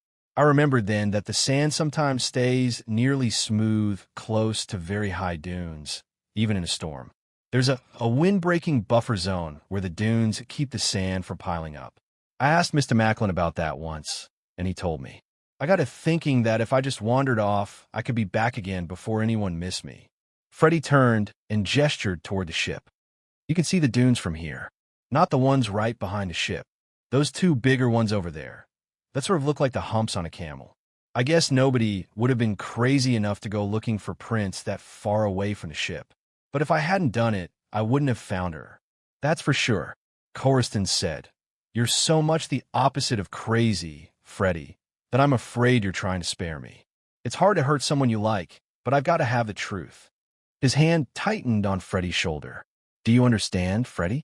I must know. Don't lie to spare me. Is she all right? Freddie looked up at him, troubled, uncertain. I think she is. She's lying down near the bottom of the dune, right where it slopes up again toward another dune. It's like one big hollow dune. I didn't see her move. I guess she must have fainted. He's there too, lying face down in the sand halfway up the dune like he was hurt. All right, Corriston said. Now you'd better stay here with your father. Can I go back with you? I was afraid to climb down to her alone. I was afraid he'd catch me and kill me, and then no one would ever know I'd found her. He'd be warned and try to get away. It was the right thing to do, the level-headed thing, Corriston said. You couldn't have used better judgment. Then it's all right if I go back with you? Corriston shook his head. No, Freddie. I'd rather you didn't. Don't you understand? You've done more than your share. Now it's my turn. Freddie tightened his lips and stared for a moment at the glitter of sunlight on the caterpillar tread of the nearest tractor.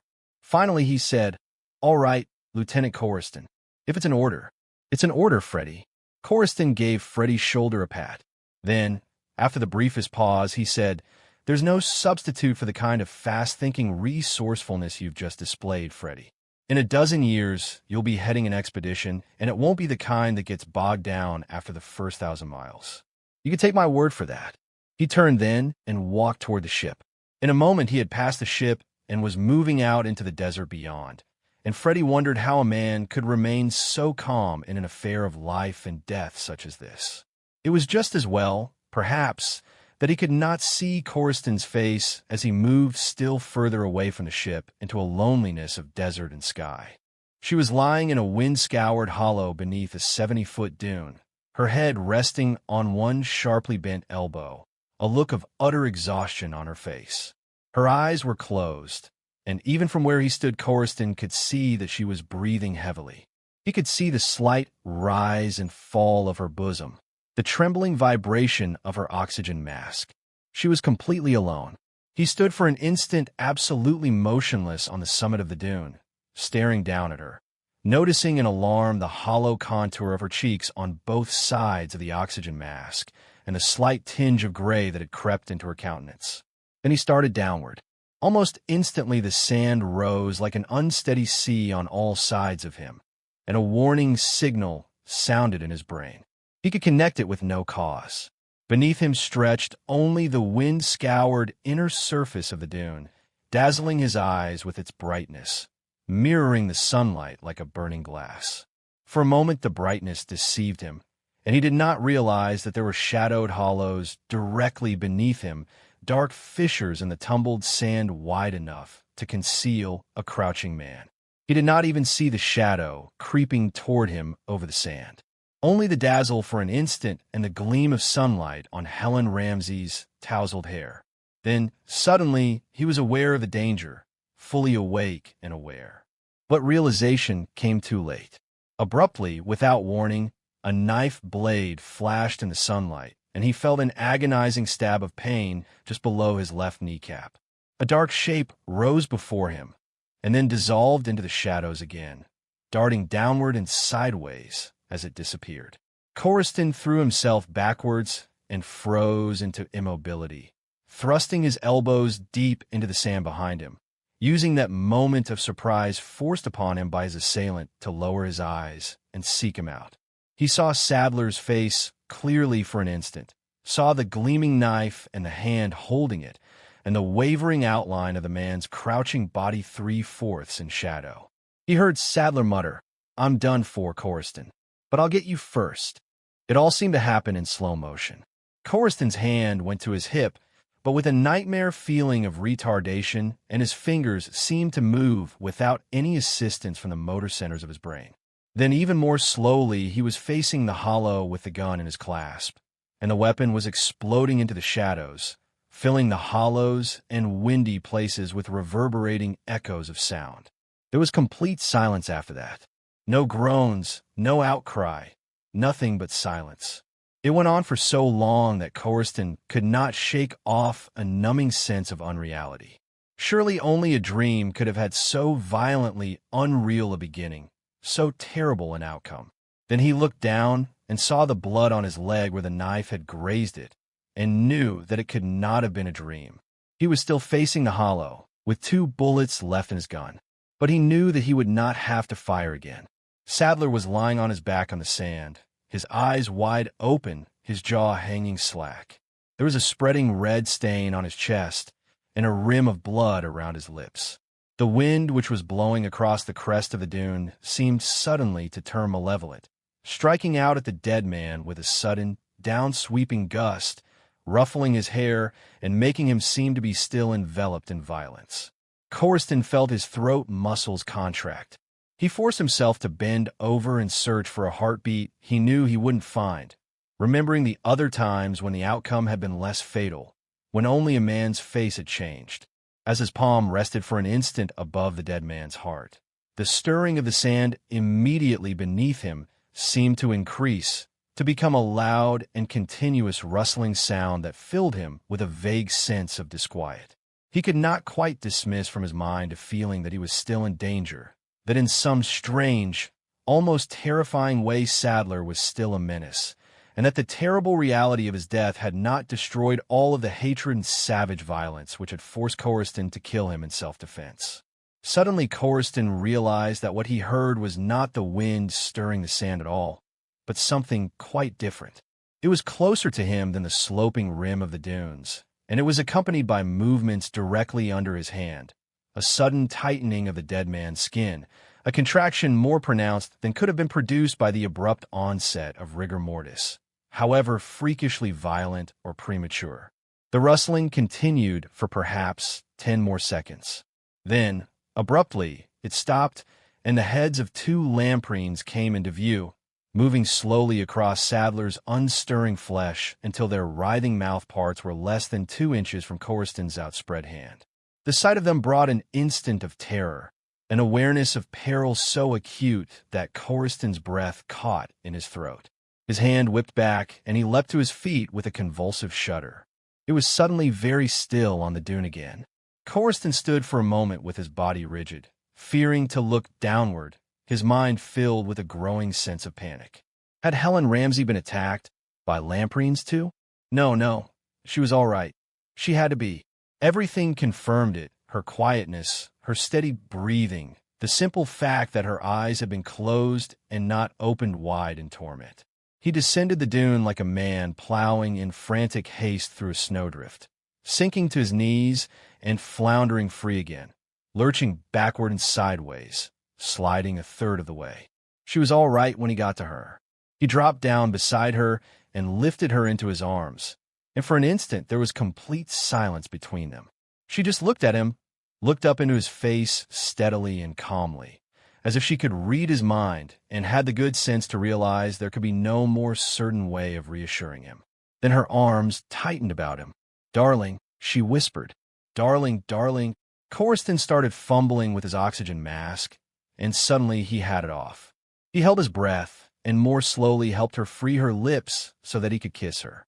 Their lips met, and the kiss was longer and more intense than any they had ever before shared. A half-hour later, the tractors were in rumbling motion again, their destination Ramsay's citadel. And Coriston had a plan. He knew that it was riddled with risks, and that he was perhaps quite mad to think that it might succeed. But the fact that Helen Ramsay was now completely safe and had dropped off into a brief, outwardly untroubled sleep at his side made him feel reckless to the point where a cautious, level-headed man like Drever could only stare at him and shake his head. There was a swaying and a creaking all about them, the slow, steady rumble of caterpillar treads, and Drever had almost a shout to make himself heard. He stood directly opposite Coriston, supporting himself by a guardrail, and watching the desert through the weather shield change color in the wake of the heavy vehicle's heaving, churning, torpedo-shaped rear end. "Stone's been unconscious now for an hour," Trevor said, dividing his gaze between Coriston and the loosely strapped-in, sleeping girl at his side, both swaying with the swaying tractor. "We can't count on getting any more information out of him. I can't wake him up. Drugs would be dangerous. I don't think he'll live, but we can't deliberately kill him to get him to talk." "I know that," Coriston said, "but he's the only one who knows why Henley is staying so long at the Citadel. He should have been back hours ago. He left before you escaped from the ship. For all we know, he may be dead. Ramsay may have lost his head and had him shot, although that seems unlikely. Ramsay would go to any length to save his daughter. But we've no way of knowing whether he believed Henley's story or not. Anything could have happened. Henley may have attacked Ramsay. I've a feeling that he's still at the Citadel," Coriston said. "I'll have to gamble on that. The 1 in 5 chance that for some reason the negotiations have been prolonged. He may be lying dead in the desert somewhere. He may have been attacked by lampreys. As you say, anything could have happened. But when I make up my mind to do something, I usually go through with it. It's just a matter of plain common sense. You don't toss aside a decision you've given a great deal of thought to just because the arguments against it are weighty, too." "I see. So you're still determined to walk right up to the gate and tell them you're Stone." "Why not? They've never laid eyes on Stone, and they don't know me from Adam. I won't be wearing this uniform. I'll tell them that Henley's expecting me, that he left orders for me to join him if he failed to come back at a specified time.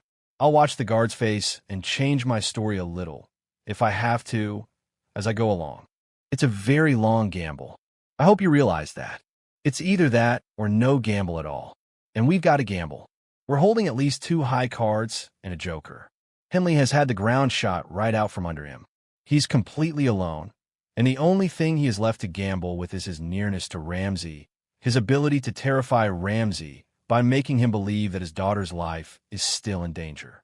Ramsay has to be told that Helen has been freed, has to be warned in time, before he does anything foolish. Don't you see? With that threat hanging over him, Ramsay would never let us get within 50 yards of the Citadel, let alone walk through the gates. And if Henley finds out that we've got Helen, he'll know that he has nothing left to gamble with except that desperate bluff. And he may doubt his ability to win with a bluff. That will be the worst tragedy of all. He may turn on Ramsay in blind rage and kill him. He gets a horrible, pathological pleasure out of killing. I've told you how he went berserk on the station." Trevor nodded, and quite suddenly and unexpectedly, the look of stubborn opposition was gone from his eyes. "I guess you're right, Lieutenant. You can't always tell how the cards will fall." "You can never tell," Coriston said. "And there are some games where the important moves can only be made by just one player, and he usually has to be something of a reckless fool." 22. Coriston left the tractor 170 yards from the gate, while hidden behind a 100-foot dune. The other tractors had come to a halt a much greater distance from the Citadel, and were spread out across the desert in a slightly uneven double line. He walked slowly forward across the rust-red sand, with a feeling in his bones that he was going to be lucky. Yet he knew that he'd have to be convincing, or he wouldn't stand a chance. If there was more than one guard at the gate, he might never get inside. With luck, he might be able to convince 2 guards, even 3, but never 4 or 5, for you couldn't forge words into persuasive enough weapons to disarm the suspicion of that many observant men. Not the kind of men who would be guarding Ramsay, at any rate. The massiveness of the fortified gate shook his confidence a little as he drew near to it.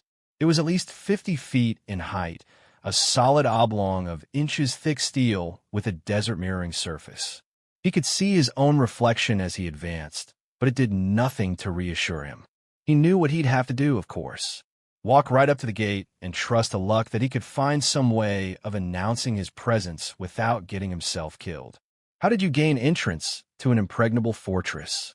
Surely there had to be some way by which a man could gain admittance without being instantly shot down as a hostile intruder. He was surprised by the simplicity of the answer. There was no need for him to press a bell or a buzzer to manipulate a mechanism of any sort. There was not even any need for him to proclaim his arrival by shouting. The gate swung inward without a sound, and in the shadows cast by its moving bulk, two figures silently materialized. They were guards, heavily armed, one tall with shaggy brows and piercing dark eyes, the other a wiry little man with reddish hair, his expression peculiarly bland and noncommittal. It was the little man who said, "All right, come inside. We've been expecting you." It was impossible but true. There was nothing threatening in the way the words were uttered, just calm acceptance, just the matter-of-fact indifference of a man who has a duty to perform and doesn't care what happens afterwards. But it would have perhaps been better if Coriston had not moved so quickly forward, for almost instantly the second guard barred his passage and laid a firm hand on his arm. "Hold on. Just a minute," the tall guard said. "You're Peter Stone, aren't you?" With a quick pretense of anger, Coriston jerked his arm free and looked the guard up and down. "Naturally I'm Stone. Who in hell did you think I was?" "Sorry," the guard said, shrugging. "Don't take it out on me. I just had to be sure." "Well, you're sure now. I guess you know why I'm here." The guard nodded. "Ramsey just phoned down about you. Your friend is with him now. See that big gray building, the one on the left with the shuttered windows? There's a guard stationed at the door, but he won't stop you. He has his orders. Climb 2 flights of stairs and go down the long corridor on the 3rd floor.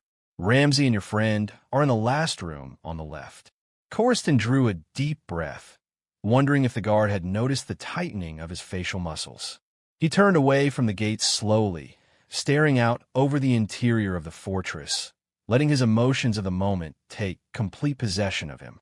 He had entered as if by magic a world apart, a small, shooting world of massive magnificence, of undreamed of material power and wealth.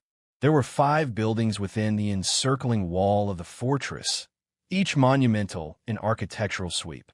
Each was a citadel alone and apart, monuments to man's creative genius erected by one man with a determination to make himself unique.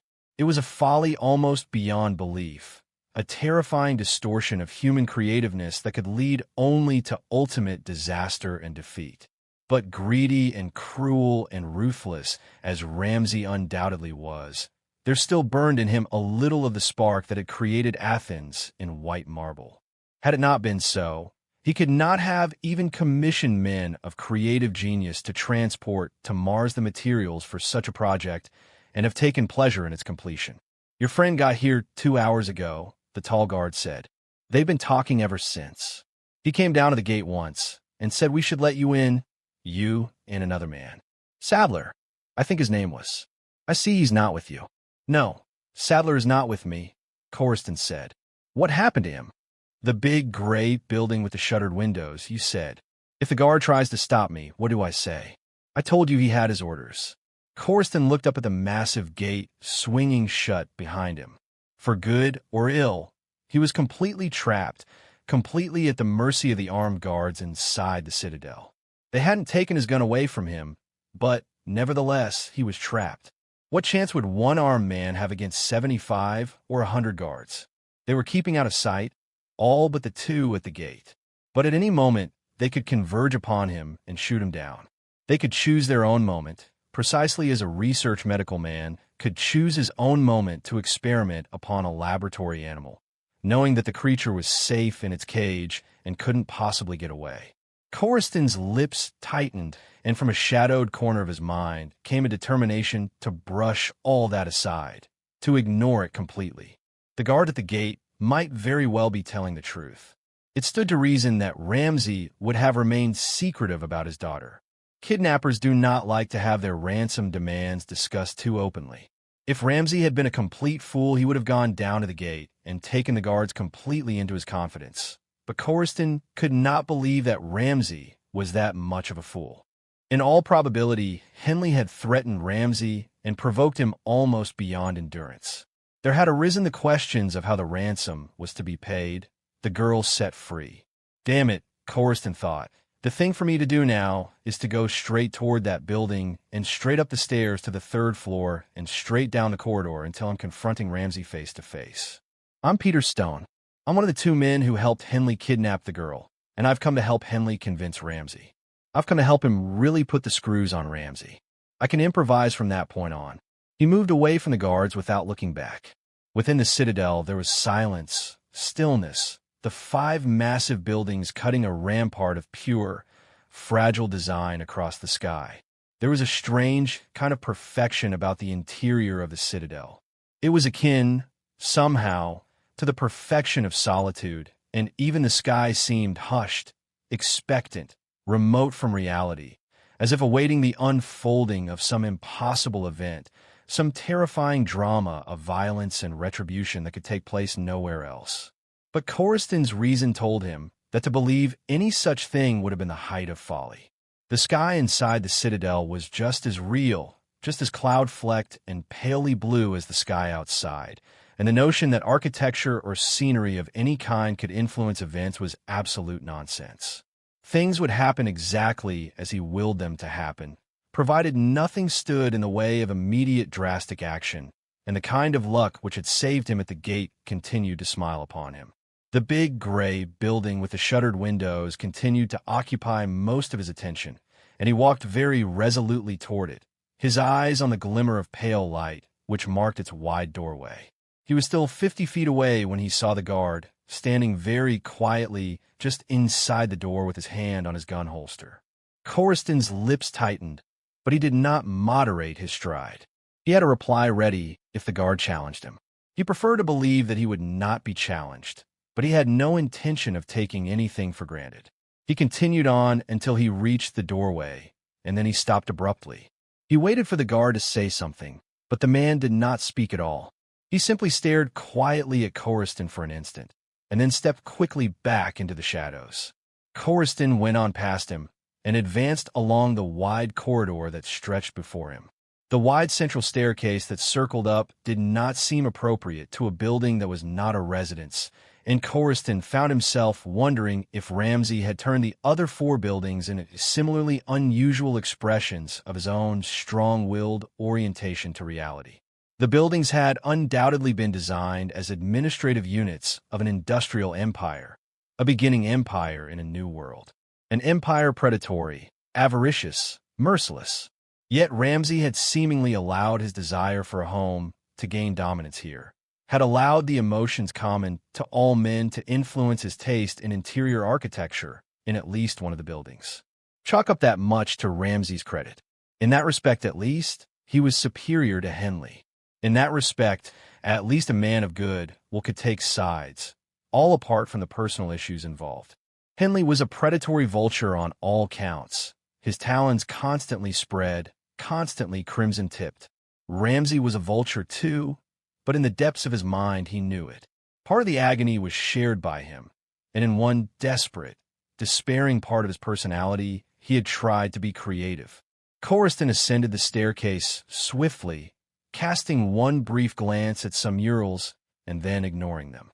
The second floor landing stretched away into shadows, bisected by a wide corridor dimly lighted by overhead lamps. The second floor had an administrative building aspect, and so did the third floor, which seemed in all respects its exact duplicate. Coruscant's excitement grew as he mounted the stairway.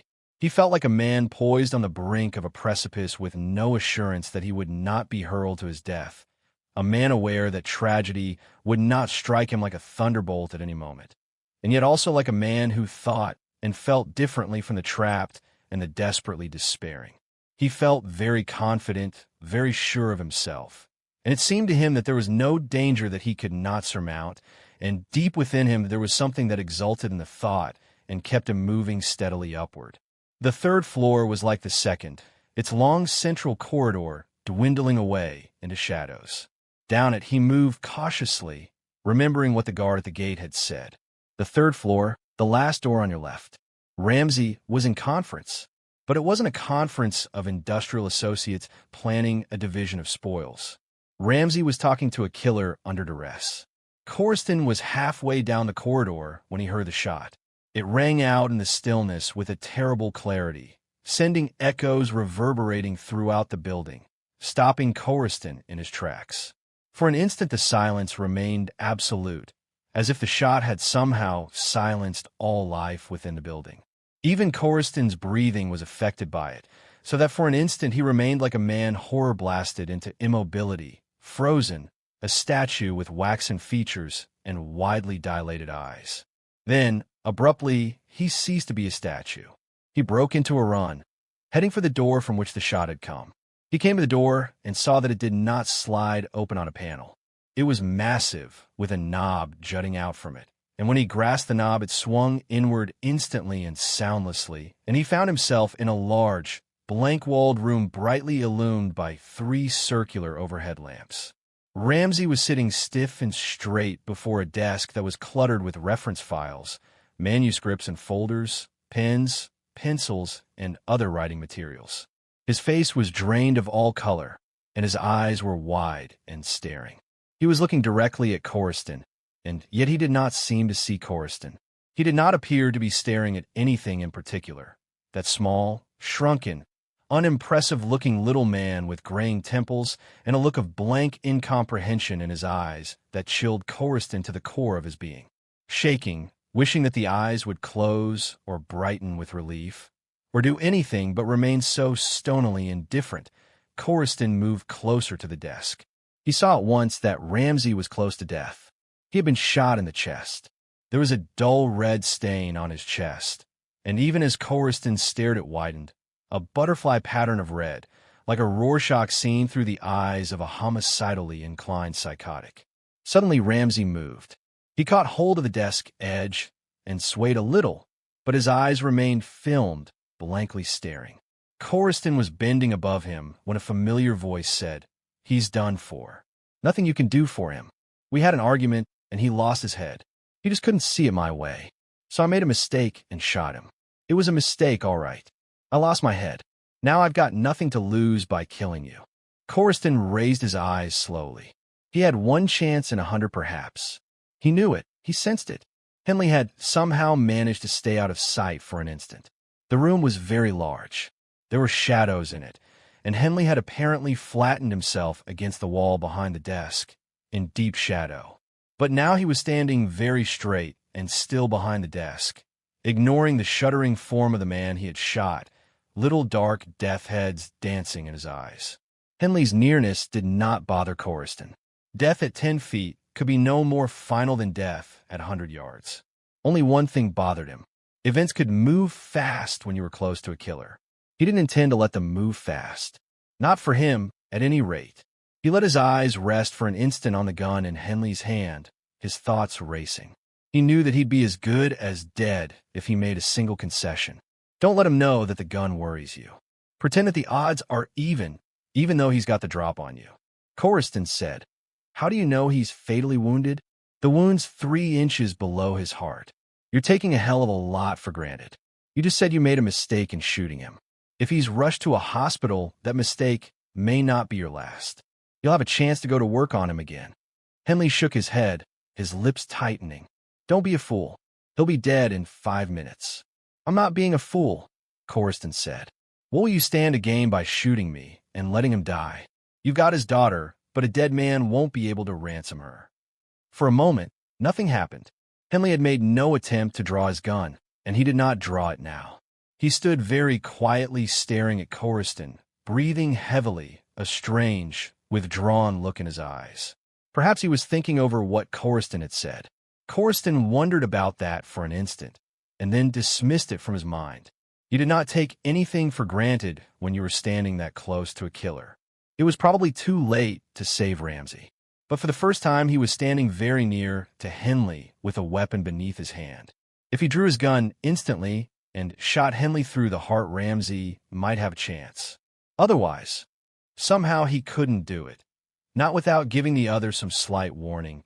Not without whipping his hand to his gun with a vigor that was clear and unmistakable. In matters of crime, a fair man is at a disadvantage. He can only deal with a murderer in one way. He drew a split second ahead of Henley. He shot Henley 3 times, the gun blazing in his hands, and it did not seem important to him that Henley had also drawn his gun. A tight knot reached into his stomach as Henley's gun blazed, but he kept right on firing. Henley died missing him, not scoring at all. That was the incredible thing. Henley, an expert shot, a genius at massacre, had missed him clearly with 5 shots, and now he was down on the floor, clutching at his stomach, dragging himself along, while beneath his fingers a dull red stain grew. His eyes turned glassy suddenly. He tried twice to raise himself, but he fell back each time. He did not speak at all. Blood from his punctured lungs flooded up into his mouth, and with a terrible, convulsive trembling of his entire body, he rolled over on his side and lay still. Corriston's hands began to sweat beneath the hard, cold gun. He wanted to drop the weapon, to hurl it from him, but he couldn't somehow. He had killed Sadler in immediate self-defense. This had been a little different, a new experience, a frightening experience, and he had been forced to grit his teeth even in firing. And now that it was all over, he was tormented inwardly in a way that left him badly shaken. Henley was gone now, dead and still and forever removed from a world he had contaminated. Henley had been warped and twisted largely by circumstances outside himself. Nevertheless, a deadly reptile has to be crushed when it is about to strike. Corriston looked up from the limp form sprawled out on the floor, and for a moment the tight lines of his face relaxed a little. Henley was no longer a menace. The breath of life that had sustained him had expired so completely that he had become now a kind of hollow mockery of something monstrous and distorted that could never harm anyone again. It was Ramsay who had to be considered now. Ramsay who was in peril. The light in the room seemed somehow a little dimmer than it had been. He turned slowly back to Ramsay, and for a moment could not quite believe what he saw. Ramsay's face was changing. The hollows beneath his cheekbones were deeper than they had been, and his mouth had gone completely slack, and his eyes were uprolled in a quite ghastly way, so that only the whites showed. Slowly, as Corriston stared, Ramsay's features began to come apart. The familiar, hideous pattern began to repeat itself on Ramsay's blanched features. The mouth widened until it turned into a shapeless, colorless gash in a face that was hardly recognizable. The nose widened and spread out, the chin receded, and the cheeks became a flattened expanse of wrinkled flesh that stubbornly refused to stop spreading. Ramsay's face became a pumpkin face, with slits for eyes and a hideous caricature of a mouth that seemed almost to pout as it expanded. Suddenly, Ramsay was no longer sitting upright before the desk. His body swayed and began to slump, tilting at first only a little sideways, and then sliding completely from the chair to the floor. Ramsay did not descend to the floor with violence. It was a slow, barely perceptible gliding motion of his entire body that carried him from an upright position to a prone one in less than 30 seconds. His body seemed to collapse inward upon itself, as if he had suddenly become too skeleton thin for his clothes, as if so much vitality had been drained from him by the shot, which had put an end to his life, that he had given up all hope of maintaining his dignity in death. But perhaps the man on the floor had no dignity to maintain. He wasn't Ramsay. He was a hired substitute, an imposter, and quite obviously no man would undertake to play such a role without calculating all of the risks in advance. Perhaps he expected to die without dignity. Perhaps that was one of the risks which went with the bargain. The assumption that Ramsay might very well be killed in a violent fashion, and that anyone who stepped into Ramsay's shoes and masqueraded as Ramsay might expect a similar fate. Corriston felt a nerve begin to twitch violently in his cheek. Why had Ramsay kept Henley occupied in so strange a manner, talking to a nonentity, a stand-in, a double who could never bargain and come to terms unless Ramsay ordered him to do so? Had Ramsay been incapable of dealing with Henley directly, and had taken this means of complying with the ransom demands? It seemed incredible on the face of it. Ramsay was quite obviously the kind of man who could live through any kind of private hell if he had to. He'd have stood up to Henley no matter how great his inner torment. He'd have met the ransom demands or rejected them, and it was almost inconceivable that he would have rejected them, without for an instant losing his outward composure. And even inwardly, he would have kept a tight rein on his emotions. He was not the kind of man who would hire someone else to protect him from anything that vitally concerned him, even with the mask so conveniently at hand. Why then had he employed a double to bargain with Henley and keep him occupied for so long a time? It didn't matter if Ramsay had made use of doubles in the past. Probably he had, in order to protect himself in dealings with the colonists when the advantages of deception would favor him. But he would never have done so under these present circumstances, when a criminal who would stop at nothing was holding his daughter under threat of death. He would never have done so unless he had some very special reason that dominated his thinking to the exclusion of all else. Suddenly, Corriston had the answer. It came to him in a lightning-swift flash of intuition, which carried with it complete credibility. It was more than a guess. Somehow he was sure. He knew. A full minute before he heard the dull rumble of the tractors as they came through the gate and went to the window and stared down, he knew. He had the answer, and yet what he saw eclipsed what he knew. It was a little like watching a rocket take off, hearing the roar and seeing the flames through all of its burning time, and seeing at the same time the men on the proving ground moving swiftly about, and the space-helmeted men at the controls of the rocket itself, each grimly intent on one particular task. Ramsay was returning into the citadel with armed guards on both sides of him, and his daughter was walking with her head erect at his side. 5 colony tractors had followed him into the citadel, and 2 more were just coming through the gate, moving ponderously on their caterpillar treads because each tractor weighed 2 tons even in the light gravity of Mars. Corriston did an almost unbelievable thing then. Standing quietly by the window, he raised his right hand and saluted Ramsay in silent tribute to the man's courage at the most threatening moment of his life. What Ramsay had done in no way lessened his guilt, but Corriston would have just as readily repeated the salute in public, without caring what anyone might think. What Ramsay had done was as clear to him now as a series of moves on a chessboard laid out in advance, but hidden from a man who was to be outwitted and outplayed. Ramsay had made use of a double to keep Henley occupied, no doubt with repeated, skillful evasions, a constant insistence that more proof be forthcoming, more details supplied. Perhaps a half-dozen conferences had taken place in all, extending over many hours. And while Henley was being encouraged to believe that Ramsay was being softened up and would accept all of his demands in the end, Ramsay had gone out into the desert alone, armed, furious, and determined to rescue his daughter if it cost him his life. Or perhaps he hadn't gone alone. Perhaps he had taken a dozen armed guards with him. Somehow it didn't seem important. Couldn't take away Ramsay's moment of victory. It was a moment of victory for Ramsay, even though he hadn't played a major role for long, even though he had found his daughter already rescued and safe on his return. And Corriston had been the one to move out into the center of the board and deliver the coup de grace. He had kept a restless killer immobilized while the play was underway, and that was victory enough for any man.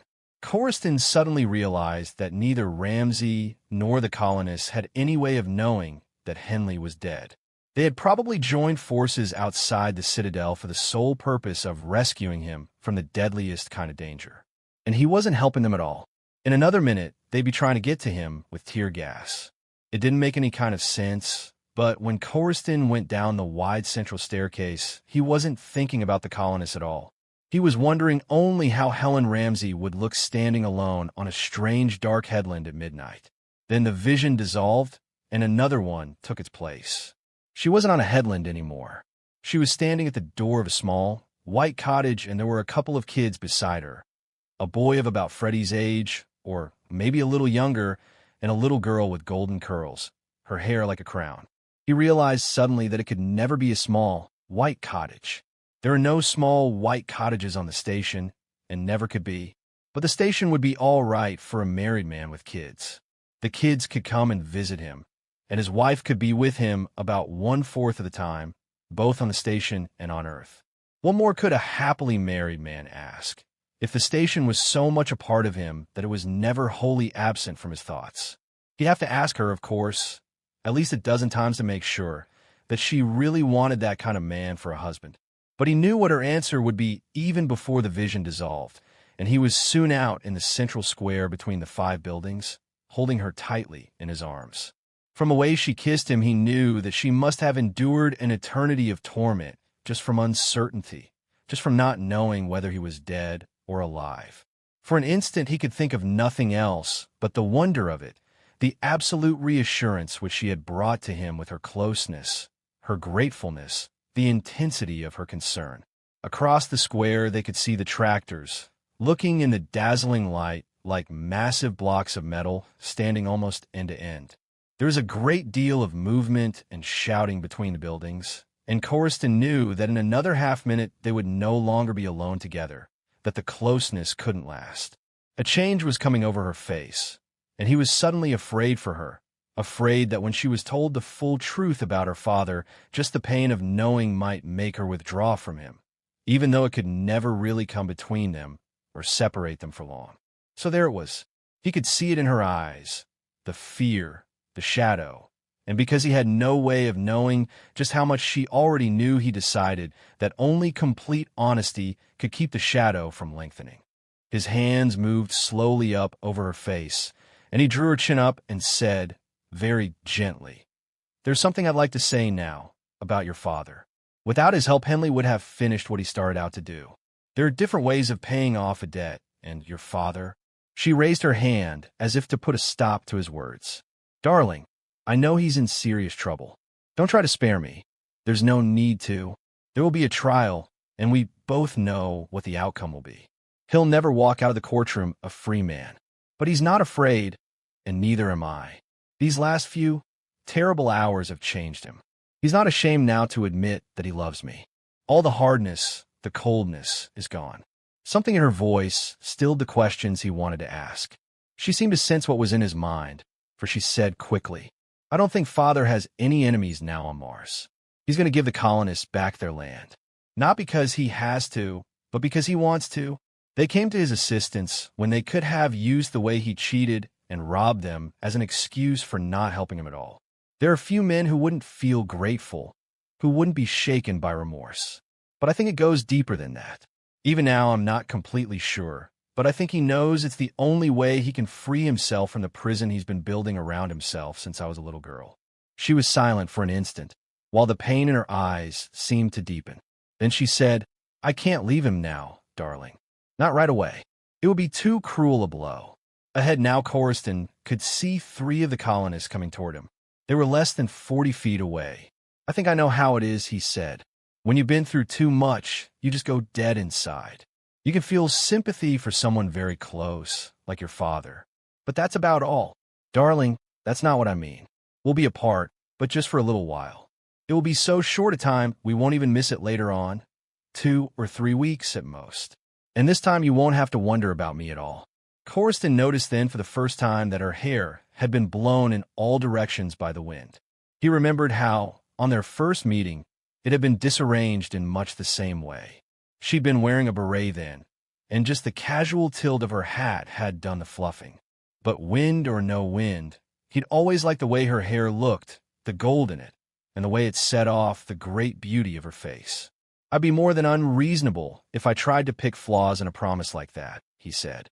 "You can never go home again," someone had once said.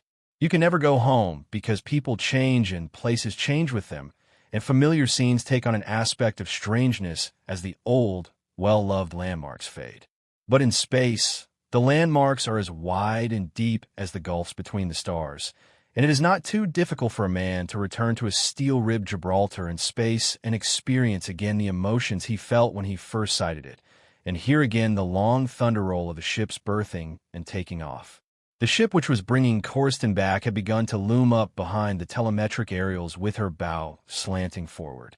She had almost berthed, and, standing with his face half in shadow, Commander Clement watched the landing lights flashing on and off and wondered just what he would say to the young lieutenant he'd never met. The very famous lieutenant who would be emerging from the boarding port and descending the ramp any minute now. He told himself that it ought to be something very simple and direct, accompanied by a friendly hand clasp and a nod. "Welcome back, Lieutenant. Welcome back. I guess you know how I feel about the scoundrels who kept us from meeting the first time." Yes, just a few words and a friendly hand clasp would be best. No salutes either given or returned. No stiff-necked salutes, and damn the regulations for once. It was truly a very great occasion.